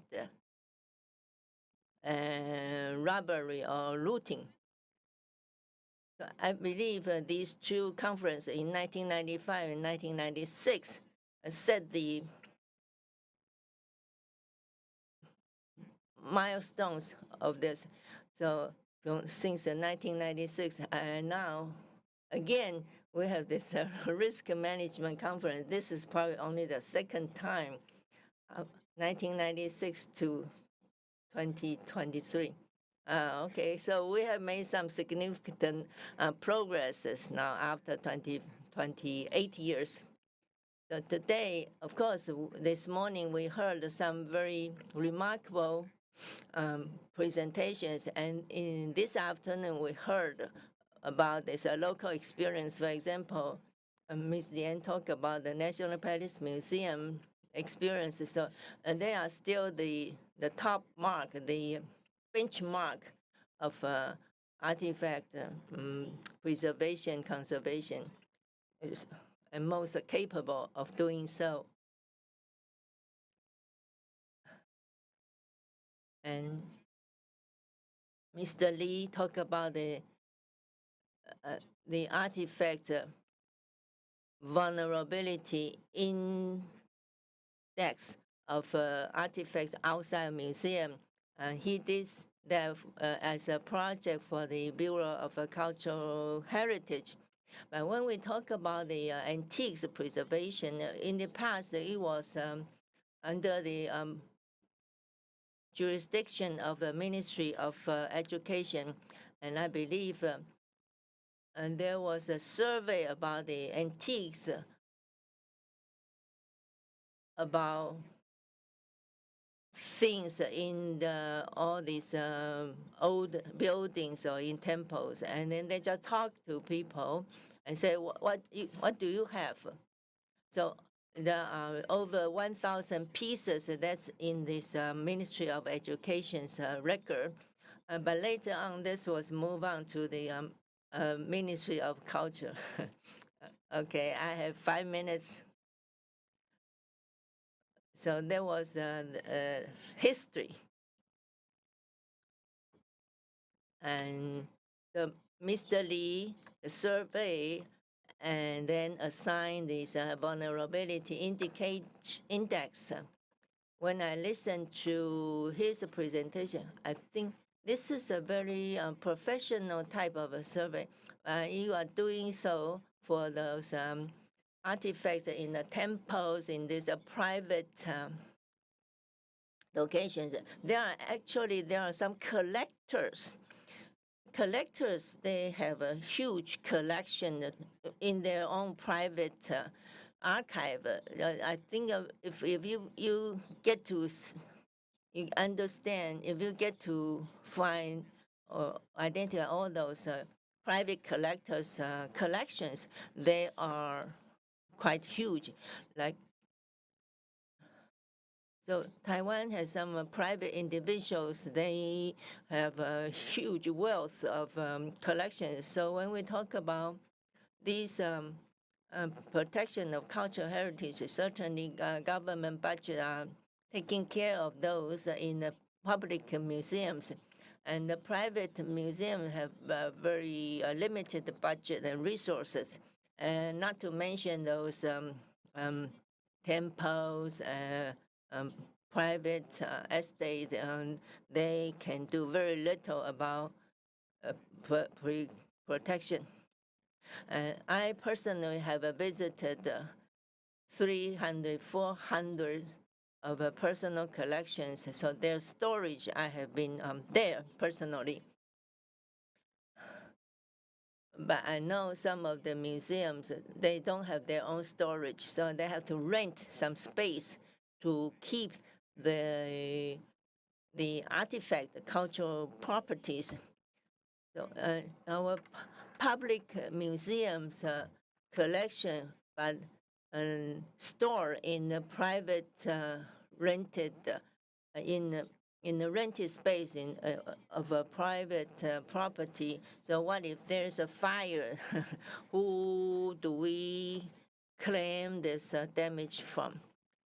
So today at this in today's forum, I would like to call for more attention from this Ministry of Cultural Heritage, the management of your collection and the management of this equipment or your infrastructure of hardware as a very crucial task. Like today, we heard about the drills. When there's a risk, if you evacuate to somewhere else, then I would like to know, when you evacuate in the event of a risk, do you believe the place you move those stuff to is safer than your museum venue? I understand you have some classified information you are not allowed to divulge.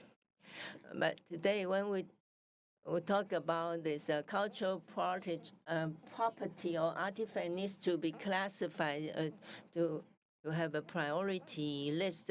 I believe the legislation was passed back in 1980 something, so almost 40 years. Perhaps Mr. Xiao, you could supplement this information. So today, when we say classify or prioritize your artifacts, I'm not sure you have fully identified the class of those. So we say national treasure as a class 1, an important artifact as class 2, and regular artifact as class 2, class 3. So if in case of a disaster, do we have sufficient planning to evacuate these different class of artifacts? And then nowadays people talk about China is going to invade Taiwan, or at least attempted to, or claim to. If they say we stole the National Palace Museum treasures from them, from China. In fact, we did not steal.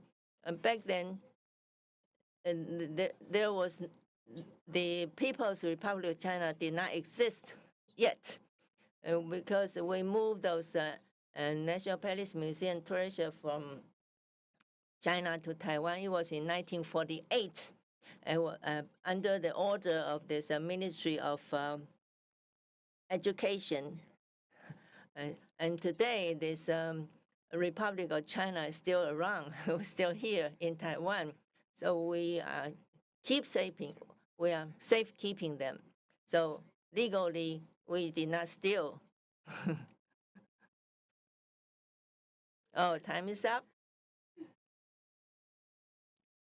In fact, I have 2 more minutes to take. Allow me to make a conclusion or a recommendation.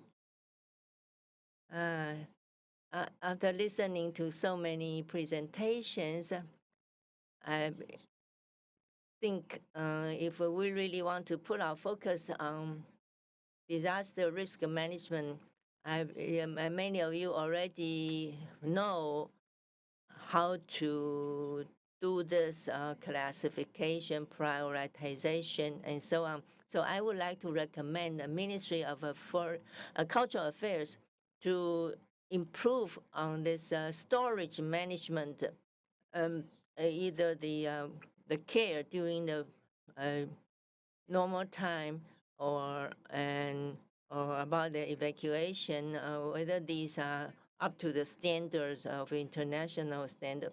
And the next issue is the education. Other than the people in this museum to do the promotion to the visitor to museum, but we have to also do the relevant education from in school, because this kind of a respect or for the cultural heritage properties, we need to just promote the public awareness, not just the visitors to the museums, and the drills and training programs for relevant staff. And you need to increase the budget and international resources. We also want to find ways to get more international resources, and the classification of the artifact. And what do you do after you classify them? What exactly do you want to do them? So overall, you want to promote the public awareness in terms of their understanding of the preservation of cultural heritage, and not just say, oh, we just move them away to another place. In our national and cultural heritage law, they say if there is a disaster, if there's a risk, it can move the cultural property to locations abroad. But where abroad? Do we select the United States, Japan, or Australia? And whether there's any policy or any preliminary step or some kind of agreement, bilateral agreement to move this over, and whether there's any location already identified. So this morning, Mr. Tom Klein said they put it in a bank vote. I think that was a good idea. And there has been a rumor saying the National Palace Museum's treasure will be moved to the United States, and Taiwan. Concerned citizens were worried. They say, where do you move that to? If you move to an offshore location, you may not get it back ever. So what is the good policy? What is it? Okay, she's asking me to stop. 文化部。Oh, then, well, these are just some questions I would like to talk about. Thank you. Thank you very much, Vice President Chen. As a moderator, I need to manage control time properly, but I cannot interrupt my professor. Well, then, while if you look at the Cultural Heritage Preservation Act, there's no such an article. How about in the amendment? No, there's no such a provision. With consent or the agreement signed with other countries. So it is not stipulated in our Cultural Heritage Preservation Act. I can go to the detail, but I'm going to make it very, very long. So the best strategy right now is for us to have a break. We can continue our discussion in the next session. Thank you very much. Two directors, Vice President Chen, and the three speakers. Thank you very much.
不准。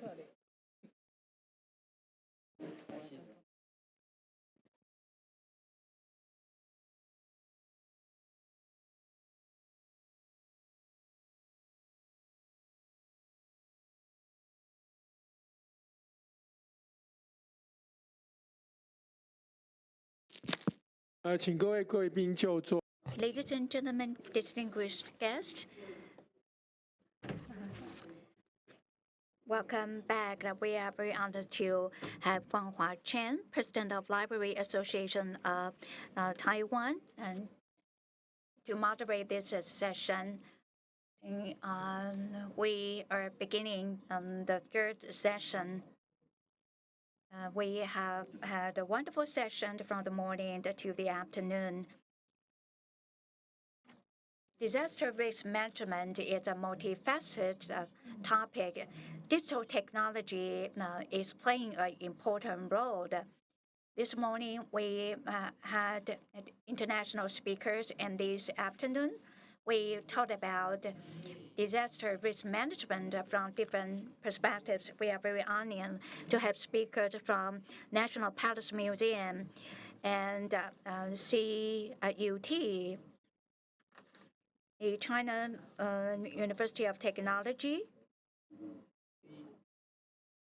and to talk about the 3D printing, especially the recovery of the collection. Digital technology is a hot topic with different application. I myself is the president of the Library Association of Taiwan, and my full-time job is director of the library of the National Taiwan University. And then in my library, we also have a special collection department. So in my library, we are also facing very similar challenges as museums are facing right now. We are here to learn. So without further ado, let me give the floor to the first speaker. Let's welcome Mr. Shaoqun Wu from National Palace Museum.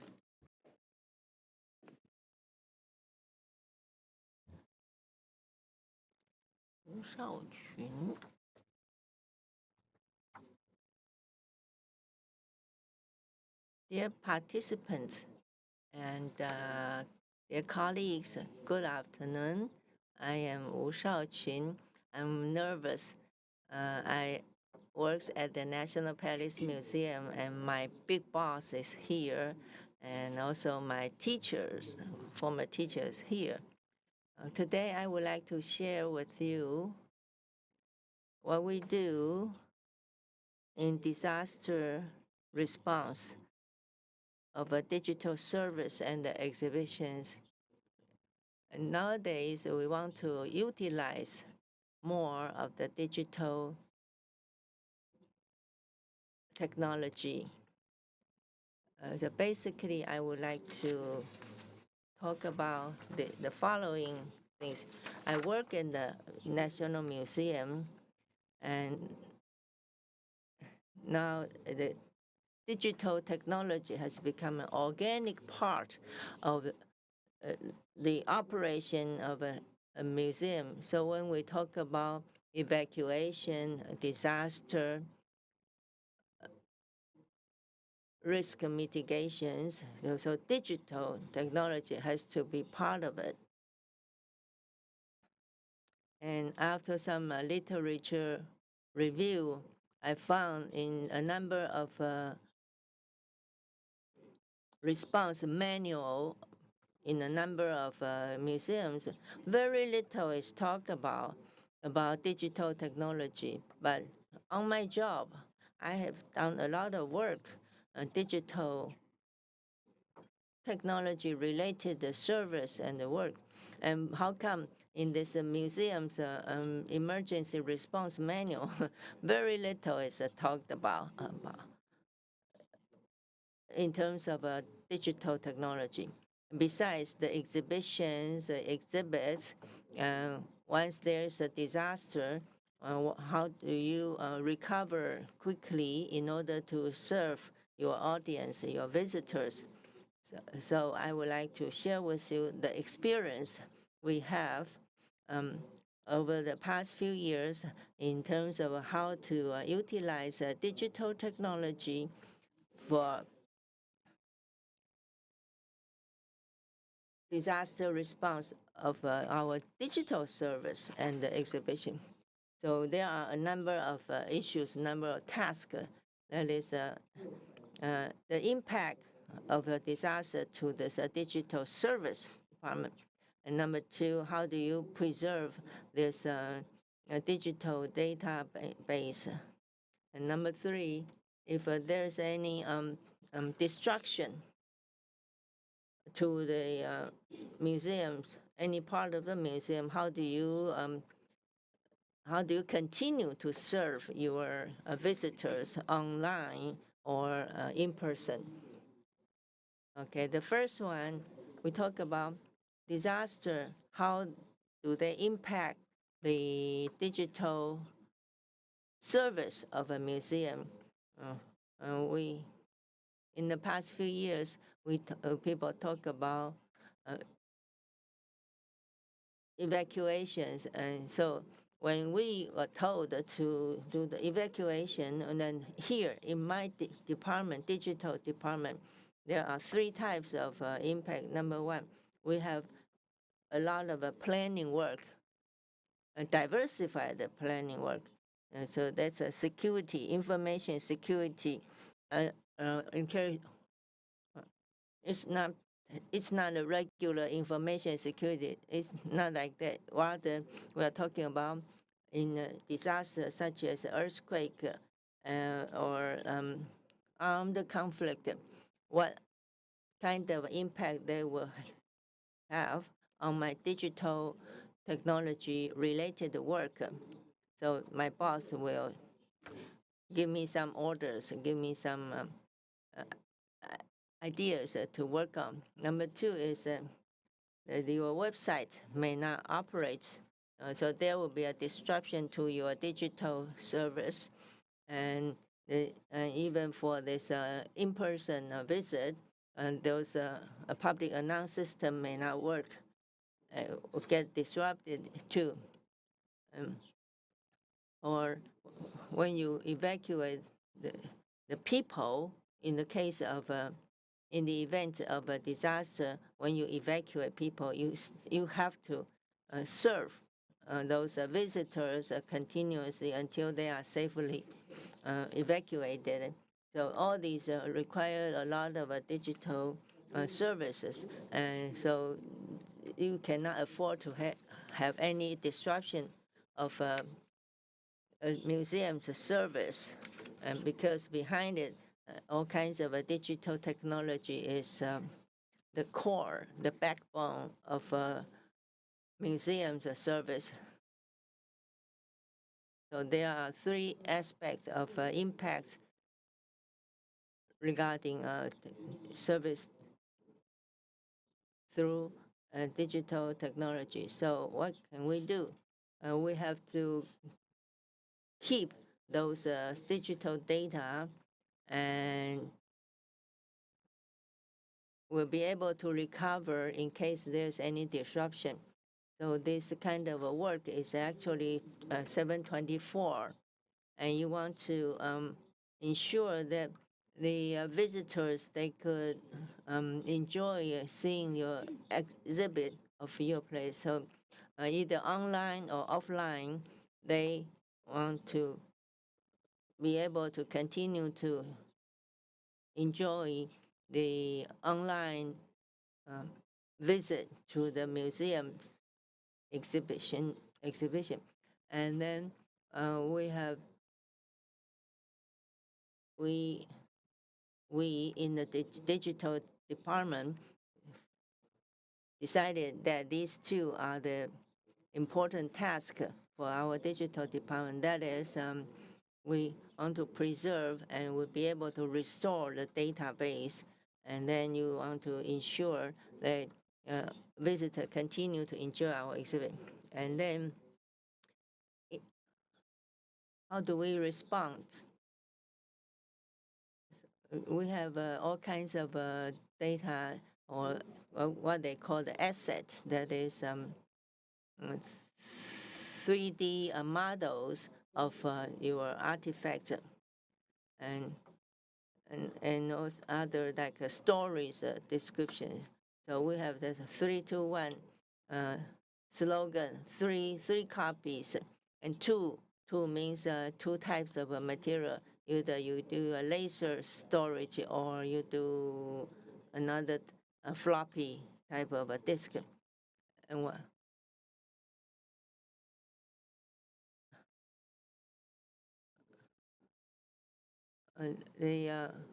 Taiwan's public television system, they lost their data, and because they did not do a redundancy storage, redundant storage, so a lot of precious information was lost permanently.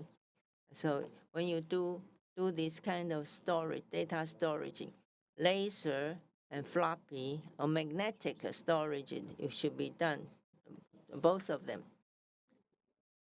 And the 3-2-1, 3 copies, 2 materials, 1 redundancy. And that's only the basic requirement. And then,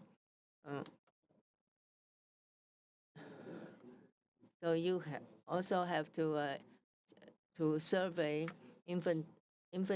inventory of all your digital data bank and data. And so this, I have looked into a lot of a response plan of many museums, but they only talk about the preservation of artifacts with very little mentioning of digital databases. And nowadays, the digital database is the essential part of the museum's collection. And then, how do we respond? You have to do this multiple copies and the restorations.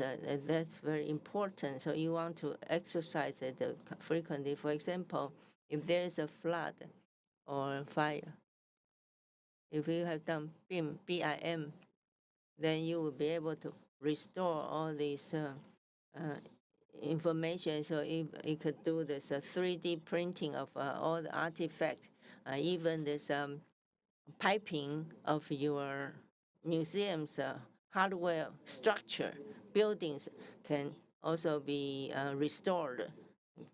So, and I think this kind of a response plan, you have to have this digital database. But a lot of this database is very old, so you want to be able to upgrade your databases on a continual basis. And now here is at the National Palace Museum, what do we do here? We also place a lot of emphasis on the safety or security of our digital archive. And this is not just about this information security, that kind of the security, but also we are talking about security against disaster. So we begin to do our copies. So our solution was to put one at the Academia Sinica. Academia Sinica is Taiwan's highest research institute, and their information also have a copy in our place. So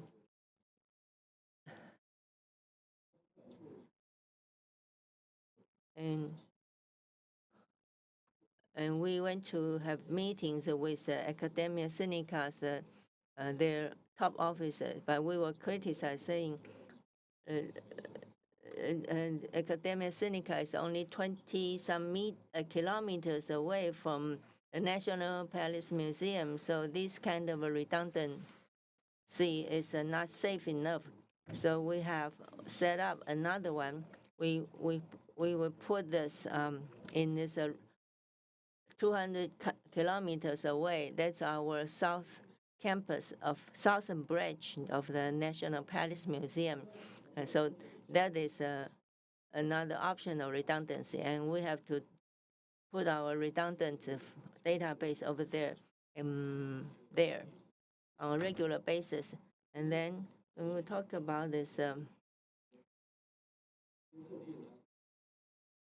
magnetic array storage material, it's easy to fail. And or if we could use laser disc, or we could use a magnetic tape. So there are 3 different types of copies we have to make, and this is for different type of threats. And we do like image files of artifacts as the top priority items to be preserved. And this is what we have been doing since the year 2000. But nowadays, because of storage material is getting very cheap. So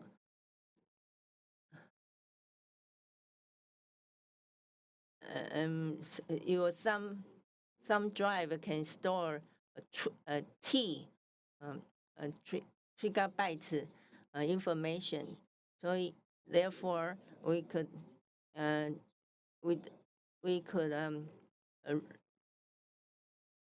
store regular data as well as these top priorities 3D informations. And in practice, due to the COVID-19 pandemic, we also figure out a way to allow the visitors to come to enjoy our artifact. And we have mixed media, and we use various type of like portable devices for people to enjoy this. And if you could get online, a visitor could go to our cloud and to enjoy our artifacts. So you don't have to personally visit our museum physically. And in Ukraine, in Lviv, and they are under the threat of war. So they work with a lot of other offices in Europe to preserve the artifacts in Ukraine. And so they use some of these remote devices to show the artifacts, and they do have some physical items that's touring around the world. And this one was in Tokyo, and you could use a pop-up type of display. Nowadays, the portable devices are very small, very portable, so you could use this kind of a device to stimulate community involvement. So even if museum is not accessible, but people can still visit your artifact in the cyberspace. So there were a number of shows. We went to a primary school and used AR and VR, and we bring over some portable devices. And this is for the purpose of supplement the opportunities when children are kept away from visiting museums. And so we go to their school and use as portable devices for them to see what it is. So we use AR, and this is a primary school, and this is a small portable device. We this original use a Tango, but now we use a Google's AR code to rewrite this. We copy that into something that you can carry on a portable device. And so this we keep the connection between the Palace Museum and the public, members of the public. Okay, I have a few minutes to go. So this is what we learned over the years, regardless which type of a disaster. What we do is different from what we do with the artifacts. For artifacts, you have to have drill once in a while. But here, our maintenance or this restoration is actually carried out on a daily basis. But this digital asset is not part of this evacuation plan, hardly ever. But we have this digital asset.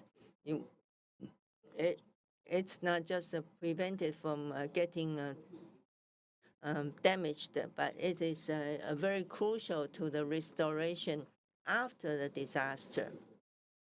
So this kind of copies, incremental, we have to do the copy every single day. So you don't have to worry about, or you go to the database to do something for, to evacuate it. And then we have this redundancy updated at the redundant site on a regular basis, like a monthly.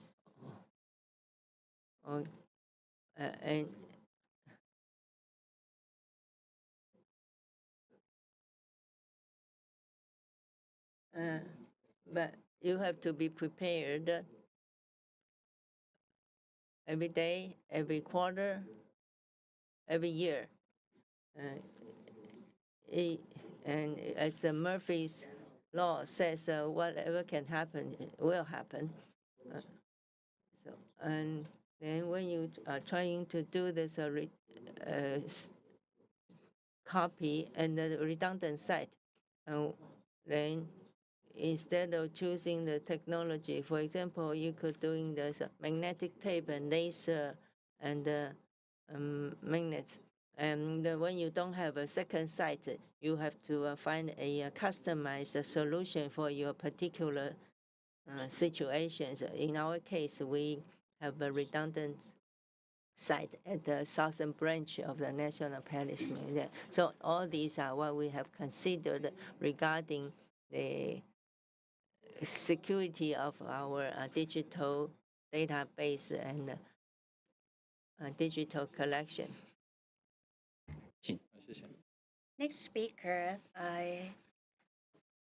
is a professor from China University of Technology.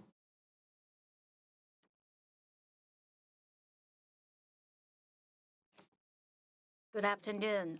My name is Deng Tenshi.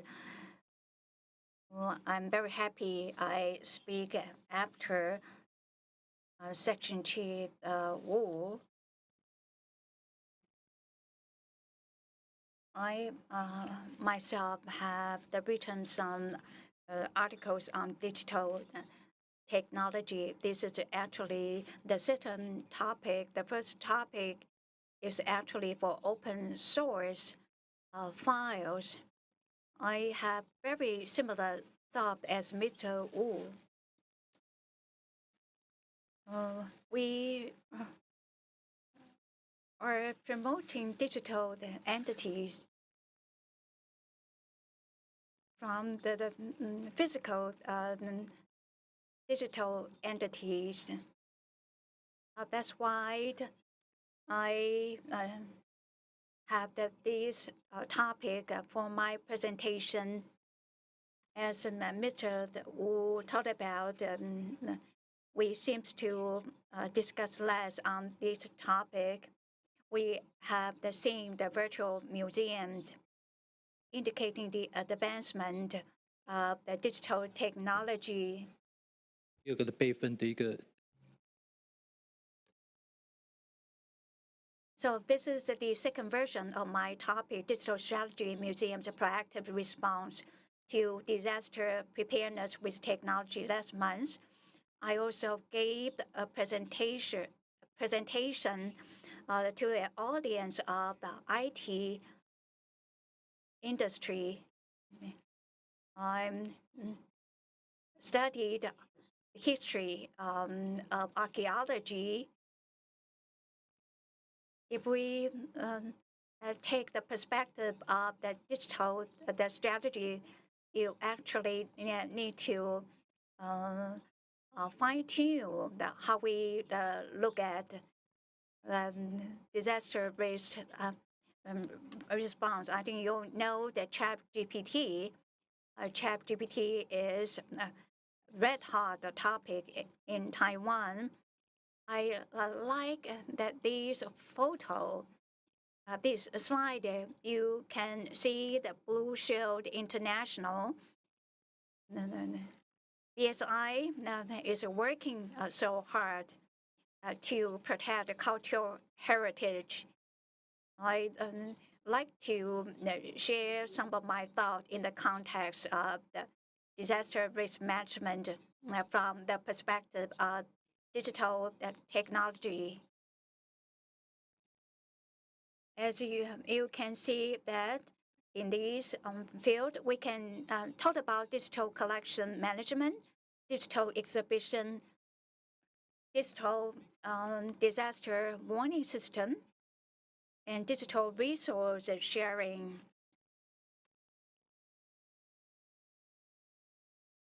The National Palace Museum will have the open data for more than 300,000 digital assets.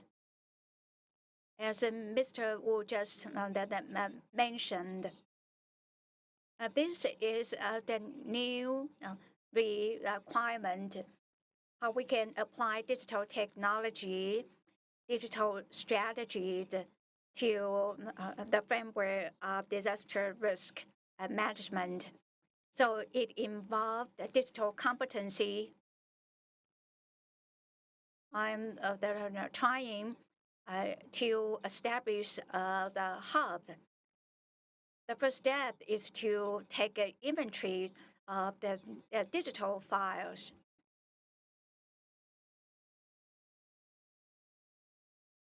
National Palace Museum, the organized exhibition in different sites. This is a great undertaking. It is also very challenging.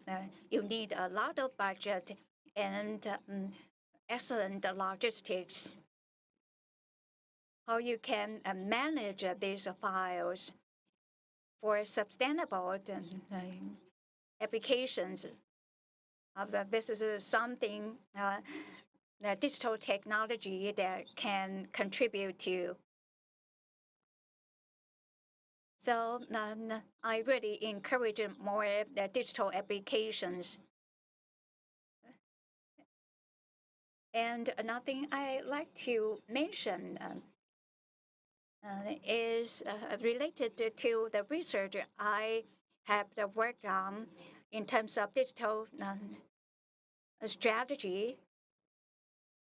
In here, you can have these articles for further the reference.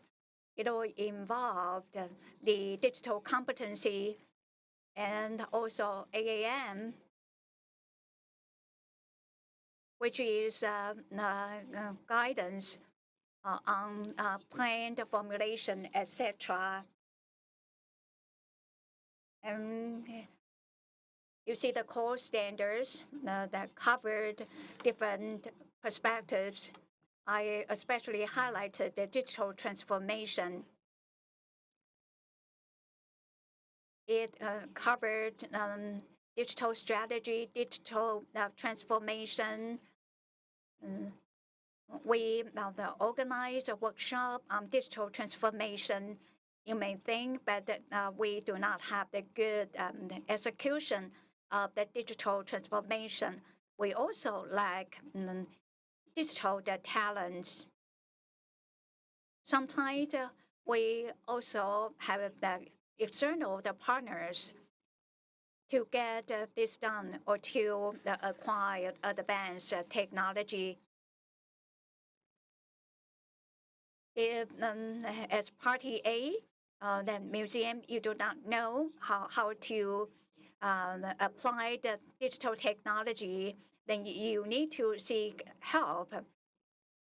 AR is also the hot topic for some time.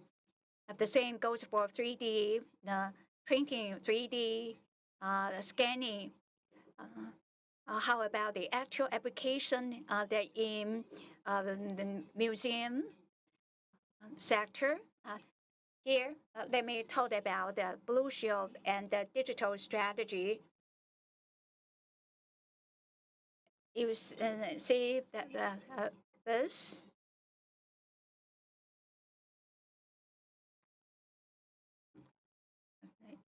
In my previous presentation, I usually cited international examples. So this is an example, an independent museum, image museum. This is the site museum with little digital technology application. You can see they use Twitter, Instagram, the YouTube. They have social media and to disseminate their influence in here. You see the example.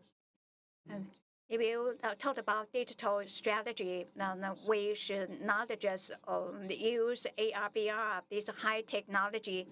Sometimes it can be low tech with the great digital applications of the content of the museum. For example, when you organize an exhibit alongside the cultural relics, you can also have the digital interpretation and also the other digital illustration. And AR will make that into 3D presentation. Even you can lead the audience into a virtual museum. I talked about digital competency of the museum staff are very important. It is not the traditional competency as we know of.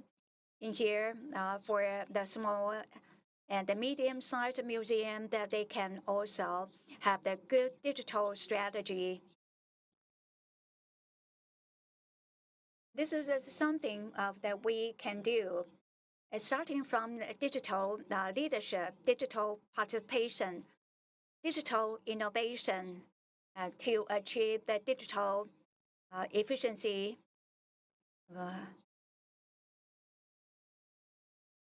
With all this, you can link open data with keyword search to achieve the digital efficiency. Digital leadership is something I like to talk about.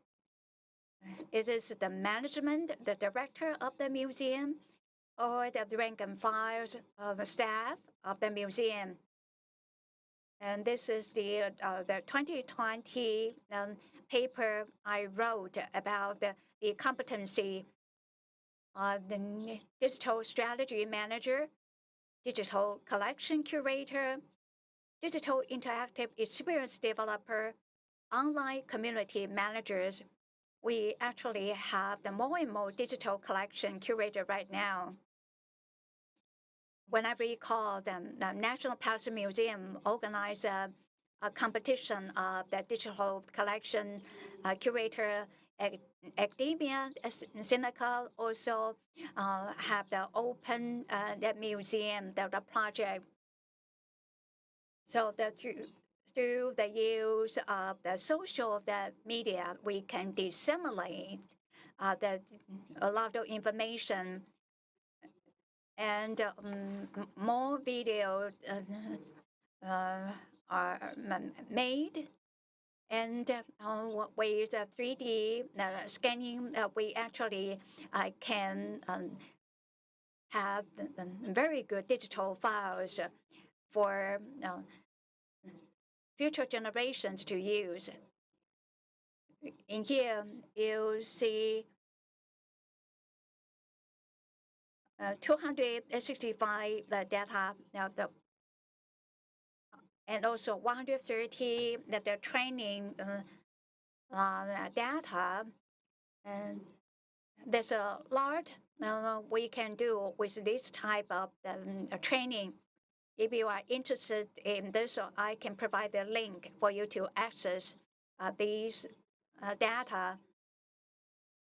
Digital strategy manager need to analyze the direction of the museum as well as budgeting, how much that is called to have the AR application or to build your digital archive.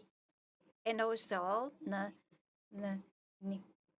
you need to seek external partner. We have many new media professionals. How can we have partners who work with us on the equal footing? And we need to take inventory of our resources to integrate internal and external resources. And training is very important like this. And it goes back to risk management. Digital application have been everywhere, but it is not centralized. And sometimes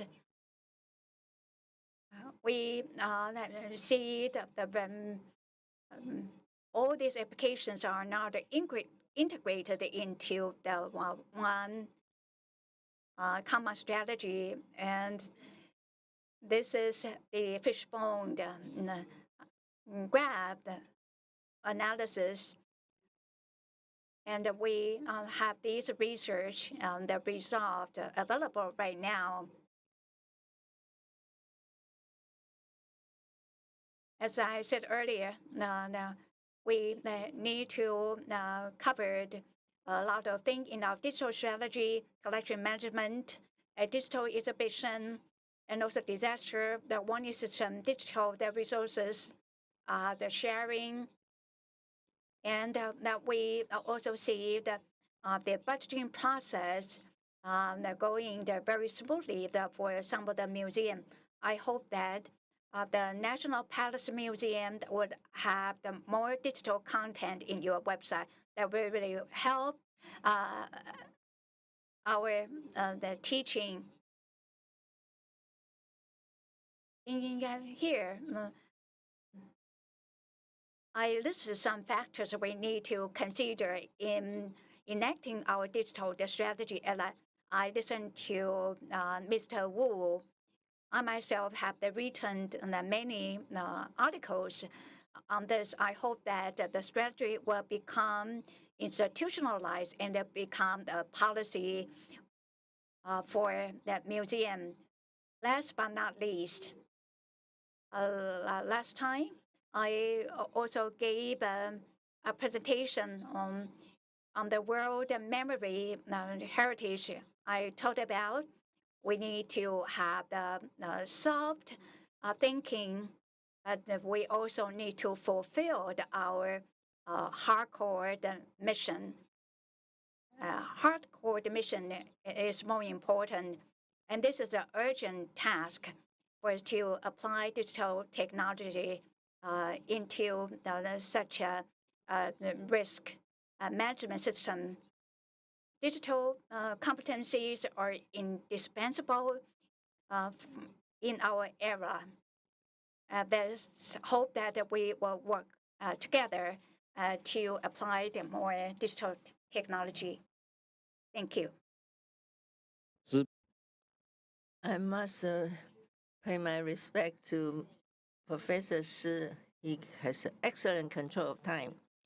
The next speaker is Mr. Cai Changgeng, and both of the previous speakers talk about digital technology, and it seems still little applications of that in our museum-related conferences. So here, let's look forward to Mr. Cai Changgeng's presentation about using 3D technology for artifact conservation, digital documentation, and restoration.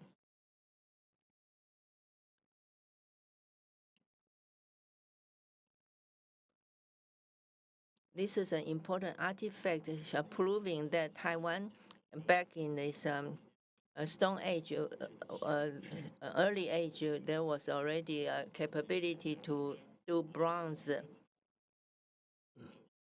casting of tools. I'm not trying to tell you how to do 3D technology. Rather, I want to show you how we could apply that 3D technology to many areas.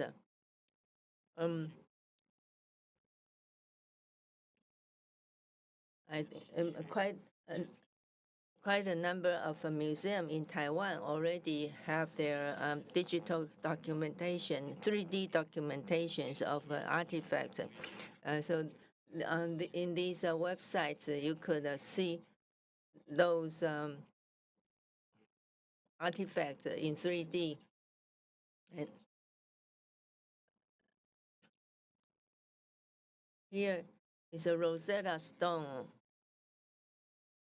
This is in the British Museum.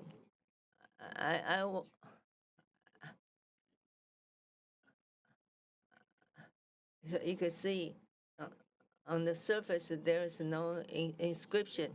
So I found this a digital image and then to put some inscription on this Rosetta Stone. I wanted to make a 3D printing of that. And this was a piece of artifact in this National Palace Museum. So you can see, and this is a very high resolution pictures, and Taiwan Prehistoric Museum has a 3D database, and this is the original piece, and this is their 3D models, and this is very small, only 10 centimeters across. And so every single artifact is very small. So, and these are 3D models, and they are not pictures. And this is only 3 centimeters across. That's a bracelet, jade bracelet. And on the left is it's a fish harp, fish to catch fish, made from a bone. Though these are ancient people, and so we make all these through the 3D modeling. And so you say, wow, this is a very good pictures. It's because they use we use this photogrammetry from this point cloud. So this is how we do it. And this is a very typical process of 3D documentation. And first of all, you do this scanning, and then you do asset planning, and then you do this 3D point cloud data acquisition, and then eventually you could put this into the database. And normally you could use as pictures to pass as a photo for this, but we do it the hard way because we want this information not to get antiquated, not to get out of date, even in 10 years' time. I started using this 3D modeling technology only 3 years ago, starting 3 years ago, and but we have not used the highest function or capability of this software. So there are two ways. One is using optical, and the other uses 3D modeling. So both of them are trying to get a higher resolution, but there are additional costs, the time or rendering time in your computer, and when if the point of your point cloud is huge. To the left, you have only 170,000 points. On the right-hand side, it's 1.4 million points in image. This is a 4,000-year-old vase. It's a porcelain, and you can see on the surface, this is made from a rope. But if you use a low-level imaging, you don't have this pattern, and this color. You may not see this actual color of this. Well, why do we want to use such a high resolution, high definition? That's because we want to be able to trace back to what the original piece is. But to do this optical scanning, you have some limitations, such as an object with a very high reflection index, then you won't be able to get a good image. Or if it's a totally or if it does not reflect much light.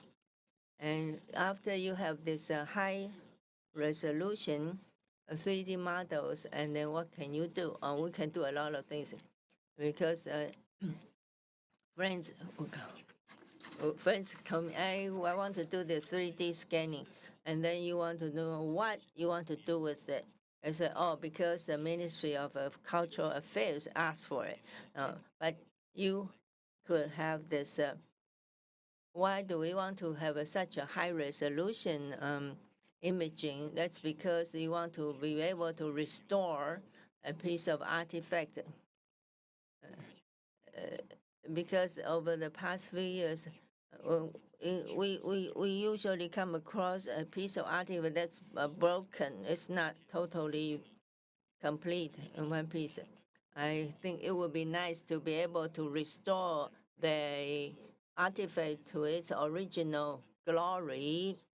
So before this, we select a number of items that's broken, and then you just have to click one button on your computer, it will be restored. But actually, it took a long time to go to this stage. This is a little dog. The tail is broken, so we had restored it. And this is a piece of porcelain.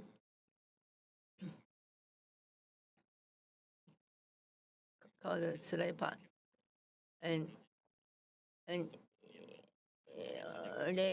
people ask me, why don't you just put it together and before you select it? I should have selected this something is more remarkable to do this. And this is a clay pot, and this is a prehistoric pig, and we made some legs for them, but we use this the one remaining leg, and then try to simulate the other 3 legs. in the past, it's on the table. It was fixed, pinned down, but now it could stand by itself, balancing on this flat surface. And this is a stone knife restored, and this is a vase. So you put the pieces together to make it back to this original glory.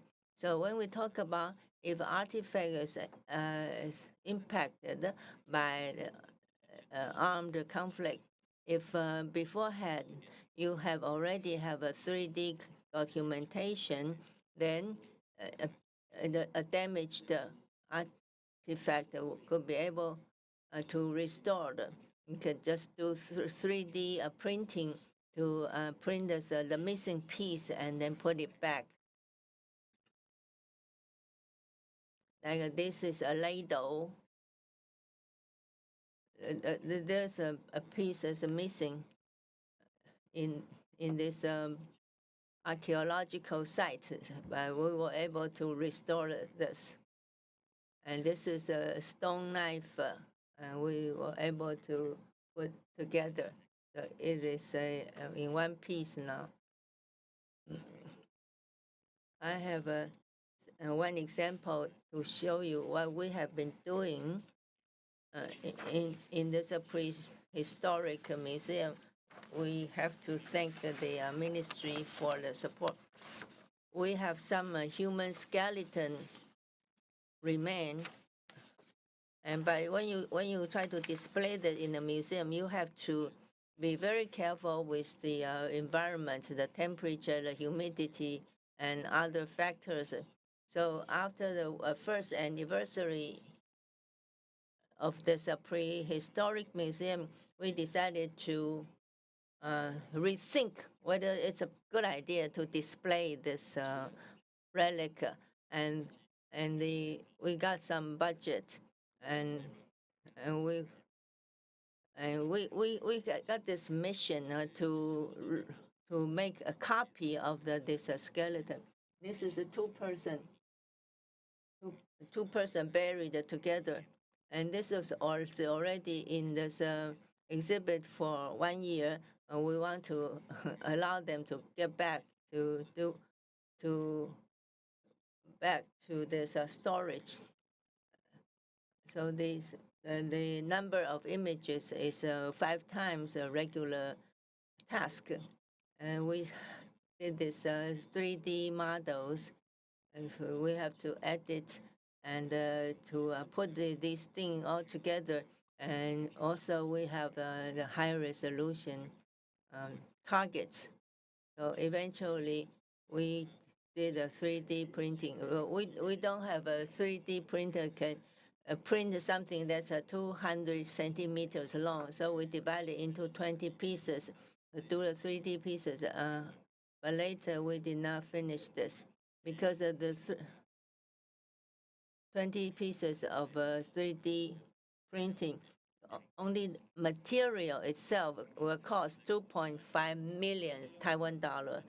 There will be 80,000, more than 80,000 Taiwan US dollars.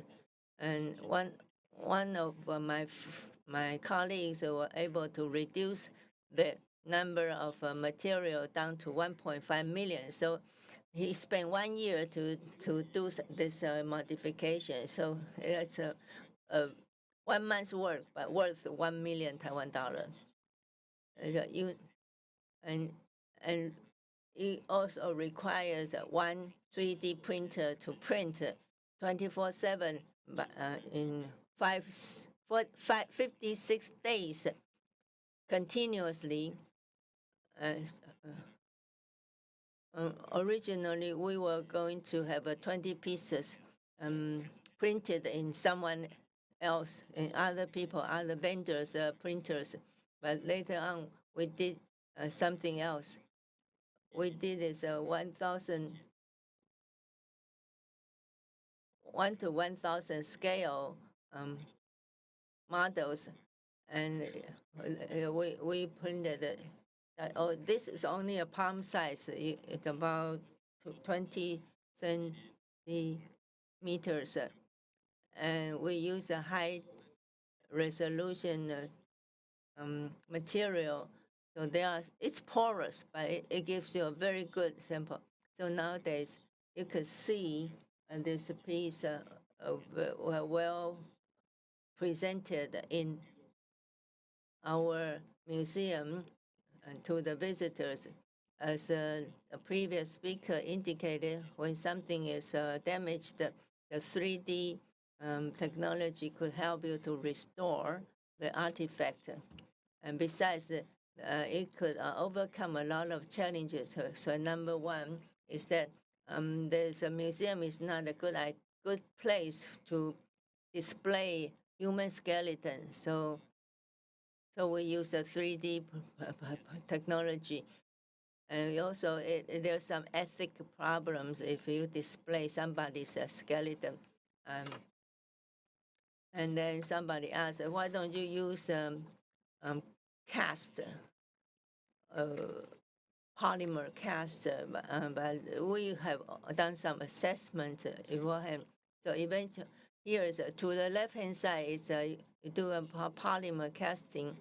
On the right-hand side is a 3D reverse engineering.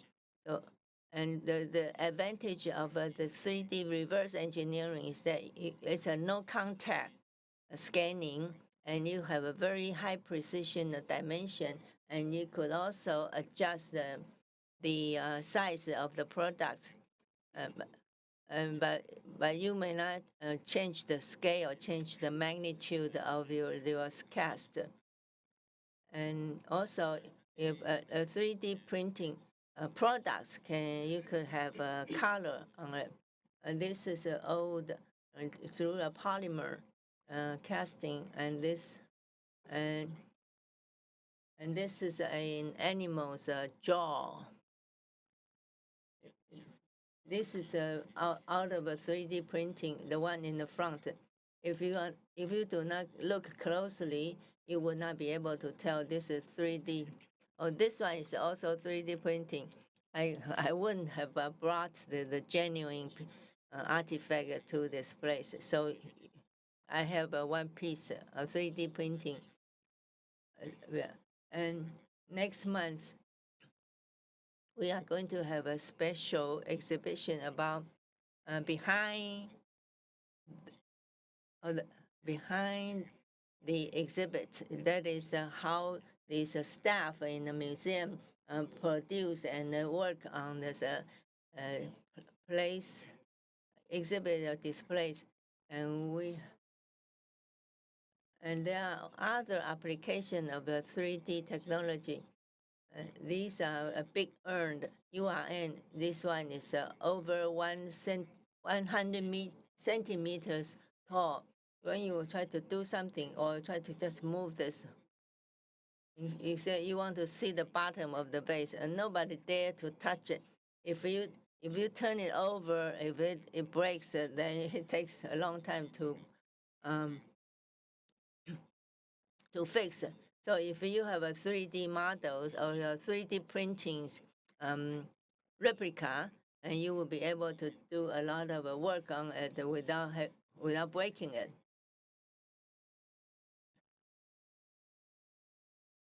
And this, we could also give a good support to your artifact. With a 3D printing, you could print this support. And this is a bronze knife, I think.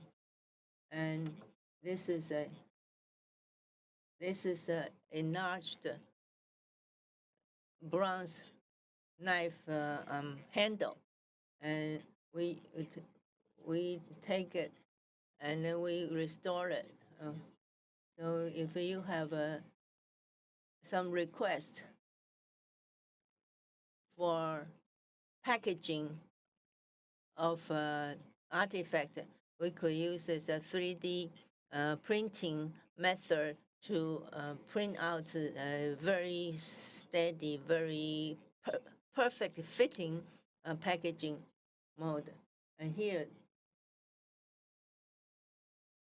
this inside, we also did 3D printing to support this piece of bracelet. And this is, we also printed some support to keep this high so that people can look down to see what's underneath and without breaking it. And when we did this, I did not have to talk to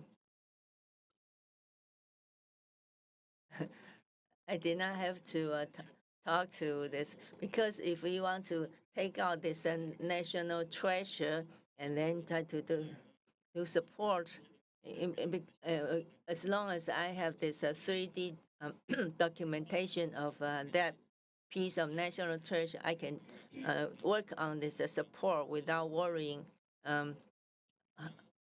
having to take it out of the vault. And this is where people can touch. We allow the visitors to touch this because people talk about allowing the people who are visually impaired people. We could do this engraving, or we could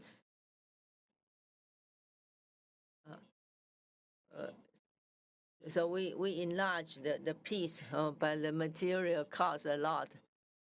But I believe this is worthwhile because we allow this blind people to touch and to appreciate the up and down and the patterns on this artifact. And this is a place. Let's see. Oh, this was broken.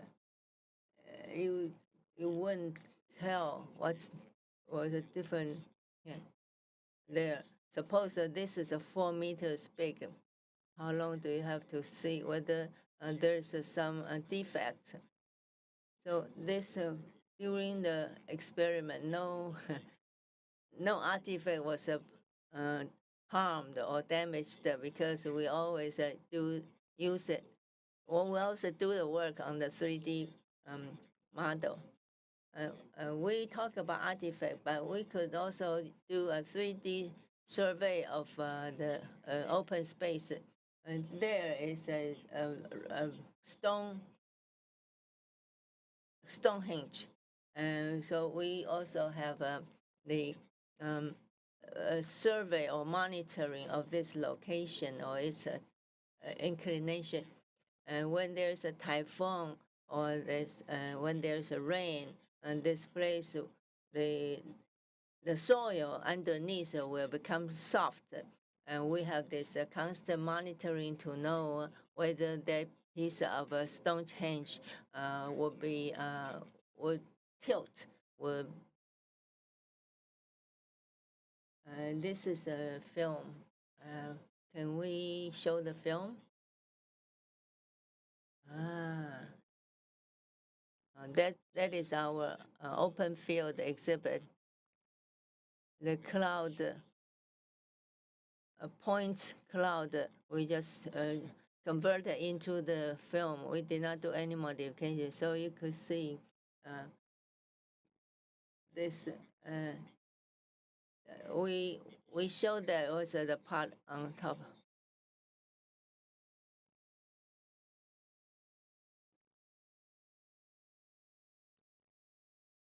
This is when archaeologists excavated this place, and we show this in the animation. This was year 2017. We made this film, and this was carried out in our own lab without having to subcontract to a vendor. Larger structures such as the cavity you just saw, we could do the 3D modeling. A few years back, and there was a project. They returned to the old settlement, so there's an indigenous tribe. They were relocated to a more friendly place, but their old houses or old ceremonial places were there. So the old people who are too old to go back to their previous home, and they could just put on this VR goggle to remember where they were at. So, and we could also use monitoring to do if any of this structure is getting deteriorated. And here's another thing that we like to do. The prehistoric museum's best seller. This is a pig. This is a domesticated pig. That is a wild boar. So please go to buy this. And this is what we are very proud of. And here with the augmented reality AR, that's a piece of a postcard. And if you just have to carry this postcard around as if you are carrying a artifact with you. And we bring this to the school, primary school. You could see the children's smile and was amazed by what they see. So we feel that our effort is all worthwhile. And Prehistoric Museum is going to reopen next month. So please come to Taitung to see us. 谢谢。 Thank you very much, Dr. Ye. I would like to invite 3 speakers and 2 discussants to sit on the stage. From the 3 presentations, you can feel their passion about the application of digital technology in digital repository.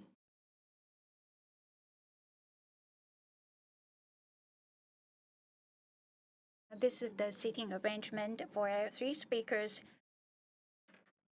and the 2 panelists. Once again, thank you very much. This is the panel discussion. So let's begin by having a comment from the 2 panelists who haven't spoken yet. Distinguished moderator, distinguished speakers, my fellow panelists, international guest speakers, the friends from the museum sector, from the library sector, good afternoon. I really agreed with the Mr. Wu about the digital technology can contribute to the recovery of the digital asset, especially post-disaster. So this is the digital session, and it is very timely for us to have such a session at our forum.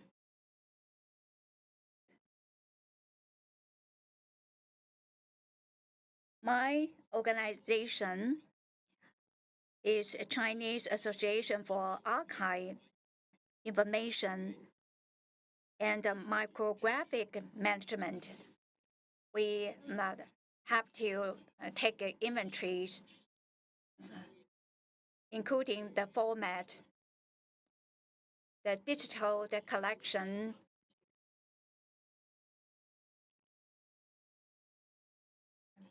and it's different from the traditional collection because we need to apply a specific media and format for the presentation. So the risk management includes that we need to update our software, our technology. After taking inventory, we also need to conduct analysis about the future development of digital technology so that we can benefit from the most advanced digital technology.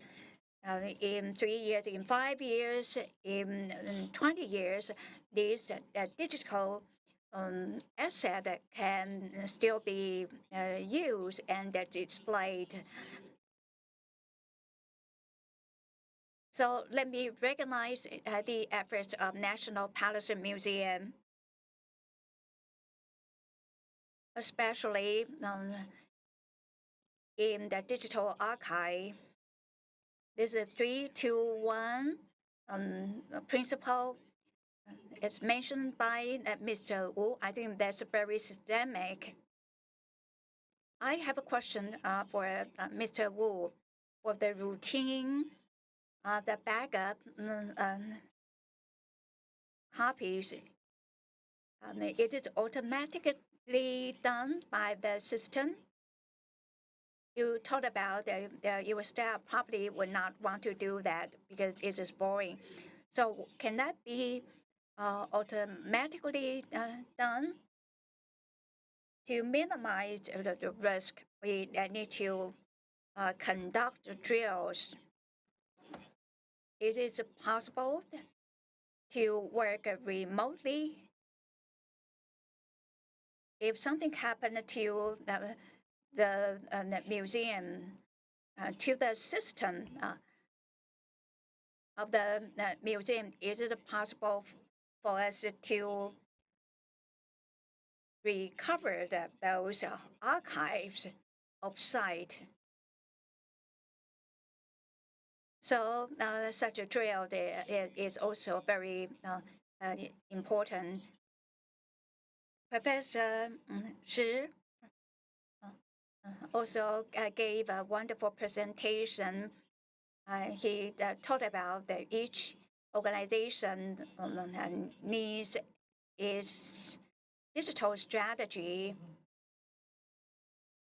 After exhibition, 6 months, and all these digital assets still need to be kept and archived.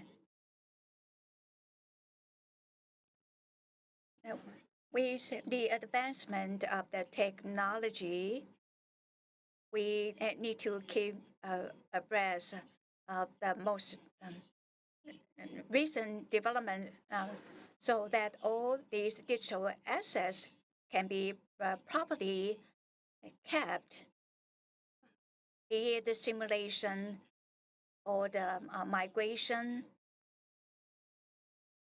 so that these information, this asset can still be accessed in the future by posterity.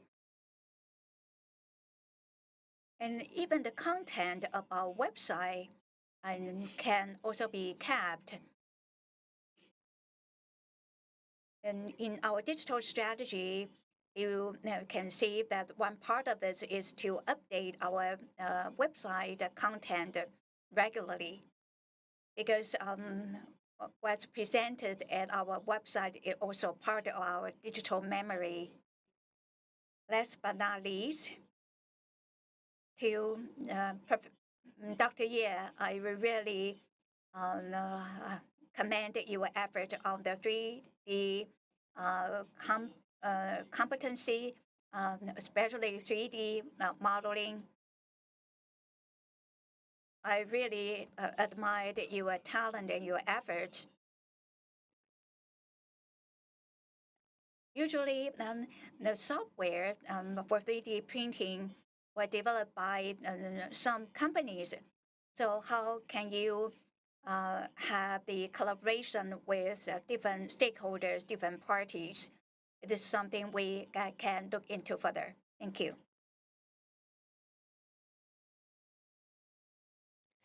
Oh, I forgot to introduce Professor Xu. He is the Taiwan's Association for Archive Information and Micrographic Management. In fact, he and I, we both are computer scientists, but the 3 speakers who talk about this technology applications, and I understand they do this 3D technology, but none of them is from computer science backgrounds. So you can feel their passion for using or for doing this 3D technology. And now the next panelist is Liu Huiwen.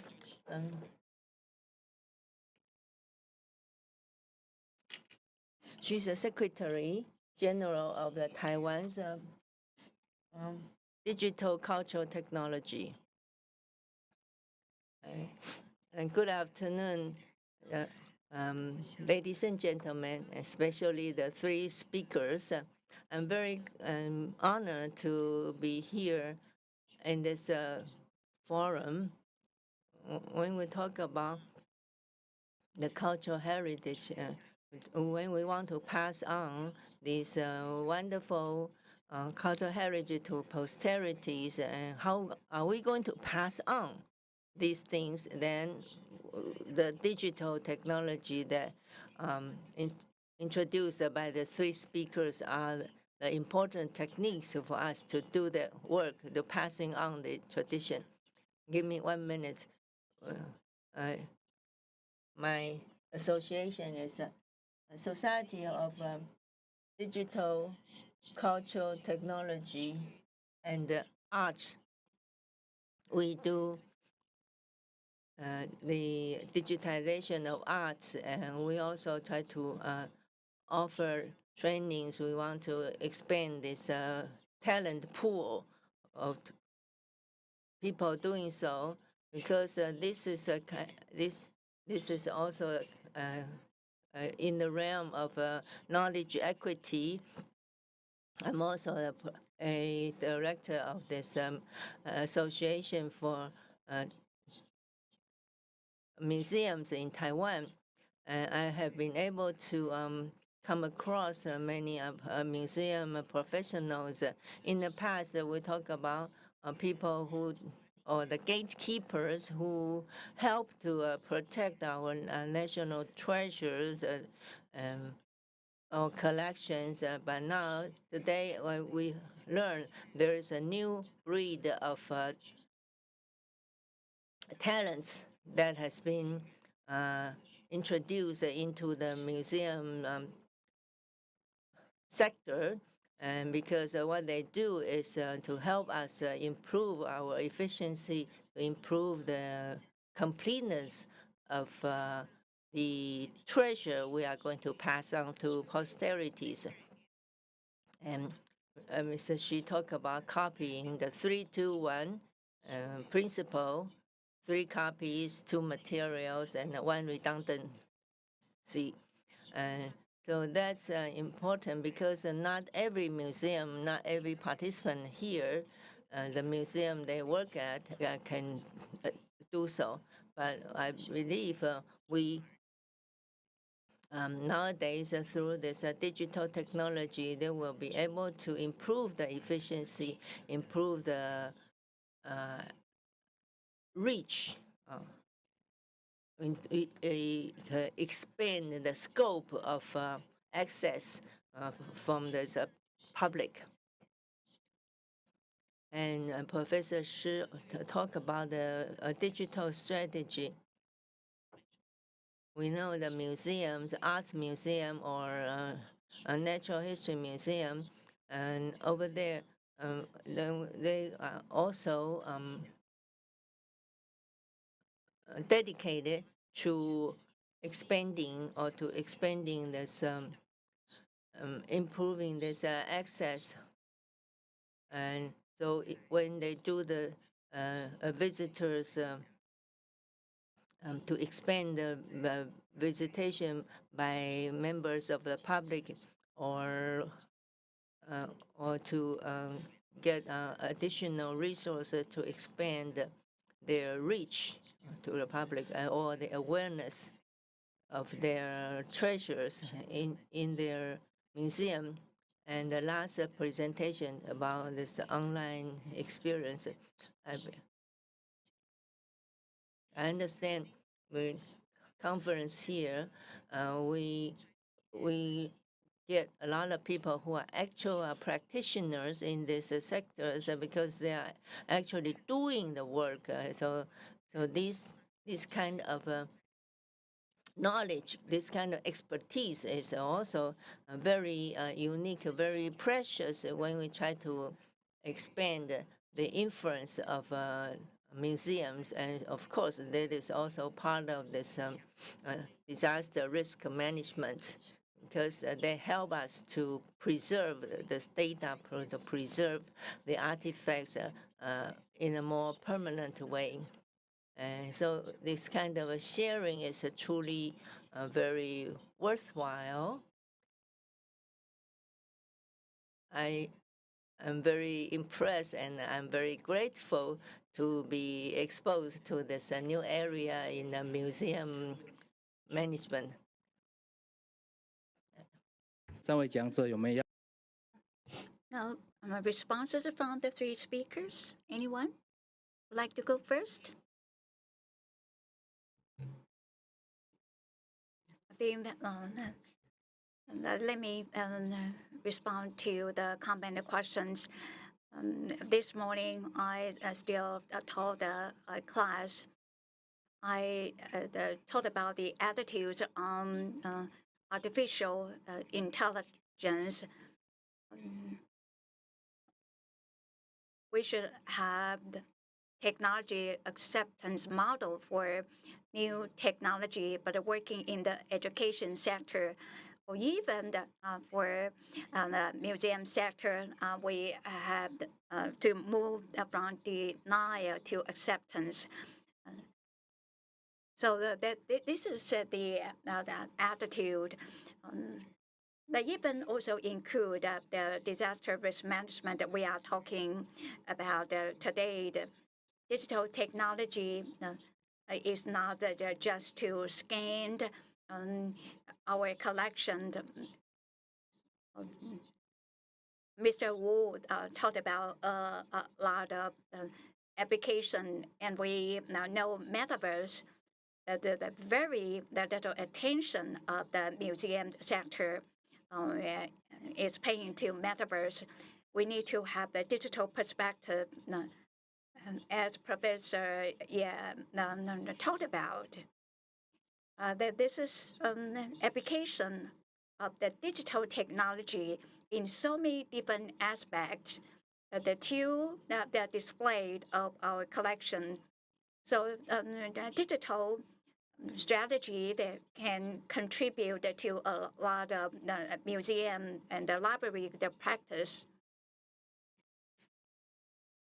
We are promoting digital strategy. Let me stress what I just said. We have been doing this for a long time, but we lack integration. And we need to make such a model sustainable.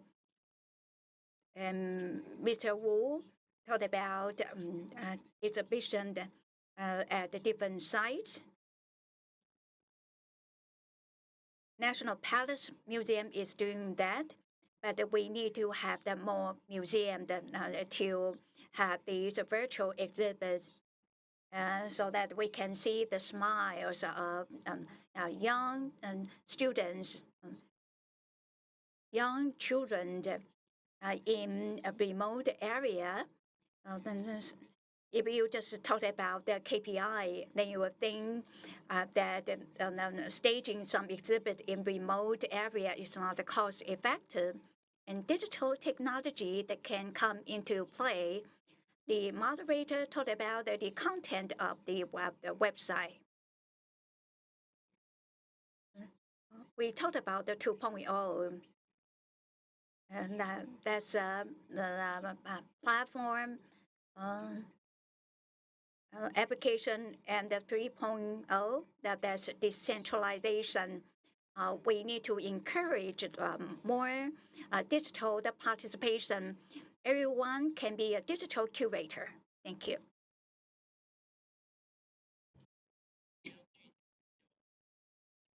I have they have a very specific question for you, Mr. Wu. I have to acknowledge that you used to be my teacher when I was going to school, so I had to answer. And two questions. One is obsolete, and that is a permanent problem. When we do this museum business, there was a time when we were very crazy about this information security, so we have to do 4-to-1, that's 4 copies, 2 materials and 1, and even 5 copies, 2 materials and 1 redundancy. But we know these the digital data, we start with the highest level of this the raw file. You have to keep it as it is your raw material, raw data is there because the application may become obsolete someday. So right now. So I think the most vulnerable stage of this data is the stage before you finish the 3-to-1 copies. So that's about the obsolete problem. We already pay attention to it, and then about the reconstruction, in the most in our core system, we have some drills. They will test your system. It's called stress test, and if we fail to pass this stress test, then our boss will be blamed. So when the vendor delivers their system to our museums, the documentation of the software, they have to deliver a lot of information. However, a lot of time when this data exchange is not performed by our digital people, rather it was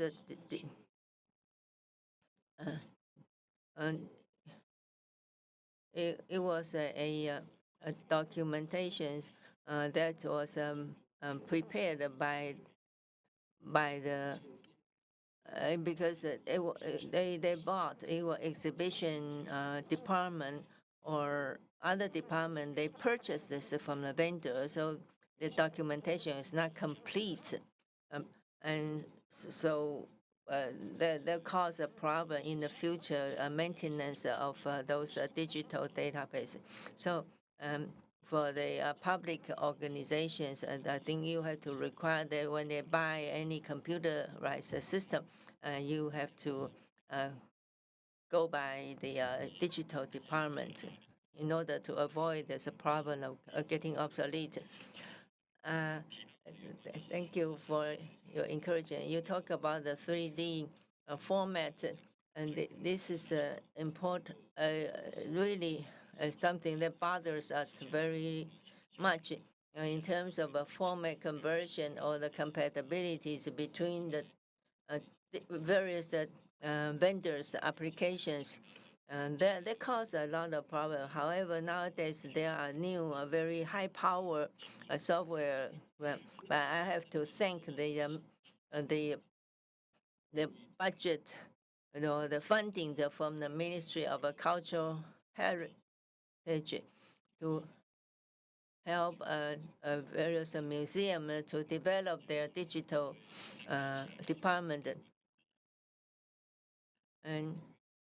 And the ministry, they are there to integrate all this technology department of all the museums.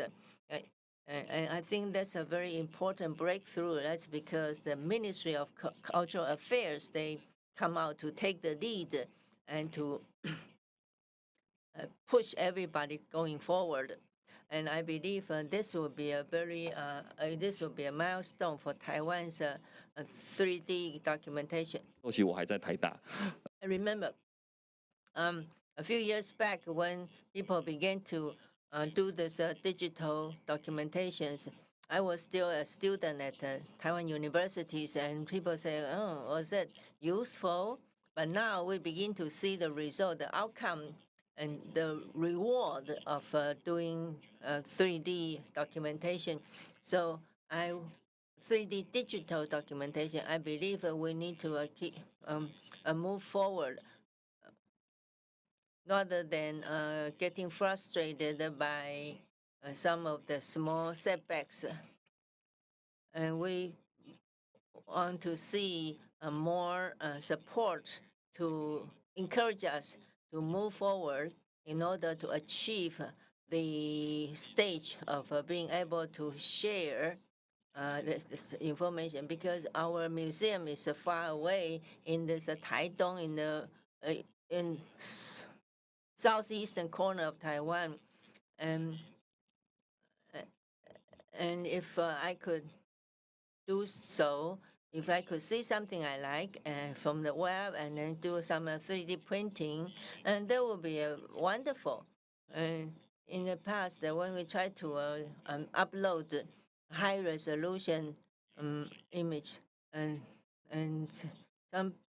somebody asked me, so hey, you have to put some watermark to show that you are copyright on, and or when I try to do something, they say you have to do there's a watermark. I said for a 3D model to have a watermark, is it worthwhile? And they also give us lots of frustration. And I believe we want to use a 3D technology to spread the knowledge, spread the joy of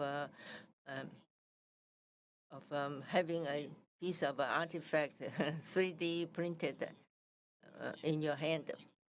我其实更感谢 I'd like to thank the participants. Special thanks to international speakers who have been with us from morning until now. So it's 5 p.m. So we close this session. Thank you. Thank you very much. 我们是学资讯的，所以谢谢各位贵宾今天的参。 Thank you very much for your participation. Tomorrow, we'll come back for more presentation discussion.